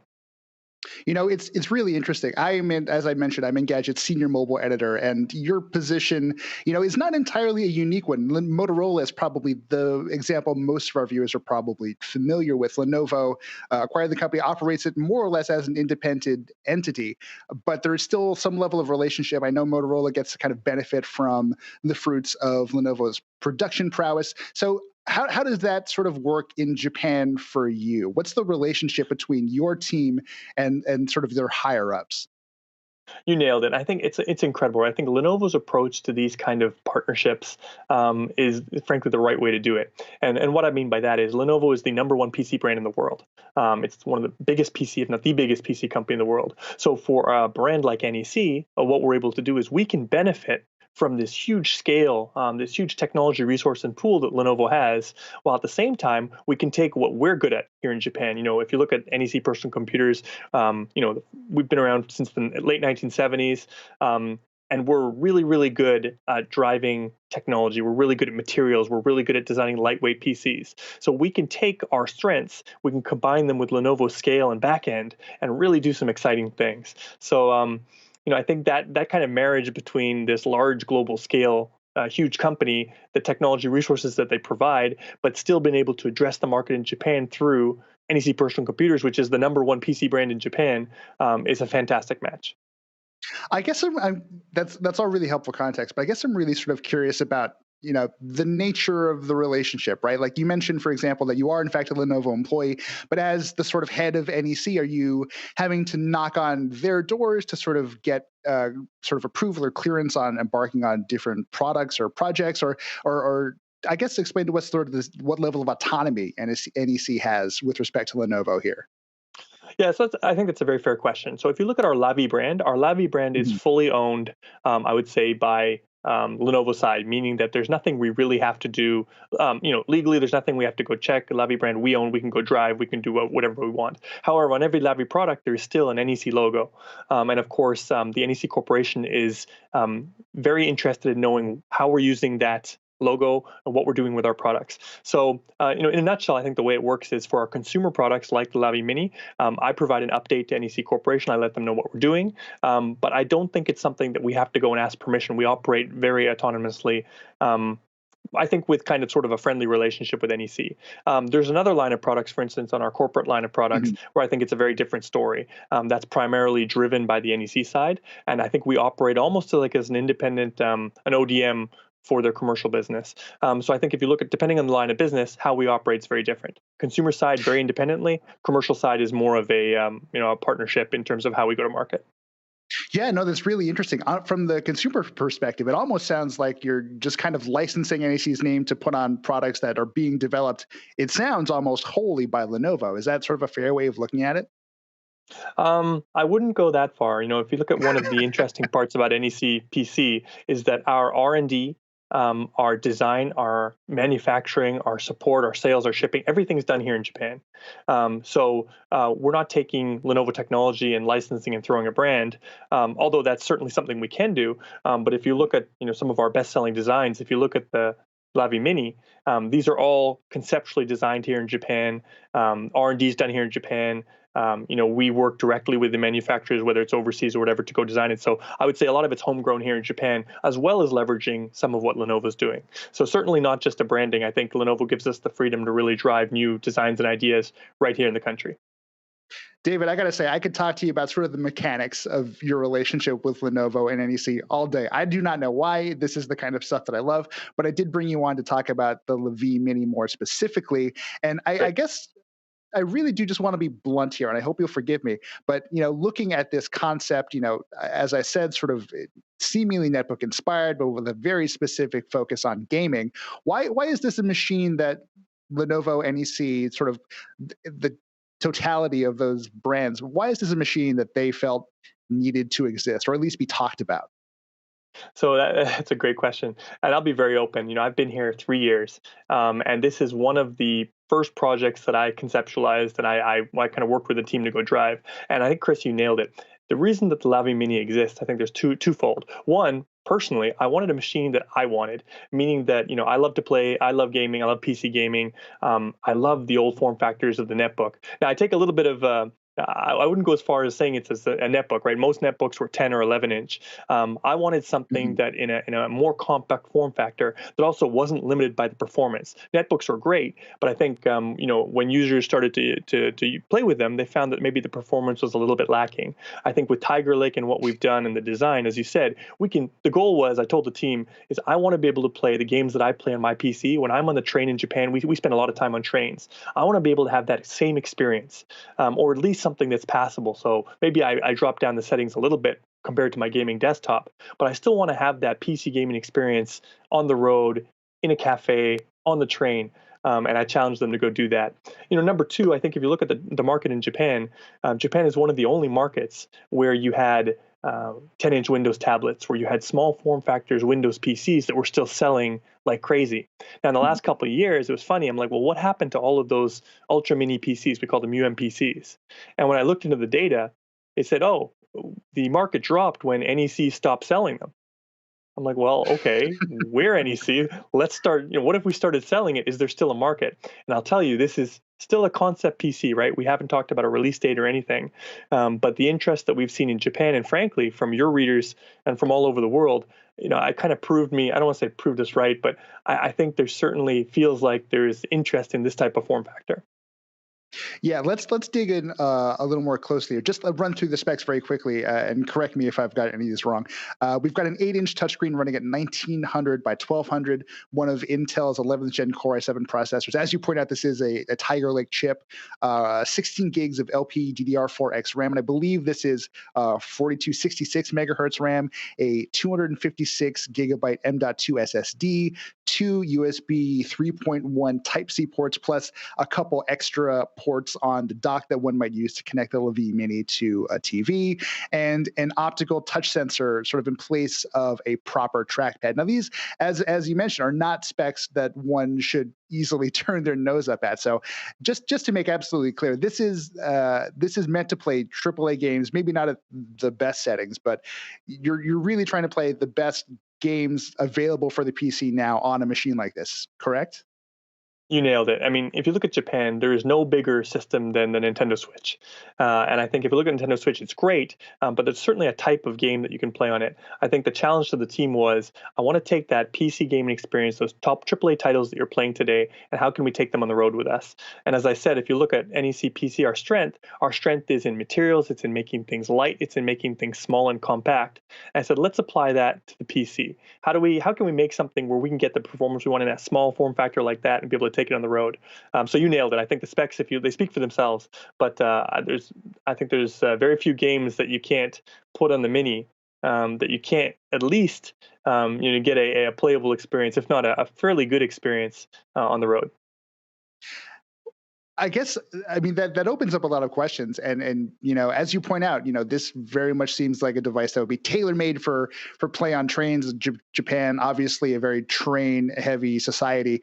Yep. But, what sort of impact does this design have on playability, right? Like, I assume the battery can only be so big. Heat would be an issue. How do you sort of work with these factors? Yeah, no, you absolutely nailed it, right? Those are the things that we have to think about when we go into this. If we can only play for an hour or two, then you're not getting that experience, right? So when we're designing this, obviously, I think the two obstacles that we had to overcome were heat and battery life.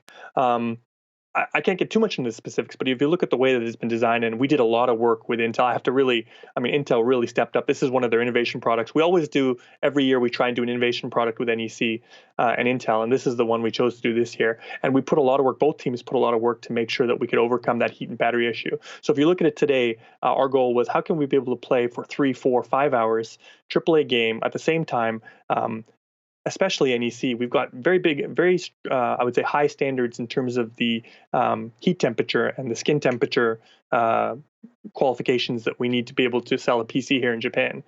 So I'm pleased to say that the Mini meets all of that. You're able to play it 3 to 4 hours straight. It doesn't get too hot. Obviously, it gets warm, right? But I think it's well within where our NEC standards are.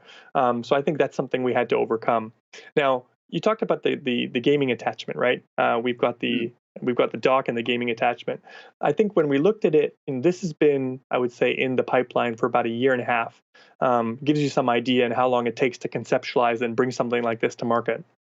But I think one thing that the Nintendo Switch really helped educate the market with is, especially here in Japan, but around the world, now it's not strange for you to take a device and, tap it into a dock, put it into a dock, and have it pop up on your TV. Or it's not strange to put a device like, you're the mobile editor, senior mobile editor at Engadget. No issue to take a mobile device and put a joystick, put it into a joystick dock and play that on the road. So I think we've had some devices that have come before us that have normalized or made that kind of attachment fairly common. I just haven't seen it done with a fully functioning Windows PC. And that was our goal, is let's take it what's kind of been accepted now in the market, a dock that you could slide it into and pop up, light up your TV, or a gaming dock where you get a great joystick, a great experience with like a handheld. And how do we put a Windows PC experience around that? And that's kind of where we conceptualized, where we came with the concept. So I guess I'd love for you to kind of spell out a little more clearly just sort of the nature of the relationship between sort of using the Livie Mini as sort of a proper PC in and of itself versus a gaming machine, right? Because as you've said, I mean, the Switch obviously is a huge, huge seller around the world, especially in Japan. It has influenced the way we look at designs and just sort of how we approach the sort of physicality of gaming. But, the Livie Mini has a keyboard. Like, it does look like it's expected to be used on some level as a machine you can send emails on or browse the web on. So how do you sort of balance those priorities in a device like this? Yeah, so I mean, that's a great point, right? I told you in Japan, it's an interesting market. One of the only markets where you had this small Windows form factor that was still going strong for a long time. And I think if you look at that, a lot of that is because there's a lot of people on the road, there's a lot of people on the train, and today everything's done on the cell phone. So you've got this thumb input that we see on the cell phone. The design that we had was, okay, first and foremost, I wanted a gaming machine that we could play on the road. We could play Windows gaming. At the same time, there's this huge need in Japan to be able to not just type an email or type a text, but how do you do more work when you're on the train or more work when you're in a coffee shop that's not just limited to that kind of text, email, really simple input interface? How do you design a PowerPoint? How do you write a Word document? How do you do some content creation on the road?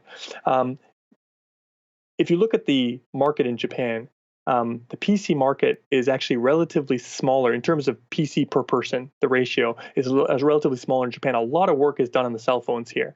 My goal was, how do we take an input that is familiar to the Japanese market and take that to the PC? So if you look at the way the Livie Mini is designed, when you hold it in your hand, you're actually able to reach every key with your thumb. So if you're typing an email or you're doing your text, we wanted something where you could game, but you could also get that kind of work done as well. And you could actually use a input format that was more familiar to the Japanese user here, which is to be able to use your thumbs to type. So if you look at the Livie Mini, when you're on the train, you can take it in your hands, you can type with your thumb, you can type out your emails and your text. When you get to your cafe or somewhere that you want to actually do a little more serious work, you can put it down, and the keyboard spacing is big enough that you can actually still type like a regular keyboard as well. At the same time, like I said, Windows gaming in the past, you've had to kind of put your Windows gaming experience on hold, go play some mobile games, and when you get back, you can continue your progress. Now we can do all three. You could do your text like you do today, you're texting your emails with your thumbs. You can put it down. You can do some content creation with a little track point. I don't want to say not a track point, but something like a similar to a track point and a keyboard. And at the same time, then you can take your PC gaming and do it wherever you go. So we tried to do all three in one device. That's really interesting. I got to tell you, looking at the sort of press release images, the last thing that would have entered my head is the idea that one would use this thing sort of propped open 180 degrees with your thumbs on the keyboard playing a game. But does that explain why the Livie Mini has round keys for better key separation to reach with your thumbs as opposed to a more traditional kind of keyboard? That's interesting. So if you look at Japan, there's been this huge, for the last 20 years, they've got these electronic dictionaries, which are very common. I think you'll see most students, most young business people will be carrying around these electronic dictionaries, which is actually a very similar form factor. And if you look at the input, those are all done with somewhat rounded keycaps. So I think when we were designing the Mini, I think that what's a familiar interface for the Japanese market here? And when you're in a small form factor like that, we find that the rounded keys are easier for your thumbs to slide into. So actually, it's been designed from the grounds up with that sort of ease of thumb typing in mind to get the rounded keycaps. Now, when we take that and we start a regular typing experience, when you put it down on a table and start using it, we did a lot of user testing, a lot of A/B testing back and forth with a fairly large sample size here in Japan, and we found that the rounded keycaps weren't a hindrance. In fact, the majority of users actually preferred it on this smaller form factor. That's fascinating stuff. I'm really enjoying just kind of geeking out with you about the specifics of Japan-focused design. Sorry to interrupt you, Chris. Think of the BlackBerry, right? When we moved to the iPhone, when we moved to the traditional form factor today for smart devices, there's still a segment of the population that says, "Man, I miss having that keyboard. I miss having that tactile keyboard interface to type." Vocal minority. They're a very vocal minority, but what if you could do that on a device? You could get that on your texting device, on your instant messaging device. That same device could then be your sort of PC on the go device, and that same device could then be your gaming device. That's kind of what we had in mind. How do we bring that back for that vocal minority? That is pretty wild. But I have to ask, given all of the little facets of this machine that do seem specifically tailored for a Japanese audience, do you feel like there's any kind of international appeal here? What have you seen so far? So it's a great point. As a Japanese maker, first and foremost, I'll be very open. This is designed for the Japanese market. Now, why we brought it to CES, again, I'm not Japanese, no matter which way you spin it. And this is a device that I wanted, and we challenged the team, and I said, that was something that I really want to take home with me. So I had to believe somewhere that there's a demand for this type of form factor elsewhere in the world. So I think the goal with this concept PC is we take it to CES, we put it out there. Now, the next step is I'm really interested in the feedback from your users and the feedback from anyone that sees this product. What do they think? Is there demand out there in the world? Is this something that, again, if we look at Lenovo's large worldwide scale, that we consider taking to the rest of the world? Is there a demand out there, and what do we need to change, or what improvements do we need to make to go bring that out? And I think that's really the purpose of bringing it to CES this year. I want the feedback, frankly, from people like yourself, Chris, and your viewers, your readers, to really tell us, what else do we need to do to make this a hit, or make this something that could sell outside of the Japan market? I'm confident it's going to do well in the Japan market when we decide to bring it to market. But I think the real question is, what do we need to do to maybe take that next step? Let's say, for the sake of argument here, that this conversation that you and I are having, my sort of relative excitement for this thing, that is sort of that is expressed at large by a big number of tech enthusiasts. Were that to be the case, what would the next steps be? Is there a working model of this in Japan somewhere that just gets sort of, prepped for mass production, or sort of where are we in the life cycle, I guess?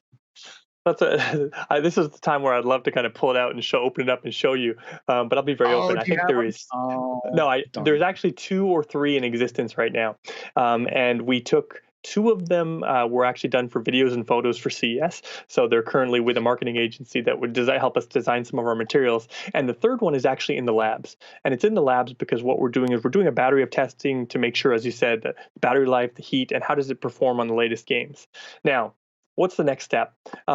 Frankly, we've brought this to market. There is 3 working samples. It runs great. I'm very pleased with it. But of course, after you get these kind of working samples back from your manufacturing process, there's things that you see that you definitely know you want to change. So right out of the gate, there's a couple things that we want to tweak here and there that we think need to be improved.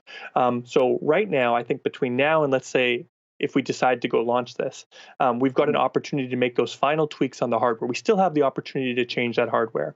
So as with many companies, but Lenovo is very, very interested in the voice of the customer. It's very important to us to make sure that we understand what the customer wants. This is an NEC statement, NEC PC statement, and a Lenovo statement. So my next step is, I want to take this feedback that I get from worldwide. What is it that the reviewers like yourself say? Well, this looks good. You know what? This seems a little bit weird, or I wonder why they didn't do this. We want to take that feedback, the voice of the customer, take it with the things that we saw that we wanted to change, and I think I see another rev that we would like to do this year. And with that rev, I think then the first step for me is, okay, how do we think it's going to sell in Japan? Potentially do a limited run in Japan. And then based on the feedback I get from around the world after the CES launch, if we see any markets where there's enough of an interest or enough of a voice from the end user that says, hey, this is something we might be interested, then I think we take a look at it market by market. Can you give us a sense of, I personally want things to go well for the LaVie Mini, because I just want to, it seems like such a peculiar device to have something focused pretty firmly on gaming and being able to deliver a perfectly playable AAA game playing experience in a machine that you can also type on your thumbs with and also peck out emails in a cafe. But can you give us a sense of what to what extent COVID-19 has affected the team's ability to kind of get together, work on these products, and ultimately push them to market? Yeah, this is something that certainly has had an impact. I think if we look at the situation here in Japan, I think it up until very recently, it's been a little better controlled, I think, than in other countries in the world. We've been fortunate that my design team and my engineer team have been able to kind of stay together through most of this. Now, what we're finding now is just like other countries in the world, we've now had to work remotely, and we've seen our typical, I would say, time to market is delayed. It's hard for me to say exactly how much, but I would say, at least a couple months. I think the challenge we have right now is that these kind of user testing and these kind of things, the feedback that we want, in some cases are things where we need to be doing this with the user directly. We want direct feedback. We want to see how they use it. And it's difficult to do during this time. So we're trying to not have it cause too many delays, but to be very open. The kind of feedback that we need a device for a device like this is not just how does it perform, what's the FPS, what's the battery life. We really have to see how is the user using it, how are they touching it, how is the space between the keys, how is the key touch, are they able to intuitively put it into the dock and put on the game controller. And these are kind of things that we need to have this kind of face-to-face in-person testing, which, as you said, Chris, is frankly being delayed, is causing a few delays, and this is something we were hoping to have that next rev come out a little bit earlier than currently is scheduled. I think it's safe to say that the events of the last year and change have maybe not gone the way anyone had wanted them to, but we're here now. You've got 3 working models of the Levine Mini. You've got at least one person pretty excited about what this thing is capable of, and quite a few others sort of watching this as well, I'm sure are enthusiastic about what a really sort of high-powered portable gaming computer could do. I mean, granted, I completely understand the feedback is not there yet for you to kind of make a decision to move forward or to move in a different direction. But based off of what you know, based off of our conversation, based off of what you've heard from people so far, does this thing have a chance? Is there a chance we actually get one of these in the real world someday? Again, another good question. I think the team, I think it was certainly a bunch of high fives going around the office the last 2 days. We were all very nervous. NEC PC is, a very... NEPC is a very big player here in Japan. But of course, worldwide, not so much. So I think we kind of felt confident in how we thought it would be received here in Japan, and I think it's kind of gone according to plan. But we were, I would say, pleasantly surprised by the feedback we've seen from people like yourselves and around the world. And I think that's given us a little more confidence to say, hey, if there is this kind of interest, this is something we should take a little more of a serious look at. And I think like I said, I think this was designed with something that I would want to use. And me not being a typical Japanese consumer, I just felt like that there would be potentially other people like me around the world that would also have kind of a similar desire for a device like this. So I would say we can't commit to anything at this point. But to your words, I would say I think there's certainly a chance. And I think that the feedback we've seen coming out of CES shows me that there is a demand for this type of form factor, not just in Japan. Well, David, I wish you the best of luck. You've made at least one fan. Even though I'm not entirely sure why I want this thing, I do want this thing. You've made at least one fan here. So thank you for joining us today. I really appreciate it. I'll let you get back to your day. That was David Bennett, the CEO of NEC PC and the president of Lenovo Japan. Coming up next here on the Engadget virtual stage, we have a roundtable featuring reviews editor Sherlyn Lowe, UK bureau chief Matt Smith, and senior editors Nick Summers and Jess Condit. They'll be running through the news of the day and just kind of giving you an update on where we are in the show. After that, we have an interview between our managing editor, James True, and Nick Woodman, the CEO of GoPro. You're definitely not going to want to miss that. And at 4:30 Eastern time today, speaking of things you're not going to want to miss, I and our reviews editor, Sherlyn Lowe, will be hosting our live Best of CES ceremony. It'll be a good time. I know we're at least going to have a lot of fun with that. I hope you do too. Thanks for watching, and we're going to kick it to the roundtable.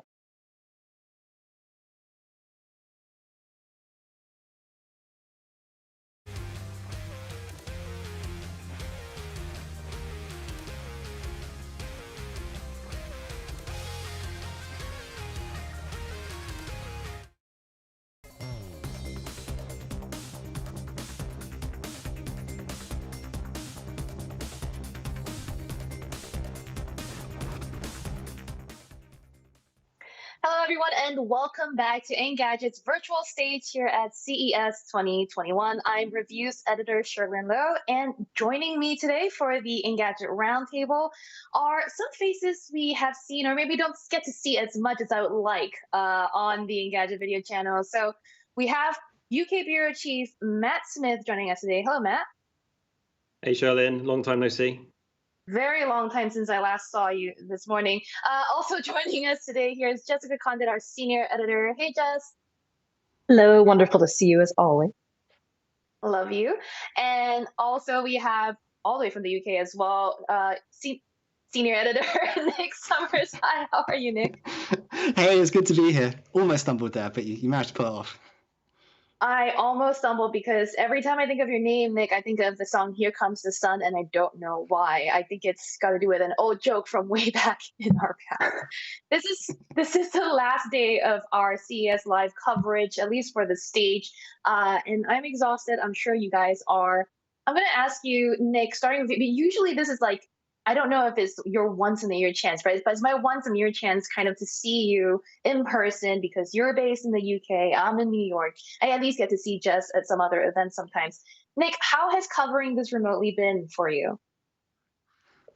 Both easier and harder in sort of different respects. I mean, it's a lot easier in the sense that I don't have jet lag, right? And there's no travel involved. I don't have to worry about my ESTA visa and everything, all the kind of logistics, where I'm staying, check-in times, having your CES pass, where you need to go for appointments, all of that is like all taken care of, right? So that part of it has been great, but it's also been a lot harder in other respects, you know? Like one of the things I was doing this year was judging the sustainability category for the CES Awards, and just having a kind of sense of everything that's at the show and kind of really feeling like you have everything covered is so much harder online because you can't sort of physically zoom around venues the same way that you would do normally at the show. We're just trying to pour through press releases and that sort of thing. So in some ways it's been easier, but in other ways it's actually been a lot harder to do my job than in previous years. So yeah, it's been really interesting. I love that we have both you and Matt on this roundtable because this CES, Engadget's coverage can be so focused on the US sometimes, but CES is a global show, right? And we need to think about how people from all over the world are watching this. Matt, do you have any thoughts for what this experience has been like maybe for people from other parts of the world? That's the thing. That's the interesting thing about this one is that, and you've mentioned it, Cher, on some of your other pieces on the live stage, is everyone is seeing things with the same eyes. While there have been a few pre-briefs and bits and pieces we've got ahead of time, a lot of people are seeing these devices and announcements on a live stream, beamed across the world at all the same time. So you get reactions from around the world at exactly the same time. And that's kind of interesting, everyone's on the same starting page. So I find that quite fascinating. But yeah, I kind of agree with Nick's experience of it. It's great not to have jet lag. And I swear just not eating giant Vegas food has, added years to my life. So that's nice. Right, there we go. Thumbs up from Nick. So that's all been good. But yeah, I miss seeing everyone and I miss the kind of the hunger for the story. I like hunting around for the weird, unique, devices, robots, announcements, and I kind of miss that vibe to it all. It's not quite the same through a webcam. For sure. Speaking of all the stuff that you just said, right, robots and the quirky announcements, I mean, Google usually has a giant playground on the parking lot, and we're not going to do our little video tour of that this year. Jess, what do you miss the most from the show floor, and do you feel like a virtual CES has been able to replicate any of that? Yeah, I mean, similar sentiments. I remember being paired up with Nick one of these past years during CES, and we were on the same beat. So we were looking for a certain type of gadget on the floor. And Nick, you're a very discerning man. When you get in the groove, you're very focused, and I appreciate that about you. But stuff like that, you can't even collaborate with your partners in the same way. So not even being close to you guys and just being able to scream across the trailer like, yo, what was that thing? Or, hey, was that cool? Was that worth talking about? All those conversations, yeah, we could have them in Slack, but it's just a totally different vibe. And I think in-person collaboration is where a lot of the magic happens. So especially in our field, it's a creative field as much as it is informative and, fact-based. I miss that. You mentioned partnering with Nick, and I want to talk about why we partner with each other. Now, the way we judge the official Best of CES awards here at Engadget is that 2 editors, most of the time, are assigned to each award category, and those are the 2 people really responsible for rooting out all of the products that are being announced at the show that would, qualify in that category. And then we have discussions, we come up with a short list, and then the whole team votes. This process is often long and arduous, especially if it's in person and it goes on late into the night. We're fighting over Chinese food about why something should win. I would love for y'all to be a fly on the wall in that room someday. But this year we didn't have to. I'm curious to hear, though, Matt, let's start with you. What were your award categories that you were in charge of this year, and what are some of the nominees in there? So I was teamed up with Chris Velasco to do Best Mobile category. I only had one category because I can't be trusted, so that was nice. Running through the nominees, it was a kind of a weird split between prototype concepts and anything made by TCL. I mean, we talked about this recently on the podcast, Sherlyn, but let's start with the one phone that's genuinely a phone that's coming, the TCL 20 series. I think the full name is the TCL 20 5G. It's nominated because it's an actual phone. It's a phone that, it's one of these great specs phone that are greatly specced phones at a very reasonable price. I think it comes in about $360. It's already out in parts of Europe already. I think it's coming to the US, but that hasn't been confirmed by TCL. And yeah, there's nothing particularly wow. It just looks like a very stylish, functional, decent mid-range phone. And I think it's always good to have more of these. More competition is good. And it's always nice to remind everyone, let alone Engadget readers, that you don't have to buy a new phone and pay out $1,000 each time. I think that's especially apt at the moment. The other TCL thing was something you saw, Cher. It's the next paper. It's a TCL tablet with a color e-ink display. You took the briefing, so you got to see it in action. What was it like? It was not actually e-ink, but very similar. It was more like a paper-like display, and it was like LCD-based technology, so just very low, like it's low brightness, but it's really about eye protection, right? Reducing blue light and flicker. And because it's able to do away with backlighting because it reflects light, there's a lot of battery and size benefits, right? It can make really much thinner tablets than otherwise you would have with traditional LCD. So yeah, thanks for that rundown, Matt. Jess, you usually have some of the more intriguing categories at the show. What were you in charge of this year? Well, I had gaming because gaming. And then I also had accessibility, which, so I want to start with that one, actually. There wasn't as much in the accessibility category just to go through. I think that this is a category that could use some love most years. There are sometimes gadgets that are built directly for the disability community, but this year there was really not a lot. So one that I found that I actually really liked, though, was this thing called Good Maps Explore. It's an app designed to help visually impaired and blind people navigate outdoor and indoor spaces. So outdoors, you can just like hold up your phone and it'll read out cardinal directions to you. It'll read out points of interest or streets that are in front of you, just kind of helping navigate. And then indoors, the company that makes it is starting to map using LiDAR, map indoor spaces like libraries and museums, and then implement that into the map. So you can have step-by-step directions through a library, toward the restrooms or toward a certain section or a water fountain. Just things that really aren't possible yet. They're using camera-based positioning systems. So hopefully something that's accurate and a little less intrusive and expensive than like a beacon system. So yeah, it seems like a pretty cool idea. And I was really into using technology in this way to really help this community.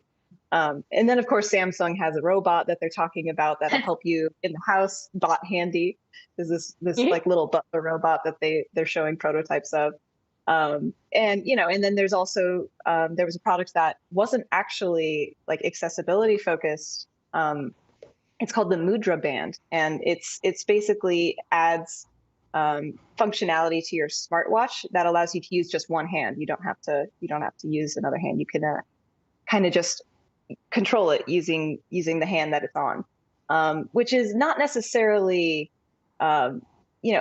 for the disabled community, but it's something that has implications in this space. So those were the accessibility ones, but gaming is pretty fun this year too. I'm scrolling down to my list. Yeah. So gaming this year for me was all about laptops.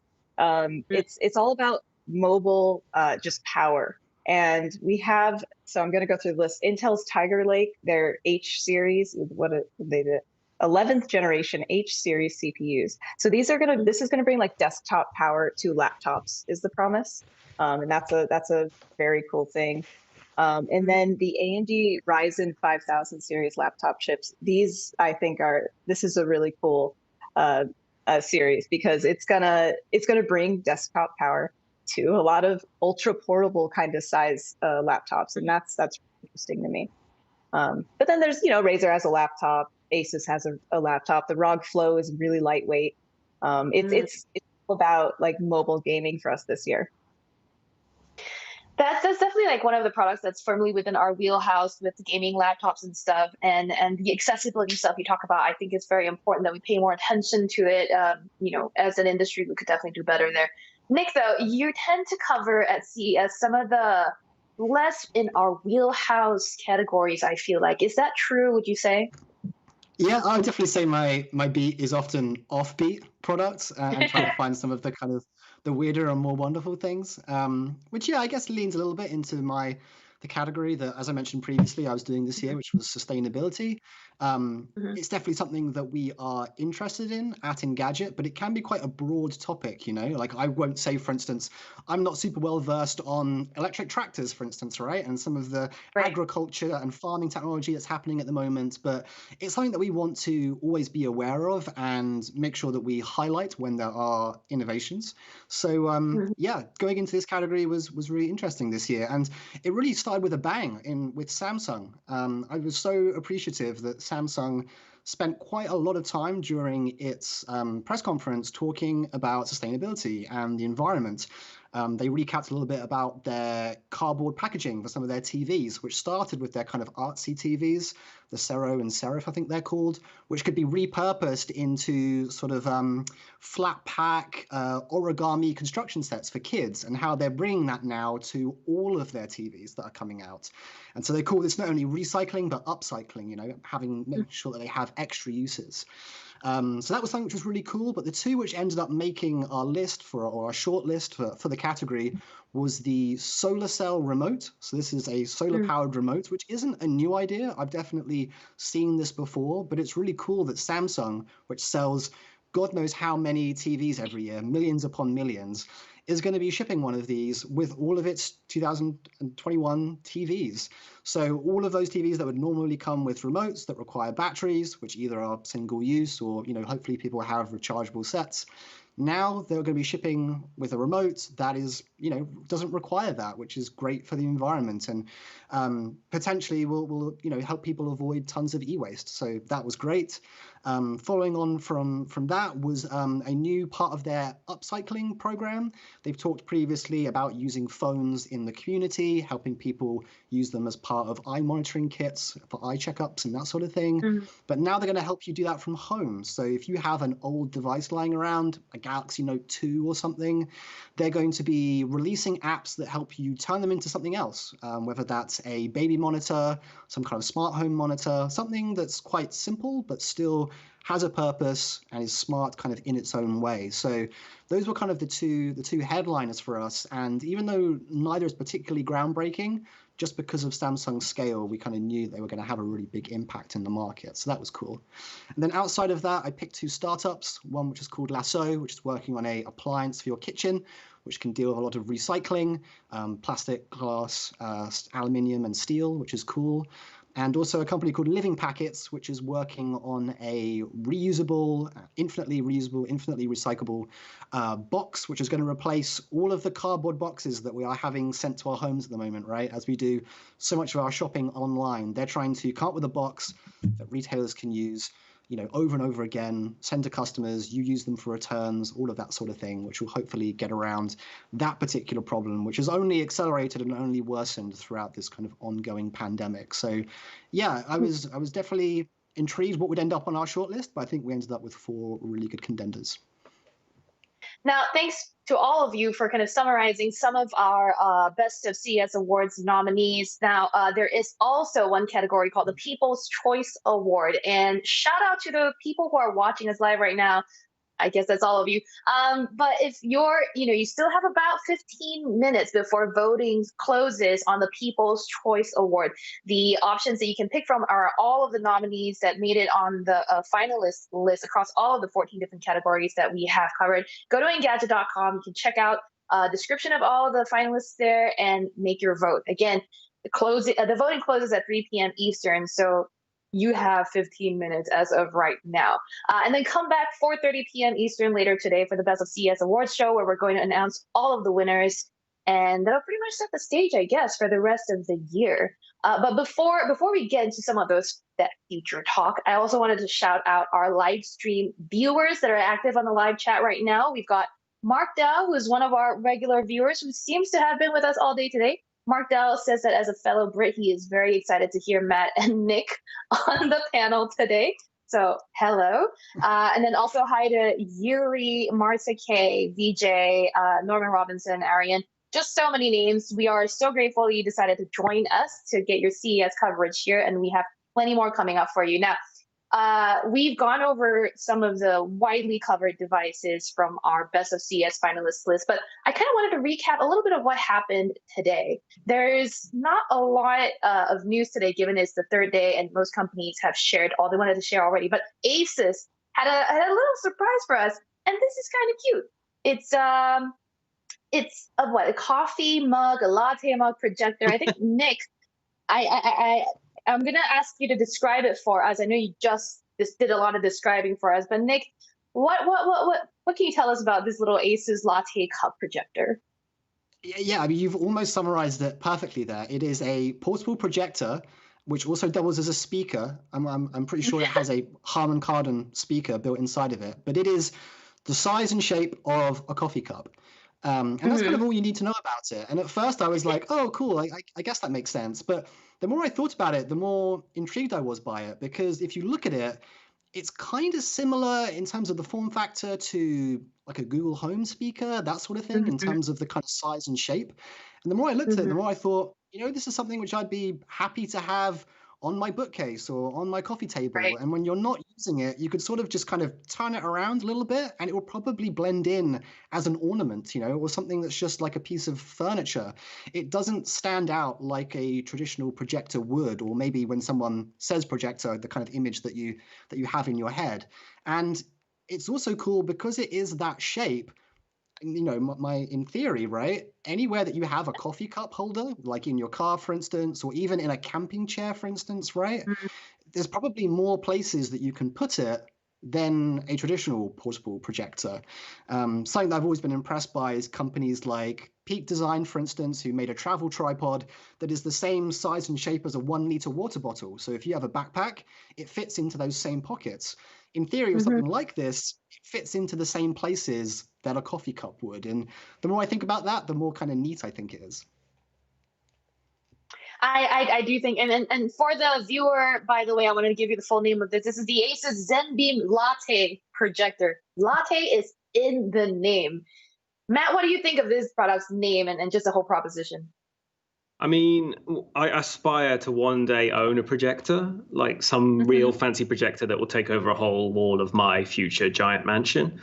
So I'm always in the market and look at them. And this one seems like quite an appealing travel projector, if you can think of that as a concept. It only does 720p resolution, so it's not, it's not a mind-boggling resolution. It's not the best projector, and the battery only lasts 3 hours-ish. So, and me and Nick in the UK chat have been talking about Lord of the Rings today. You wouldn't be able to watch a whole Lord of the Rings movie before the battery cut out, apparently. I know, sorry guys, bad news. But yeah, I like the design, and Asus does this every now and then, apart from like its horrifying routers that look like, dead spiders upside down. Like they sometimes just like to kind of charm with their design. And yeah, it's quite a cute little looking projector. I can't wait to see how much it'll cost. As the CS tradition, there's no price, but yeah, I'm here for it. I have a question about it actually. I wonder how much of the cute factor is due to the name. If it wasn't called a latte projector, do you think it's cute? That's all. I'm just gonna leave us with that. Yeah, I mean, it has some HAL vibes to it. Like if you just look at the picture and don't think of the name, like a Killbot 3000 thing, yeah. Or I mean, the fact that latte is a name, I think to Jess's point, like if I hadn't made that connection, I probably wouldn't have thought this was such an interesting product to begin with. It'd just be like, another projector, you know what I mean? And yes, it looks better than previous projectors. Yes, it's a little smaller and more portable looking, but just does bring up a good point. Also, people in the chat also bring up another good point. That name, the word latte projector, sounds like they're projecting latte into your mouth, doesn't it?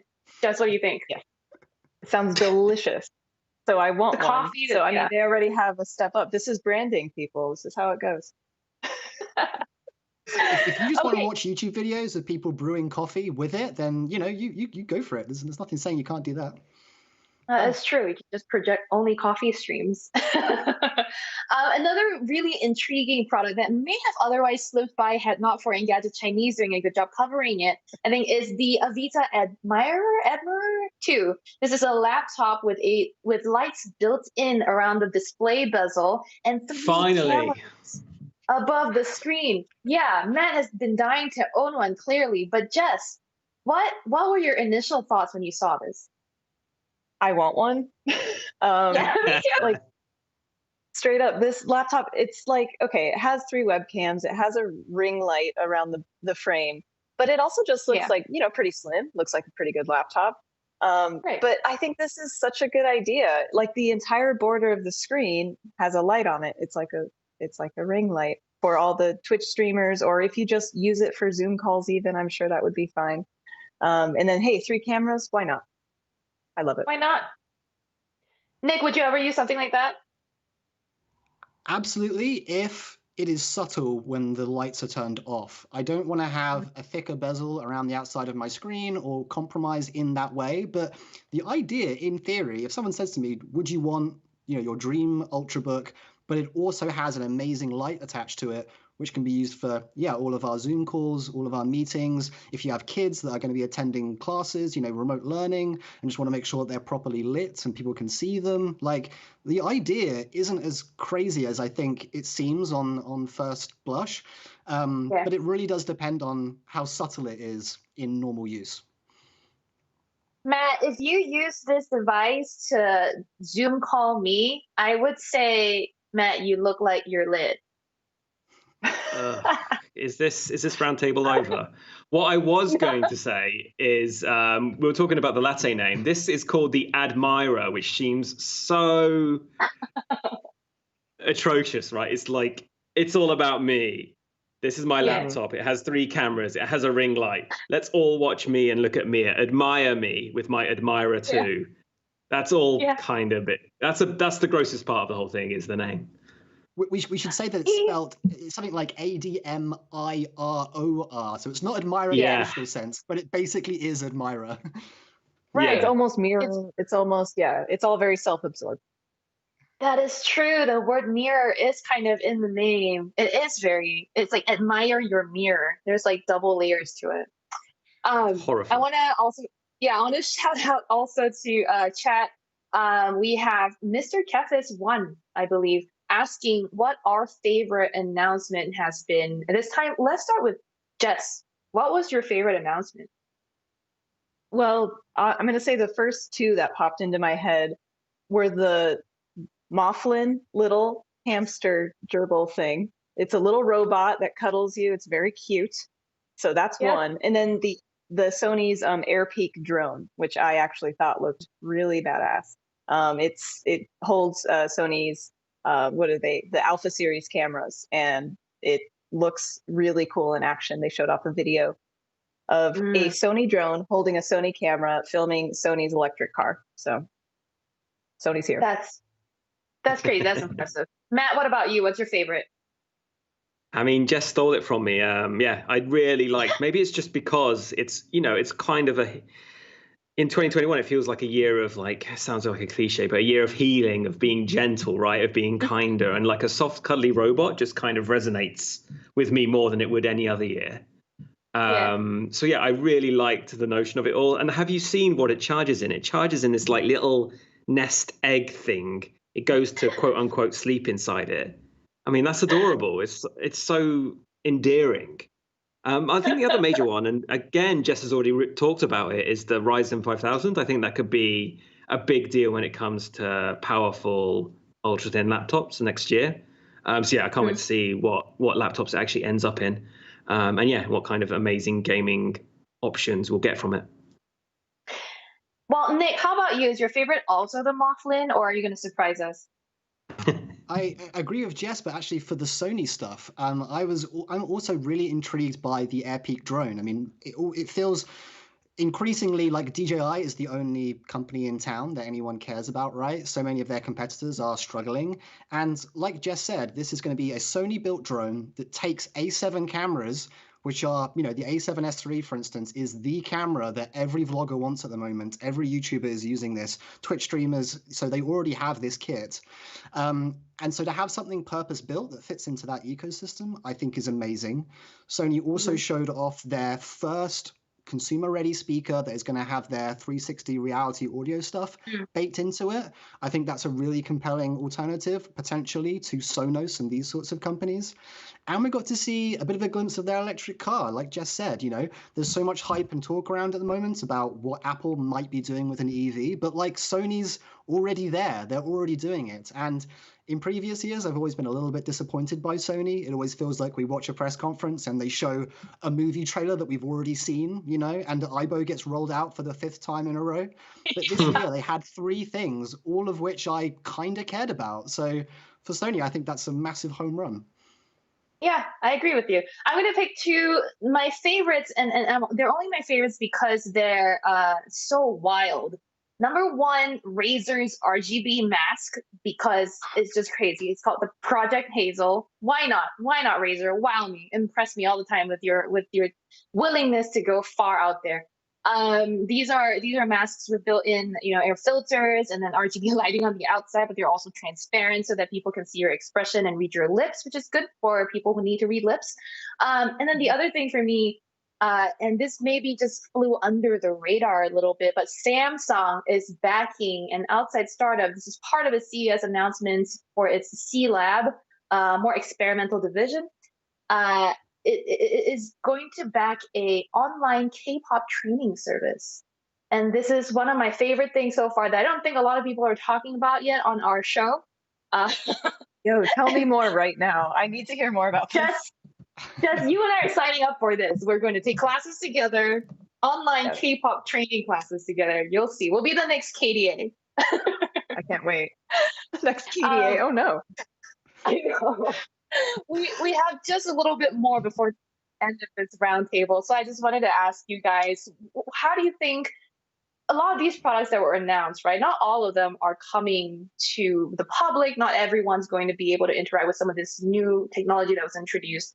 So what do you think 2021 looks like based on the technology? What do you think is the one piece of technology that will really impact everyone's life the next year? So let's start with you, Matt. Why me first? And now I'm panicking. You can ask someone else. Okay, yeah, Jess will go. Jess will go. Well, because I have one. I don't want you to steal it.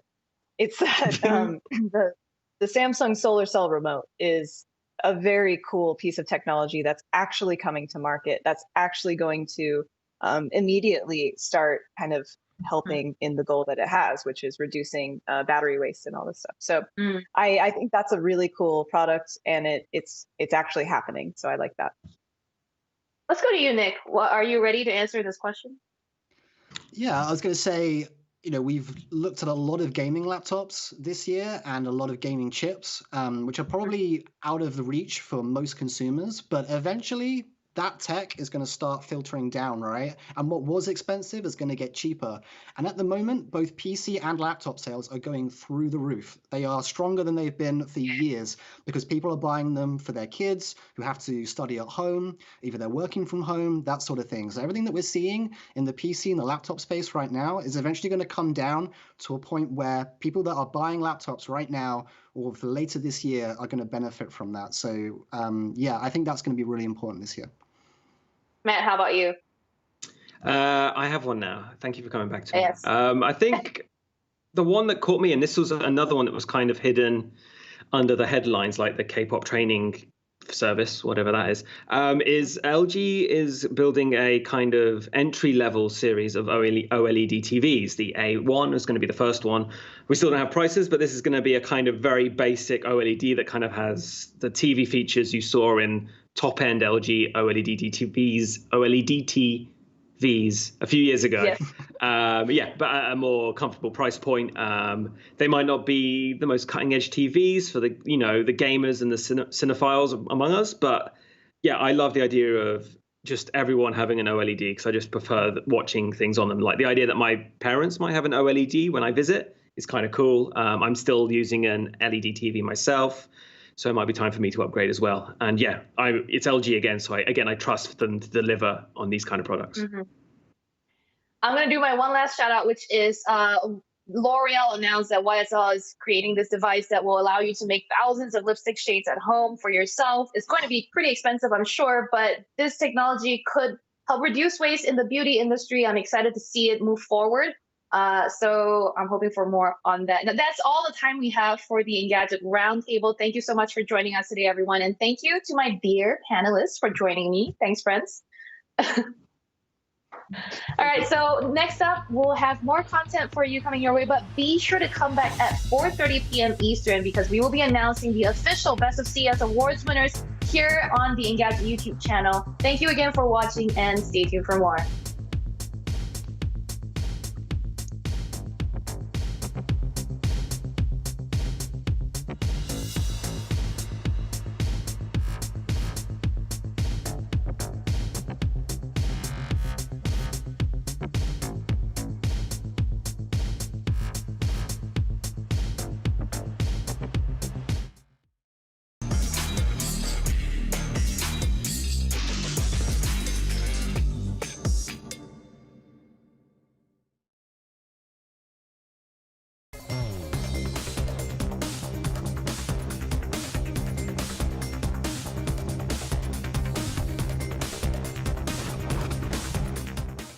Hey everyone, welcome back to Engadget's live CES 2021 coverage. I'm Senior Editor Devendra Hardwar, and tonight for this session, we will be talking about the future of gaming laptops with Jeff Kampman from Asus ROG. How are you doing, Jeff? Thank you for joining. Hey Devendra, thank you for having me. I'm doing really well today. I'm really pumped. Yeah, it's so exciting. I mean, it's a big day for you guys, right? Because you just announced several new laptops running on the new NVIDIA hardware too. Everyone's excited about what a lot of this means for upcoming gaming laptops. There's also the new AMD chips. What are you excited about that's coming from Asus ROG? Well, I have to say everything, but the particular, the combination of the new AMD chips and the new NVIDIA GPUs has those basic building blocks have allowed us to do so much. So we've taken that basic architecture and we've reconsidered the form factor of the gaming laptop in a couple different ways. And the system I think everybody's the most excited about is the ROG Flow X13, which is our first 2-in-1 convertible gaming laptop. And that system by default has the AMD Ryzen, a new Ryzen CPU unit, a GTX 1650, within the body of the laptop. But it also includes you can get it with rather the XG Mobile GPU, which is a proprietary eGPU with up to an NVIDIA RTX 3080 that communicates over a PCI Express by 8 link for much more bandwidth than Thunderbolt 3. Let me just say, this thing looks wild too. So the X13 is a 13-inch ultra portable. It's very light. I believe you guys are saying it's 2.8 pounds. It's also a convertible, so you can move the screen all the way around, like a lot of the other laptops these days, like Lenovo's Yoga line in particular. And that's a really interesting thing you guys are doing by both giving it, GTX 1650, not too bad. You could play some basic games with that, especially for gaming on the go. But the option of an eGPU with this one is kind of it's unique too, because it's a proprietary connector. It's PCI 3 basically. You guys are just getting the full speeds there. Can you talk about what went into Asus's thinking as it was developing this, right? Because I feel like I've seen slim 13-inch gaming notebooks from other companies like Razer. I've never quite been super satisfied with them. They are always about compromises. Is that why you guys thought like you got to have an eGPU option? So it's interesting you bring up compromises, because one of the ways we approach things at ROG is we don't want to compromise for gamers. And like all the eGPUs as a concept are really neat. I love the idea of being able to take a slim gaming laptop and then just plug it into a powerful graphics chip when I need it. But again, Thunderbolt 3 it's fine for a lot of things, but it limits GPU performance. And also, when you look at most eGPU boxes, they're rather large and bulky. It's not something you can easily take with you. And so this, we've done two things here to kind of avoid those compromises. The eGPU itself is much more compact than the average box. It's about the size of a really large paperback book. And to make that happen, it's like we use a custom vapor chamber cooling system in there. And then again, that proprietary interface enables higher performance. So we've just we've taken that idea of take a slim laptop with you and paired it with that no compromises ideal, and that I think comes together in a really compelling package. Yeah. It's it also seems like a smart follow-up for you guys from the Zephyrus G14 last year, which that was one of my favorite gaming laptops. It was something I just kept going back to throughout the year because it was super light. It was 3.5 pounds. It was still pretty portable. It had enough power. It had RTX 2060, and it was one of the first with the AMD Ryzen 4000 GPUs, and it kind of just set the stage for what we would expect from the rest of 2020. So going into 2021, it seems like you guys are trying to one up yourselves here. Can you tell me anything else about the X13? Again, you're saying it's, the G14, we really loved that notebook. It set a new standard for portable gaming laptops, and the X13 is just that much more portable, because you have to remember that this is almost like you said, it's almost like a thin and light notebook, but this still has the full Ryzen HS processor in it. It's the 35 watt, 8 core, 16 thread CPU. So, it's all that same processing power in an even more compact body. So it's right. So again, the power in here, at least for CPU intensive tasks, is just incredible.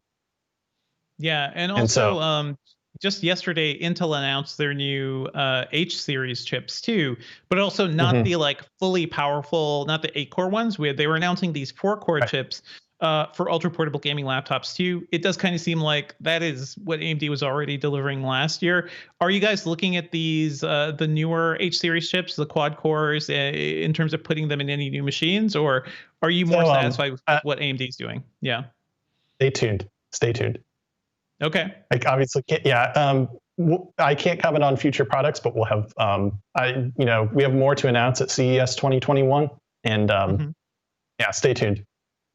Stay tuned. I mean, listen, we all know Asus has another event tomorrow where we're going to see a lot more new laptops as well. And those are going to be the consumer line, so the ZenBooks and stuff. So I'm looking forward to seeing that. You guys also announced a new, I guess, a special edition of the Zephyrus Duo 15, the huge gaming laptop with dual screens. And now it's powered by AMD chips as well. How much of an upgrade is this over the one last year? Because we really liked the last Zephyrus Duo. So I think with the Ryzen, the new Ryzen 5000 series CPUs, you're going to see a significant performance uplift. Simply because the performance per core is higher. The There's other stuff happening with this too, though. We have a new 4K 120 hertz display option. So, we're taking, up until this point, creator laptops laptops with 4K displays, rather, you have a 4K display at 60 hertz. And to get that high refresh rate gaming performance that a lot of demanding people want, you had to drop down to 1080p. And now we have this option that encompasses full Adobe RGB. We have 4K, we have 120 hertz, we have variable refresh rates, all in one screen. And so that's a huge upgrade there. And obviously the new NVIDIA 30 series graphics as well. So I think it'll be a pretty substantial. Yeah. When it comes to the Zephyrus Duo as well, we haven't talked much about the screen pad, and I do think that is, that's the unique thing you guys have been doing with both the ZenBook Duo and the Zephyrus Duo. Is anything changing with the screen pad plus? Can you do anything different with it? I think you guys have talked about some software upgrades. How is it going to function differently than last year's Zephyrus Duo? So we'll have more detail on this soon. There is, however, I think in terms of the hardware, what we're doing this year with the Zephyrus Duo SE is we're making this more accessible, because there's a 1920 by 1080 display option for this notebook now as well. And, we're also taking the screen pad plus down a little bit to make it more attainable. So that'll be available to more users. And like you said, I think Asus is really driving this innovation in the dual display laptop space. There's really nothing else quite like this out there. So getting this in more hands is super valuable, I think, because everybody who uses this immediately sees the utility in it. I think a lot of creators, a lot of streamers who love that multi-display setup on their desks just immediately take this like ducks to water. So I'm excited to see it in more users' hands. Gotcha. Great. And you were just talking about the new 4K 120 hertz panels. Those sound exciting, but honestly, as a gamer and like a very practical gamer, I am not quite a believer in 4K on mobile. It just seems like you're generating so much power to produce these pixels that you will never actually see. I think a better compromise this year is we're seeing a lot more Quad HD 1440p displays. Are you guys are you implementing those in the rest of your lineup too? Yeah, our display lineup this year is, I think, better than ever. The 17-inch, the Scar 17, our top esports gaming laptop, is getting a 360 hertz 1920 by 1080 display with adaptive sync. We are also bringing those Quad HD 165 hertz panels to more laptops this year as well. Very nice. So very nice. That balanced. I agree that balanced resolution is really nice, because it still lets you take advantage of all your hardware's performance, especially with adaptive sync, without going over the top. Without going. And we started also. We started last year. I was just going to say we started with Quad HD last year with the Zephyrus G14 with that high-res 60 hertz option with adaptive sync. And again, we're just taking it up a notch this year. The 14-inch panel and the G14 is getting up to 120 hertz with Quad HD. And our larger gaming notebooks are getting the 165 hertz option. You're saying that so that for this year, the G14 is going to get 120 hertz Quad HD. That sounds pretty cool. And just for everybody watching and listening here, what are we talking about? So 1080p screens it's just full HD. It is the first one of the first HD standards we got when HDTV started rolling out. And what's been happening on gaming laptops and gaming monitors is that they've been sticking with that resolution, but upping the refresh rate so that you can actually see higher frame rates on those screens. And now, you're all the way up to 360 hertz. So that's astounding. Will lead to a lot of smooth gameplay. I don't know. I do think there is kind of a tipping point when your eyes actually start to determine the difference. Like maybe hardcore esports gamers really will see something different between 240 hertz and 360 hertz.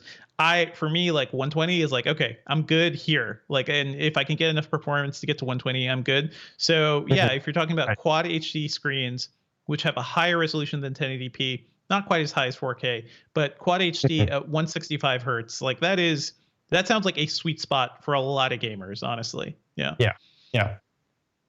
And more options are great. you can get whatever you prefer. So,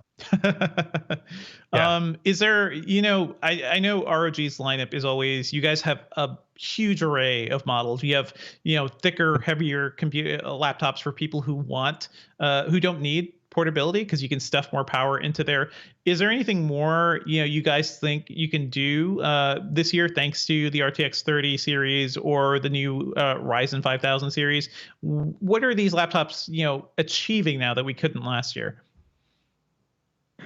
I think just in general, again, like Moore's law may be slowing down, but there's still always improvements in performance per watt. And in a highly constrained system like a laptop where every watt matters, like if you can save a watt somewhere, you can put it somewhere else, or you can make the system run cooler and quieter. And I think just having these great building blocks to work with from our partners, you're just going to enjoy better performance and better battery life. And, just across the board, that rising tide is going to lift the entire performance of these systems. Mm-hmm. So gotcha. And I'm sure you guys are experimenting with a lot of different, form factors or new things. Like I didn't see the X13 coming at all. Like that just seemed like a wild thing for you. I'm sure you can't talk about future products, but ideally, given you've been in this industry for a while, I assume you've seen the landscape change, and we're getting more power available to us, more efficient chips. What do you think gaming laptops need to do, over the next 5 years to really stay relevant and to evolve from what they currently are? So the way things are progressing, the way things are evolving, like you said, ROG experiments all the time with these innovative form factors. Like the ROG mothership from a couple years ago was, we just turned that traditional laptop concept on its head and created this freestanding system that could draw air through its back panel instead of having to try and breathe through that couple millimeters underneath a notebook, for example. We have the X13 now, which is a 2-in-1 gaming laptop. With touch and pen support. So that's a lot closer to the everyday notebook. And the Zephyrus Duo 15 brings dual screen productivity to the gaming laptop form factor without appreciably increasing the size and weight.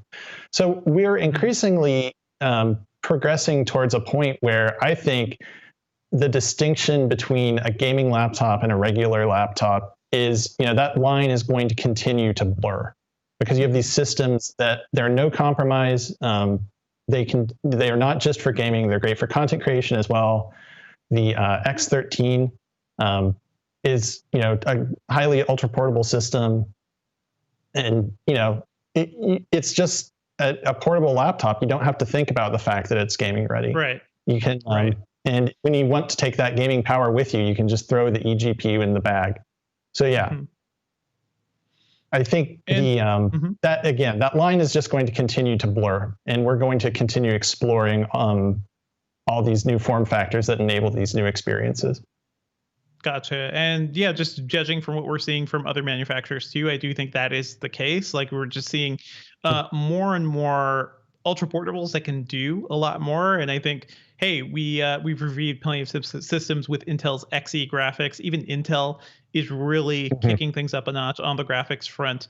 I'm really wondering, like at Asus, how do you guys think of your ZenBooks now versus the ROG machines? Because it does seem like I look at something like the ZenBook Pro 15, which has a decent GPU in there too, or the ZenBook Pro Duo. Has a decent GPU. Why is that a productivity laptop and not a gaming laptop, right? Right. Well, there's, like we were saying, the lines are blurring a little bit. There's always going to be, I think, a demand for this kind of creator notebook, like especially with NVIDIA Studio drivers or, maybe a OLED panel, especially. I think that's going to be something you're going to be seeing as a deciding factor in our systems. The ZenBook Pro Duo you mentioned, that already uses an OLED screen at 60 hertz. And that's just spectacular for HDR reproduction, which is something we'll freely admit, it's not something that's really easy to do in a gaming laptop screen yet. Yep. So for people in the creative side who are still trying to push the limits there, we're always going to try and serve those different audiences as best we can. And so we're, right. You had mentioned HDR too, which I think is more and more on the console front has become, kind of a nice benefit to have. The Xbox Series X has automatic HDR using, Microsoft's machine learning tech. And I think that's done a lot to really even make older games feel better and more playable. What is holding HDR back on the laptop front? Is it just the sheer amount of power it takes to, make a screen brighter? So yeah, I think that is a significant part of the challenge, because last year at CES, one of the neater demos that we were able to do was a mini LED panel for a laptop. So instead of having that global backlight, which, as a component, you can kind of control the power consumption of more easily. You have these huge arrays of LEDs, and it looks amazing. Don't get me wrong, but the more components you add, each of those has to draw power. The power management becomes more complicated. And it's something we're continuing to explore and reckon with. But yeah, power is a huge concern, obviously, with notebooks, and we don't want to compromise anything else about the experience. For sure. I get that. And it does seem like mini LED tech is the new display tech. A lot of people are really talking about now. We're seeing more TV manufacturers bring it in. It basically gives you much, much smaller backlights for LCDs than traditional LED backlights. Given the power issue, will we be seeing more of these in Asus laptops in the future? Because battery life is a big concern, but I also want that nice bright performance sometimes when I choose to have it. Yeah, like I said, it's a continuing balancing act. It's something we're exploring. We had the prototype last year, and when we crack it, we'll have more to share. And we're talking about all this and the concern of battery life too. I was really impressed with the G14 last year and just how efficient it was battery wise. It gave me more battery life than some productivity laptops I've been testing recently too. Is that just really down to what AMD was able to accomplish with the Ryzen chips last year? Are we expecting similar decent battery performance this year with 5000? I think it played a large role in that. The G14 also has a large battery for its size. But yeah, I think AMD, if you follow AMD closely, they are, they're laser focused on power consumption and efficiency. I think they have an initiative called, I forget what it's called exactly, but there is a continuing focus there to reduce power consumption, increase efficiency, and I think that'll pay dividends over time. We were already, you've already seen it with the Ryzen 4000, and I think we'll see great things from battery life in our laptops for 2021 as well. It is nice to see the industry kind of changing so much too. Do you feel like we're better served now that AMD is taking a bigger stance in laptops? Because 2 or 3 years ago, that wasn't the case, and it was kind of all Intel all the time. Is this competition actually leading to better computers on the gaming front? Yeah, I think so. And then again, as a PC enthusiast, more options are always a good thing. It's one of the great things about the platform, that openness and flexibility, is that you can get what you need at the price you want. And just having more options is, it's always a good thing. So, and they drive each other forward, and we all reap the benefits. Gotcha. I'm thinking about what else I'd like to see in my ideal perfect ultra portable, which will probably look a lot like the G14, but maybe with a webcam. And I know we've seen mechanical keyboards on some heavier, thicker gaming laptops, like the really serious ones. But what is keyboard tech is something that I think really matters, especially if your keyboard's your main gaming interface. How is Asus and ROG thinking about that? Will we ever see a mechanical equivalent in a thinner, lighter notebook? So it's funny you mentioned that, because I think on the ROG Strix Scar 17 and 15 that are coming out this year, we're actually introducing a new optical mechanical keyboard. And we talk about the thickness of mechanical key switches. And actually, one of the neat things about the optical keyboard is that it's, I think it's thinner overall, while still, and it lets us maintain that same good key feel that you expect from that mechanical keyboard. So that is an area of innovation for us as well. And, so that experience, just keep an just open for it. I would love to test those at some point, so I'm probably going to check out and see what's available for review. Just thinking, we're coming off of a fall where the new gaming consoles kind of were the things everybody was talking about, right? And it started to make clear, like, hey, for a while that, PC gaming has led the way, has been forward, and then all of a sudden, Microsoft and Sony are coming in with newer, faster SSDs, right? Than were available to most PC gamers. Kind of the equivalent of stuff we would be seeing with PCI 4.0. Have the new consoles at all changed the way Asus is thinking about what it's actually delivering? Like the fast load times on the PS5 is something I still cannot achieve on a gaming PC. No matter how fast of an SSD I put in there. Is it revealing some deficiencies or some upgrades that the PC industry needs to make too? I mean, I think, every time a bar is raised, you're going to see people rise to meet it.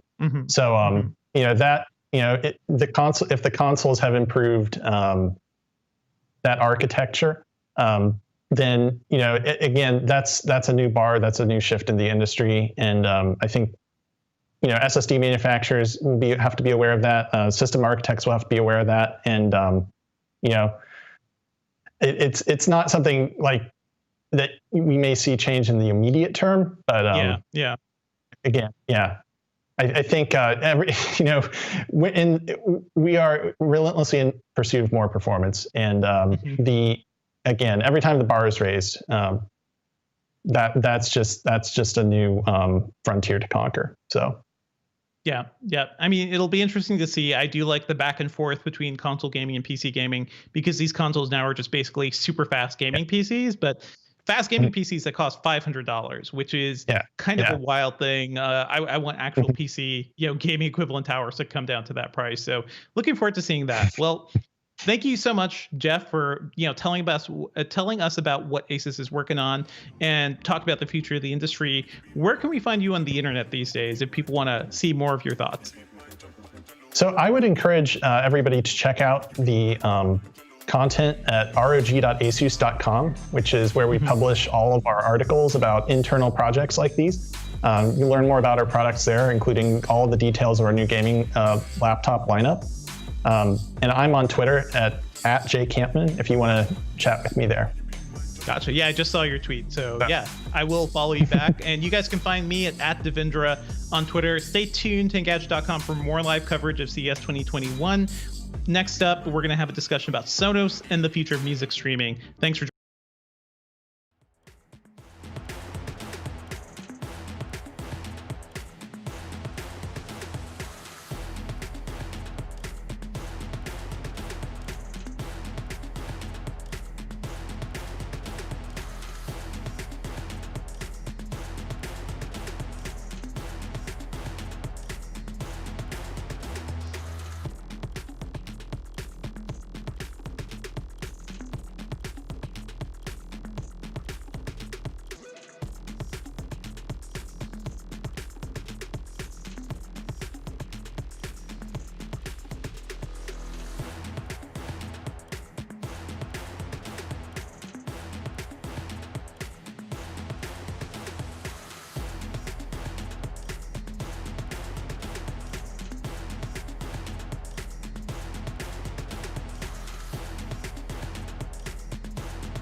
Hello, everyone, and welcome back to Engadget's virtual CES 2021 stage. Thank you for watching with us. If you've been here all day, oh my gosh, thank you so much. And if you've just tuned in, welcome. This is the laptops panel for CES 2021, and it's about what laptops will look like for this year and beyond. And joining me for this conversation, we've got representatives from HP and Lenovo, starting with Mike Nash, who is the Chief Technologist and VP of Customer Experience for Personal Systems over at HP. Hello, Mike. Welcome. Hey, Charlotte. Thanks for having us. Of course. And then from Lenovo, we've got Dilip Bhatta, the Chief Customer Experience Officer for the company. Dilip, thank you for joining us. Great to be here, Charlotte, and good to see you, Mike. Good to see you.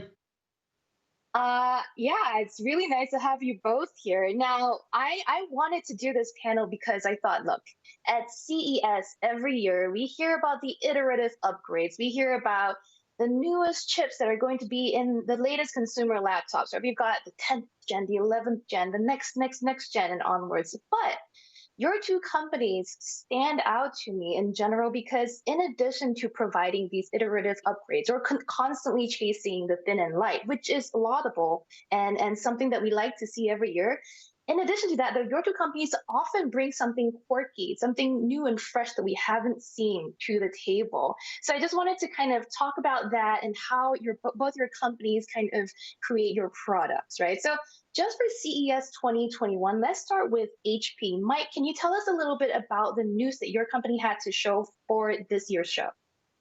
Yeah, I think honestly, Shirley, the most important thing that's going on is really how we're building products that support what HP calls one life, the bridge between your work life and your personal life, and making sure we're building products that really help us deal with what's becoming the new normal. The fact that I need to have great conferencing, so a great webcam, great microphones. One of the things we're super excited about is some of the AI-based noise cancellation that instead of uses the angle with which you're speaking, we instead use AI to filter out things like a dog barking or a lawnmower. Also, a lot of investment in 5-megapixel cameras on our Dragonfly Max to make sure you've got a super high resolution experience. And it's the sensor, not just the resolution, that makes that experience be so awesome. Yeah, for sure. You brought up the Elite Dragonfly Gen 2 and Max. These are two of the more intriguing products you've announced here. You've also announced the Elite Folio. Can you tell us a little bit about that? Yeah, we're super excited about that. I think the Elite Folio is a device that what's cool about it is it supports a number of different postures. It supports a clamshell posture, a consumption posture, and a tablet posture for using your stylus. What's amazing about that is, unlike say an iPad, it really is designed to let you use technology to work the way you want to work, as opposed to making you change the way you're doing things based on a small limited set of postures. I also love the new pen in this device. It has a garage place where it can be stored, not be lost like it is in some other devices. And it's always being charged. And of course, this device is really cool because it's wrapped in vegan leather. So it's got a metal frame, but the outside makes it think like it's really like it's a folio. That's the name. I mean, that's what really stood out to me. The Spectre Folio, I believe, launched in 2018, and that was the first time we saw this sort of vegan or leather-covered laptop design. And back then, you did explain some of the benefits with this. Can you kind of remind us what these benefits of the half sort of leather build are? Yeah, the key benefit, first of all, in the previous version, it was actually real leather. And we got a lot of feedback just in terms of durability and in terms of environmental aspects. Having vegan leather was a better choice for a lot of customers. So in our commercial customers, we focused on that. But the benefit is it has like a very personal feel. It feels like a high-end purse or a folio you carry around, but it has all the functionality. And as you're showing in the B-roll here, what I love about it is it easily transforms from one posture to the next in a way that really supports the different ways you want to work or play. So annotating things up with the pen, watching a video on Netflix or Hulu in consume mode, but also being able to be really productive in the clamshell mode. And we'll get to Lenovo in a second, but just on the Elite Dragonfly really quickly too, I wanted to mention there's a large or significant part of the Dragonfly series of laptops that are built from, I believe, recyclable or ocean-bound materials. Is that right? Yeah, absolutely. We're very focused on feedback from customers that says, not only, frankly, as humans, we want to make sure we're leaving the Earth in a better place than we found it, but also, frankly, it's become a very important purchase criteria for our customers. Customers are willing to, seek out and choose and maybe even pay a premium for a device that has otherwise ocean-bound plastic. So we're really excited to be using a large percentage of the plastic parts from plastic that otherwise be floating around the ocean someplace. And again, it's really important in the aspects of how we manufacture PCs to make sure they have more ocean-bound plastics. Number two, make sure that our packaging is becoming much more environmentally appropriate. And frankly, really our focus on Energy Star to make sure our devices, as they run, are being much more frugal in their use of energy. Switching over to Lenovo, Dilip, do you want to run us through some of the highlights of what you've announced at CES so far? Yeah, I mean, Sherilyn, just to give you a little background, one of the things, a lot of our products you'll see are generated by customer insights.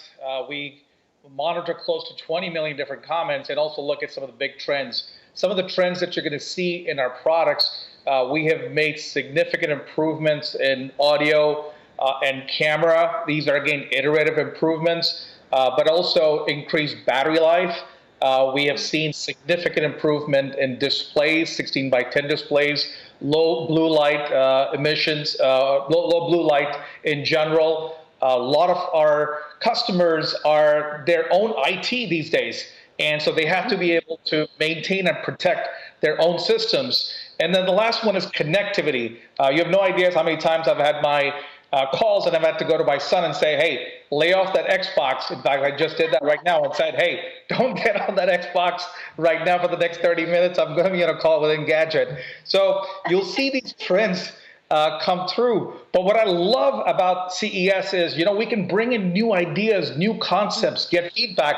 It was exactly 10 years ago or 11 years ago where we brought in the Yoga convertible for the first time, right? And today, convertibles are doing really well. Some of the new products that we're bringing in, as an example, we're obviously bringing a whole new line of ThinkPad products. We're launching the 5G is becoming big, and that's what you're going to see in the future. Connectivity is so important.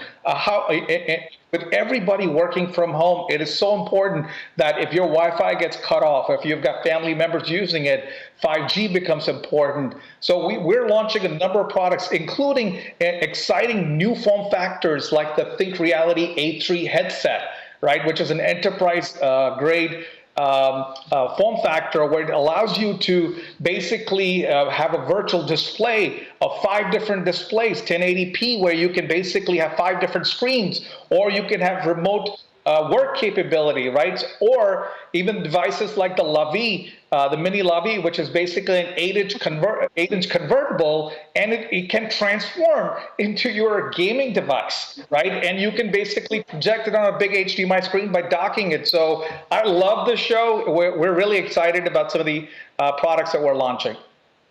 I mean, last CES, I believe it was the first time Lenovo even showed off your prototype foldable tablet PC. Lenovo certainly isn't one to shy away from being a little more experimental there. You also did really early on introduce a Yoga Book, I believe one of the first dual screen laptop tablet hybrids there are. So again, I think people watching the stream know how much Lenovo has been trying out in the space of PCs.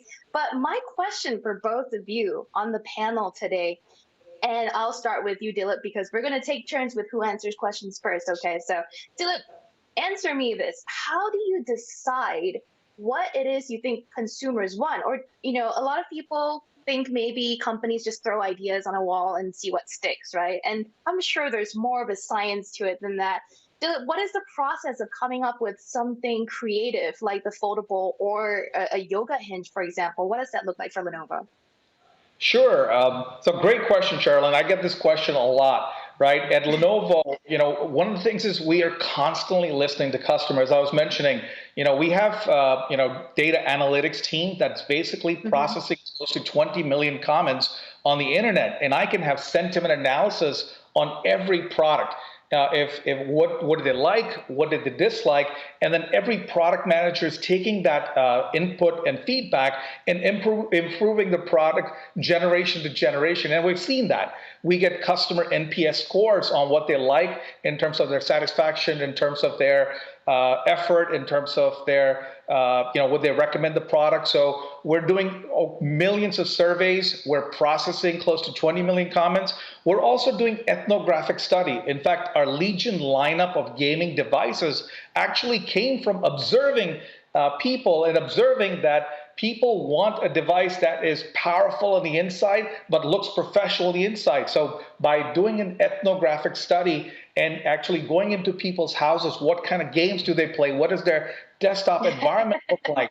So all those factors go into discovering, but then also you look at the technology trends out there, right? Displays is a great example. Last year, as you saw, we launched the X1 Foldable. If the display industry weren't ready, we wouldn't be there. So it took multiple iterations over 4 years to get the X1 Foldable out. So you look at technology trends that's coming out of the marketplace. 5G is another one. You're going to see a lot more 5G. In fact, our new X1 Titanium that we're launching and our X1 Carbon, X1 Yoga, they're all 5G ready, right, to available. So it's a combination of looking at what customers are telling us, insights, focus groups, talking to both consumers, enterprise customers, but then also looking at a combination of technology trends in the marketplace.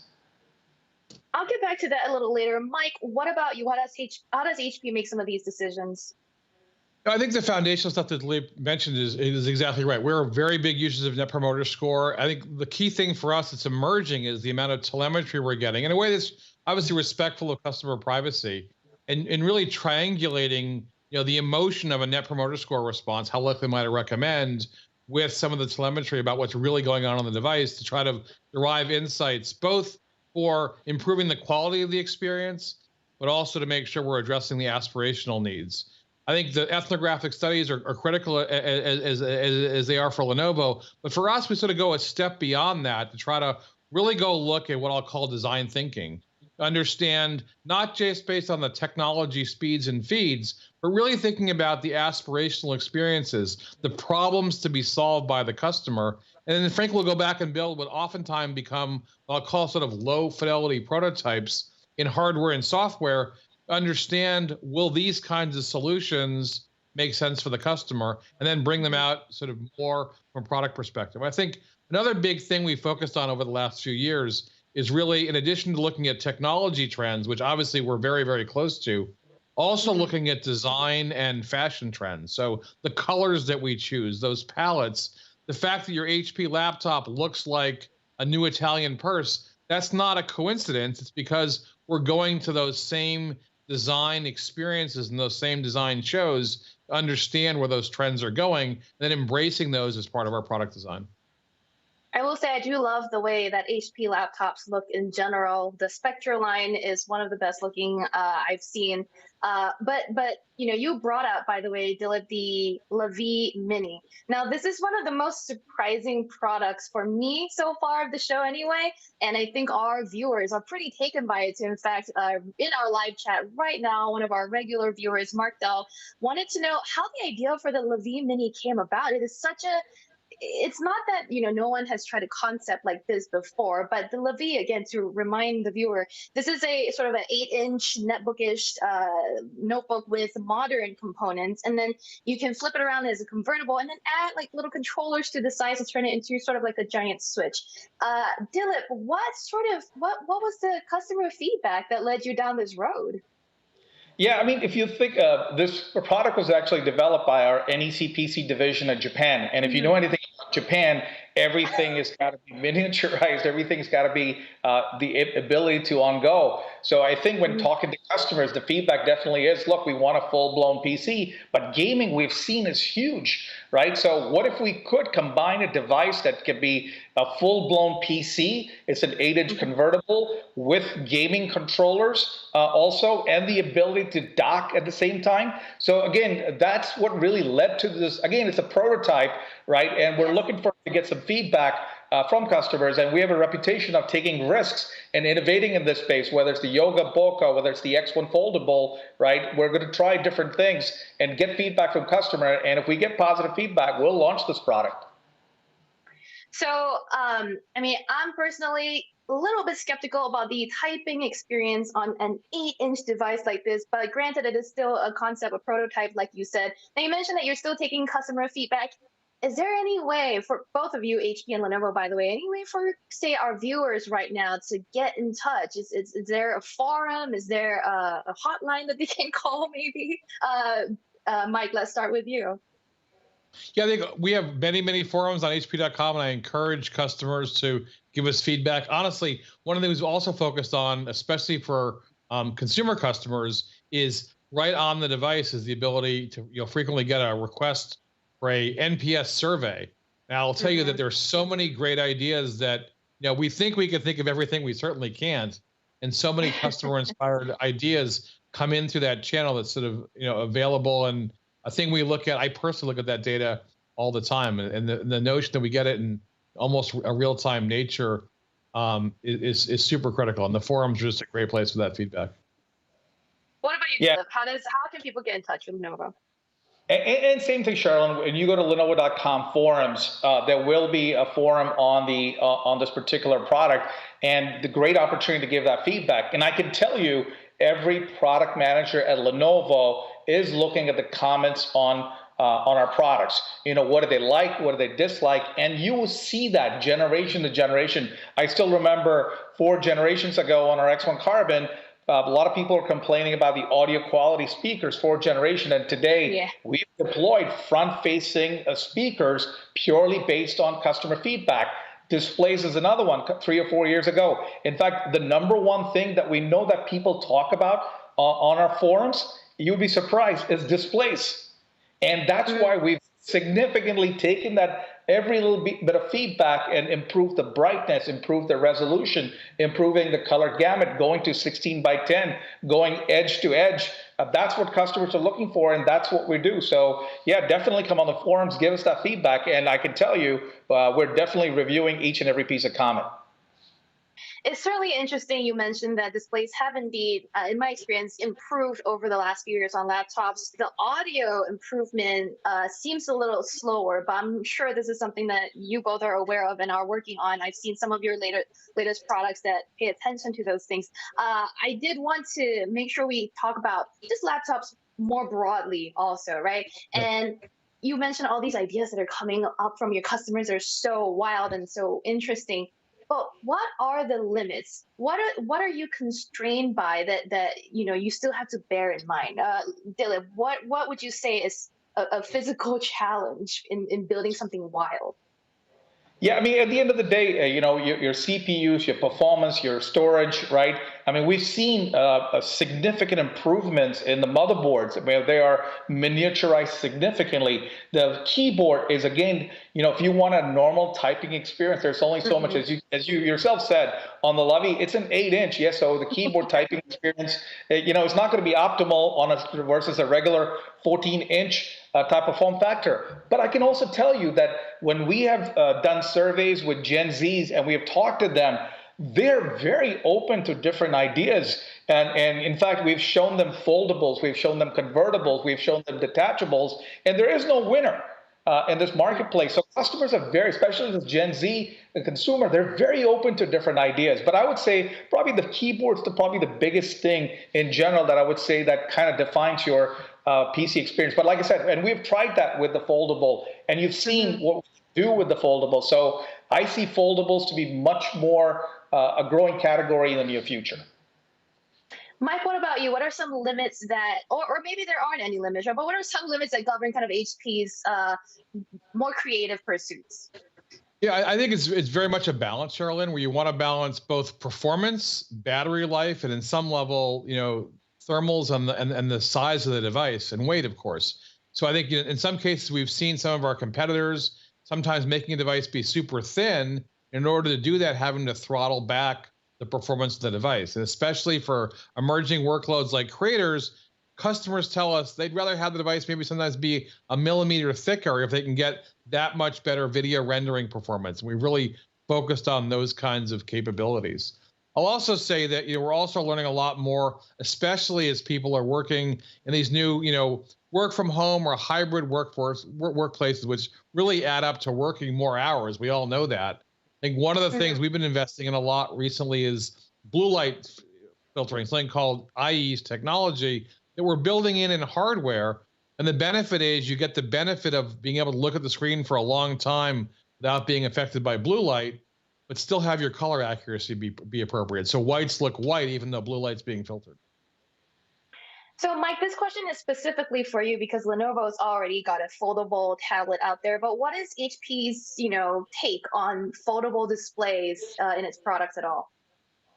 I think we're definitely looking at that. I think we've sort of seen, the market emerging in terms of where the screens themselves and that technology being reliable. We want to make sure we're giving customers a product with great longevity. And frankly, also working very closely with our OS partners, Microsoft in particular, to make sure we've got software that can support those experiences. Oh, for sure. I think that's one of the challenges that I think we haven't really discussed yet. It's that a lot of the limits tend to come from software. Often the hardware is great, but the software holds it back. And that's one of the biggest complaints from our end thus far. I want to now zoom out even more. And since both of you are such experts in this space, I want to know what you think. So let's start with you, Dylan. What do you think, let's say in 2 years or in 5 years even, what will a laptop look like? What are the things it has? What are these must-have features, and then what are some of the wilder features we can expect? Yeah, I think overall what you're going to see whether it's in the next 2 years or in the next 5 years, we've seen tremendous growth in the PC market. You just saw the numbers from IDC. We haven't hit these numbers since 2015. So we're at close to 300 million PCs in 2020. A growth rate of roughly about 14% in the marketplace. So I'm bullish in terms of there's a huge market that a lot of an installed base that has older PCs that will need to buy upgraded or newer PCs. Obviously, from an iterative standpoint, you're going to continue to see significant improvements in audio, in cameras overall. Something as simple as, we're instituting Dolby Voice. So we're all working remotely. And with Dolby Voice, you can actually feel as if you're like in a conference room, right? And being able to hear what other people are saying, it's able to suppress some background noises, accentuate softer noises. It's the little things from an innovation standpoint that'll make a big difference in terms of remote work, right? Technology obviously needs to help us stay connected, but also from our well-being perspective. You heard Mike Nash also talk about our displays. Everybody's focused on reducing blue light displays, going to edge. Battery life is going to get improved. Our IdeaPad 5G, you're already at 20 hours. And again, that is as we hopefully get out of COVID situation, as we're able to get out there, right? We need battery life. We need full day's battery life. So you're starting to see battery life getting full day, getting IdeaPad 5G, we're getting 20 hours. And my hope is that that'll be the standard going forward, 10, 15, 20 hours overall. These devices are going to be self-healing in the future. As we found out this year, there is no IT support now, right? Everybody's working remotely. So you have to be your own technician. You have to be your own remote devices. So you'll start to see these devices becoming self-healing, right? And being able to predict when things are going to happen. We're providing diagnostics to large enterprise customers and being able to predict when some of these drivers are potentially going to fail, right? With our self-diagnostic capabilities. Connectivity is huge. I envision in a couple of years, 5G will be pretty much standard, right? Available on all the laptops. So you're no longer throttled by Wi-Fi everywhere, right? So it's connectivity anywhere and everywhere. What about you, Mike? What do you think on that topic? I know Dilip's covered a lot. I think honestly, for me, it's not just the technology for the sake of technology, but really where the trends are going with the customers that we're going after. I think in particular, this whole notion of a hybrid workforce, it's a very real thing. I think, we know that, today about half the global workforce is working remote. I think even as things go back to steady state, I think, 72% of knowledge workers, are going to want a hybrid remote office model. And really the notion of micro mobility becomes a really big deal, where I may be working in different parts of my home. I may need to have great battery life even within the home. We're also very focused on helping to make sure that as customers have a notebook, they can dock. And we're excited about, our embracing of USB-C for power delivery, for video, and for docking of peripherals. I think as we move forward, making sure we're making it easier for companies to deploy and manage the full customer lifecycle is critical.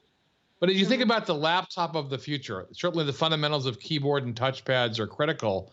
I wonder, though, if there'll be more scenarios where you're not always doing input via keyboard and not always getting information back via the screen. And therefore, different, what I'll call next generation user interfaces become a critical part of the roadmap. Yeah, Sherilyn, to build on Mike's point, voice is going to be huge, right? And we've seen that. We've deployed the Alexa show mode in a number of our consumer PCs. So it's just like talking to any Alexa smart device, right? So we've instituted that capability. So voice is certainly going to be huge. That's a really good point you bring up. It does sound though like a lot of these things are not very obvious to the eye immediately. These are the general shape of laptops. Besides what Mike has pointed out about if we move away from keyboard and trackpad inputs, the general shapes of laptops don't seem to be changing all that much. I mean, besides occasional like hexagonal shapes with the cutouts for the USB-C, shouting out to UHP.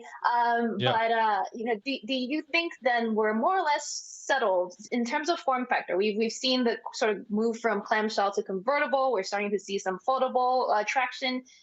Just shapes, right, of laptops. We think they're going to stay for the next few years. Let's start with you, Mike.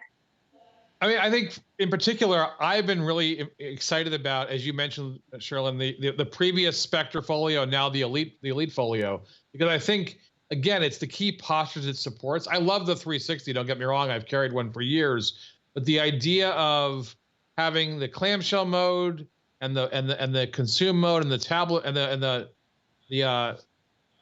the pen mode, to me, are super, super critical in terms of customer feedback. I mean, foldables, we've looked at them, they're interesting, but in terms of where customer attention happens, especially I think we've looked at, kind of as customers have struggled with iPad Pros, they're trying to be a clamshell, but really when it's in the Magic Keyboard, can you use your pen very easily? Can you watch Netflix in a way that's convenient? We tried to make sure that without, pulling the tablet off, you have the ability to go in those three postures and get what you want to do. And by the way, while storing and protecting your pen. Jillian, what do you think about the shape of laptops in general? So one thing I will say is I truly believe computing is everywhere. I mean, I know we're so focused on laptops, but think about it, right? A couple of years ago, we didn't have these smart devices. We weren't using voice. We have these smart frames now. We have these smart devices. We have these smart displays. So honestly, you've got your computing anywhere. In my house, every room has some sort of smart device where you can talk to, get know your schedule. Your car has a lot of this technology already, right? You're talking to your cars today. So to me, computing is just going to be everywhere, right? But specifically in terms of laptops, I still feel we're in the very early stages of innovation. I mean, if you look at the car industry, right, how long has it been? There is no one size fits all, right? Today, people like SUVs, they like their trucks, they like their electric cars, they like their convertibles, right? And you're going to see the same level of innovation come into PCs. And just as I mentioned, the survey that we recently did with Gen Zs recently, right?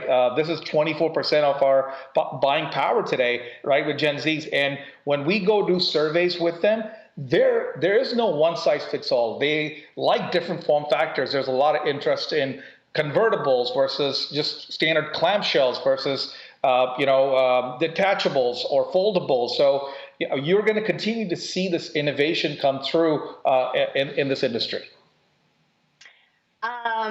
And we're about out of time, but I wanted to do a quick shout out to the live chat. The original DJ Johnny Digital mentioned that in the future, all laptops should be round.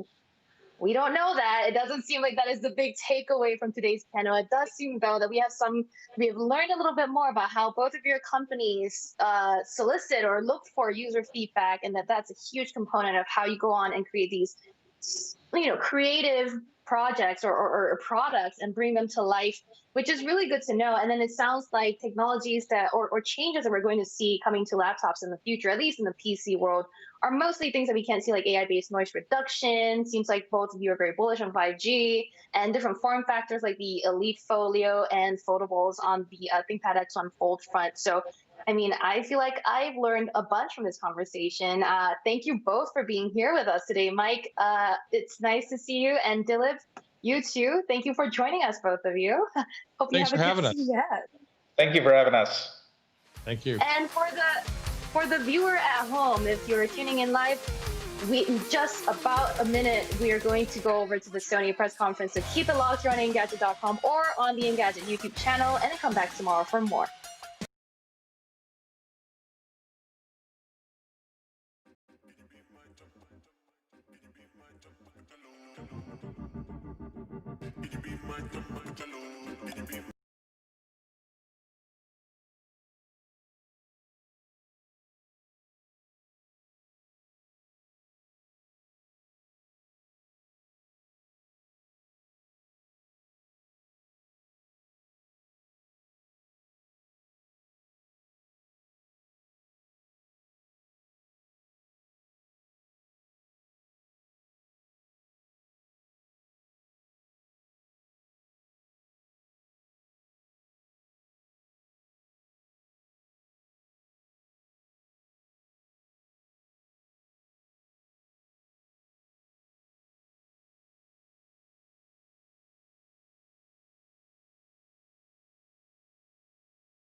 Hey everyone, this is Dana Wallman, Engadget's editor-in-chief. I think we can all agree CES feels different without Las Vegas. None of us knew for sure what it would be like to cover an online show like this, but looking back, I'm incredibly proud of the work we've done. I'd like to take a moment to thank our team for writing all these stories and making all these videos. And thank you to our audience who have gone out of their way to read Engadget this whole long week. Despite a smaller show this year, we've been plenty busy with long nights and enough fodder for 14 award categories. Hopefully this time next year we'll be back in Las Vegas, but in the meantime, my colleagues Chris Velasco and Sherlyn Lowe are about to host the winner's ceremony on our awesome new virtual stage. Chris and Cher have been live streaming all through the pandemic, and I know they're gonna kill it today. Break a leg, guys, and congrats to all the winners and finalists.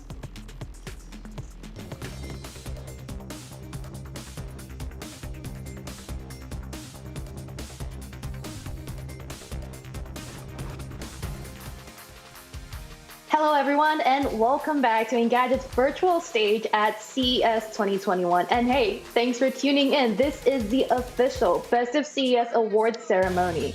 What you're looking at right now is the trophy we'll actually be sending out to winners after they get announced here. Joining me to unveil the winners today is Senior Mobile Editor Chris Velasco. Hello V, how are you? Sherlyn, I'm doing great. I can't wait because this is going to be a great show. Oh yeah. For the 8th year in a row, Engadget is judging the official Best of CES Awards. And despite the show moving to a fully online virtual format, right, there was still, as our editor-in-chief Dana Woolman just said, plenty of fodder. In fact, there were enough products for us to consider over 14 different categories, thanks to the more than 1,900 brands, according to the CTA, that took part this year. So that's a lot. That's a whole lot of news. But do you feel like you have been able to see everything that CES 2021 has had to offer? Sherlyn, I'll be honest, no one ever leaves CES thinking that they have seen everything. But I do have to say, I'm so proud of the work our editors put into finding the best that this show has to offer. We've spent the last 3 days sifting through announcements, poring over nominations, not just from exhibitors, but from many of you at home. And there's no question in my mind, the list of finalists this year is stronger than ever. Indeed. And speaking of, let's get right to it. The first category that we're going to be announcing is Best Accessibility Tech. And this category goes to the innovation or device that can best help the elderly or people with disabilities live fuller and more independent lives. The nominees are Wearable Devices Limited's Mudra Band, Good Maps Explore, presented by American Printing House for the Blind, and Samsung's Bot Handy. And the winner is Good Maps Explore. This is a navigation app for people who are visually impaired or blind, and as senior editor Jess Condit says, it's only bound to get better with time thanks to indoor mapping. Congratulations, Good Maps Explorer. Congratulations. And now moving on to the Best Digital Health and Fitness Product. This category is for the products that demonstrate the most innovative use of technology to improve users' health and well-being. The nominees are the Omron Vital Sight, the WonderSize Live Motion Matching System, the Quantum Operation Non-Invasive Blood Glucometer, and the ARC-X Smart Ring. And the winner is the Omron Vital Sight. The Vital Sight is a blood pressure monitor that can automatically send crucial data about your heart health to your doctor or your healthcare practitioner. Engadget Features editor Chris Ip found it especially valuable, saying Omron is well positioned to make an impact at a time when everyone's physical health feels especially vulnerable. Next up, we have the best wearable. And this one's self-explanatory. It's the best gadget at the show that can be worn on your person. The nominees are Wearable Devices Limited's Mudra Band, TCL's Wearable Display, Aerin A3, and Lenovo's Think Reality A3 Smart Glasses. And the winner is Wearable Devices Limited's Mudra Band. The Mudra Band makes the Apple Watch even smarter with gesture control, and it has the potential to make the smartwatch more accessible for people with disabilities. Thanks for that, Shirlyn. And moving now to the best transportation technology. And to be clear, this isn't just about cars. It includes all of the technology that helps us get from here to there, plus all of the tech that helps along the way. The nominees are the Mercedes-Benz Hyperscreen, the Volvo Penta Assisted Docking System, and Panasonic Automotive's AI-enhanced AR heads-up display. And the winner is the Mercedes-Benz Hyperscreen.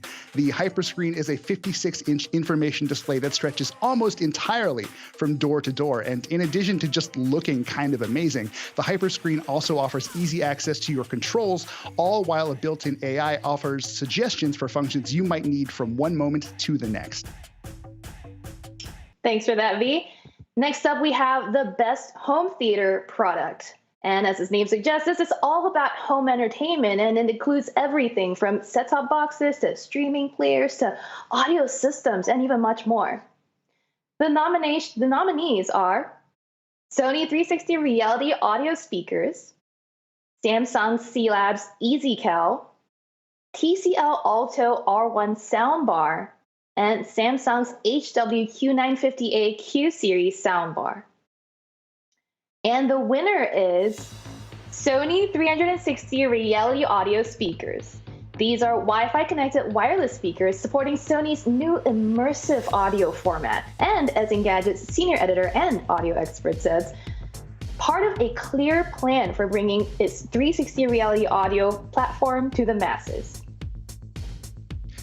Thanks, Shirlyn. Congratulations. And let's now move to the best connected home product. In this category, we considered everything that belongs in the connected home, be it smart appliances, robot vacuums, smart speakers, and basically everything in between. The nominees are the Samsung JetBot 90 AI Plus, the TP-Link Deco Voice X20, the LG InstaView refrigerator with voice recognition, and Sony 360 Reality Audio Speakers. And the winner is Samsung JetBot 90 AI Plus. Robot vacuum cleaners have been cleaning up after us for years, but the JetBot's mix of LiDAR and 3D sensors, cameras, and AI smarts means it's just as good at knowing what to clean up as it is at knowing what to avoid. Thanks for that, and congratulations, Samsung. Next up, we have the best phone or mobile device. This category is for the smartphone or related mobile device that most impresses with its combination of specs, design, and overall ability. The nominees are LG Rollable, Lenovo NEC V Mini, TCL Nextpaper, and TCL 20 5G. And the winner is the LG Rollable. Of all the rollable phone concepts we've seen, this is at least actually going to be released this year, and it could usher in more interest in the rollable category the way early foldable phone concepts inspired what we see today. Thanks, Shirley. Congrats to LG. And moving now to the best TV product. And let's just unpack this a little bit. Sometimes the best TV product is the television that offers the best combination of display and design and overall quality. But we also consider underlying technologies that have the potential to revolutionize how you experience those screens. The nominees are LG C1 OLED TVs, the TCL 6 Series 8K, Samsung's Neo QLED TVs, and the Sony Cognitive Processor XR. And the winner is LG C1 OLED TVs. As our senior editor, Devendra Hardawar, points out, these new OLED screens continue to live up to LG's lofty standards, and they benefit from an upgraded image processor for great visuals, not to mention virtual 5.1 surround sound through its built-in speakers. Congratulations, LG. Next up, we have the best gaming product. With this category, we recognize the product that best advances the very broad field of gaming. Examples include game-specific tablets and PCs, video game consoles, controllers, and gaming services. And the nominees are Intel Tiger Lake H-Series laptop chips, Razer Blade 15 with NVIDIA RTX 30 series graphics, AMD Ryzen 5000 laptop chips, and the Asus ROG Flow X13. And the winner is AMD's Ryzen 5000 mobile CPUs. This year, AMD followed up its class-leading 5000 series desktop chips with an updated line for laptops, which it says will be available in over 150 systems this year. As our executive editor, Aaron Seporis, put it, the 5000 series is a meaningful leap forward and will only increase competition and innovation in the space. Congratulations, and let's move now to the most unexpected product at CES 2021. Here we turn our attention to the products that grabbed our attention, because who would have ever thought they'd see these things at CES?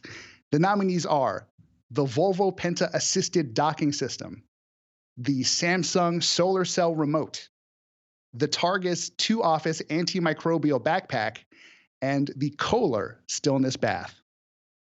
And the winner is the Kohler Stillness Bath. It is inspired by, and I'm not kidding, it's inspired by Japanese forest bathing, and its blend of full spectrum mood lighting and a built-in fog generator easily make this bathtub the most relaxing winner so far. It certainly feels like the most relaxing winner. Congratulations, Kohler. Moving on now to something less relaxing, best sports tech. This product could literally change the game. The items on this list will be found on the court, the field, the track, at the gym, or even, more appropriately this year, at home. And the nominees are Samsung Health Smart Trainer and Wondersize Live Motion Machine System. And the winner is Samsung Health Smart Trainer. Now, Samsung's Smart Trainer system stands out from other existing analyzing and rep counting fitness tech for its ease of use and potential to reach a huge audience. As we look toward a future where exercising at home will likely be part of our new normal, a simple way to keep users accountable by measuring reps and form feels timely and compelling. Thanks for that. Congratulations. And we now turn our attention to the best PC or tablet. And really, the name kind of says it all. This is the best laptop, desktop, or tablet at the show, which we judged based not just on design and performance, but the way they can elevate the computing experience. The nominees are the HP Elite Dragonfly Max, Lenovo's ThinkPad X1 Titanium Yoga, the Asus ZenBook Duo, and TCL's Next Paper Tablet. And the winner is Asus ZenBook Duo. And we'll be frank, this is the best dual-screen laptop we've seen to date. Its blend of a brighter, more flexible second display and better software to take advantage of it may well change what we expect from our PCs in the years to come. Congratulations. And moving on now to a pretty straightforward category as well, the best robot or drone, which, like I said, don't think really needs much of an explanation here. These are machines that move. Yeah. And the nominees are the Sony AirPeak AI drones, Vanguard Industries Mothman, and Samsung's Bot Handy. And the winner is Sony's AirPeak AI drones. This is a quadcopter that's strong enough to carry one of the company's alpha mirrorless cameras, and is even, according to Sony, the smallest craft to be able to do so. It's also exciting to see a household name enter the drone game, especially one with deep ties to the film industry. So congratulations, Sony. Thanks, Shirley. Congratulations, Sony. And let's now move to the best sustainability product. This is for the device or service or technology with the greatest potential to prevent, mitigate, or reverse damage to the environment. The nominees are Samsung Upcycling at Home, the Samsung Solar Cell Remote Control, Living Packets The Box, and the Lasso. And the winner is the Samsung Solar Cell Remote Control. Now, solar-powered remotes aren't really anything new, but Samsung's commitment to shipping these with its 2021 TVs put this finalist over the top. Over the next 7 years, it's estimated that widespread use of this solar cell remote could help prevent 99 million AAA batteries from winding up in landfills. Well, congratulations, Samsung, on that.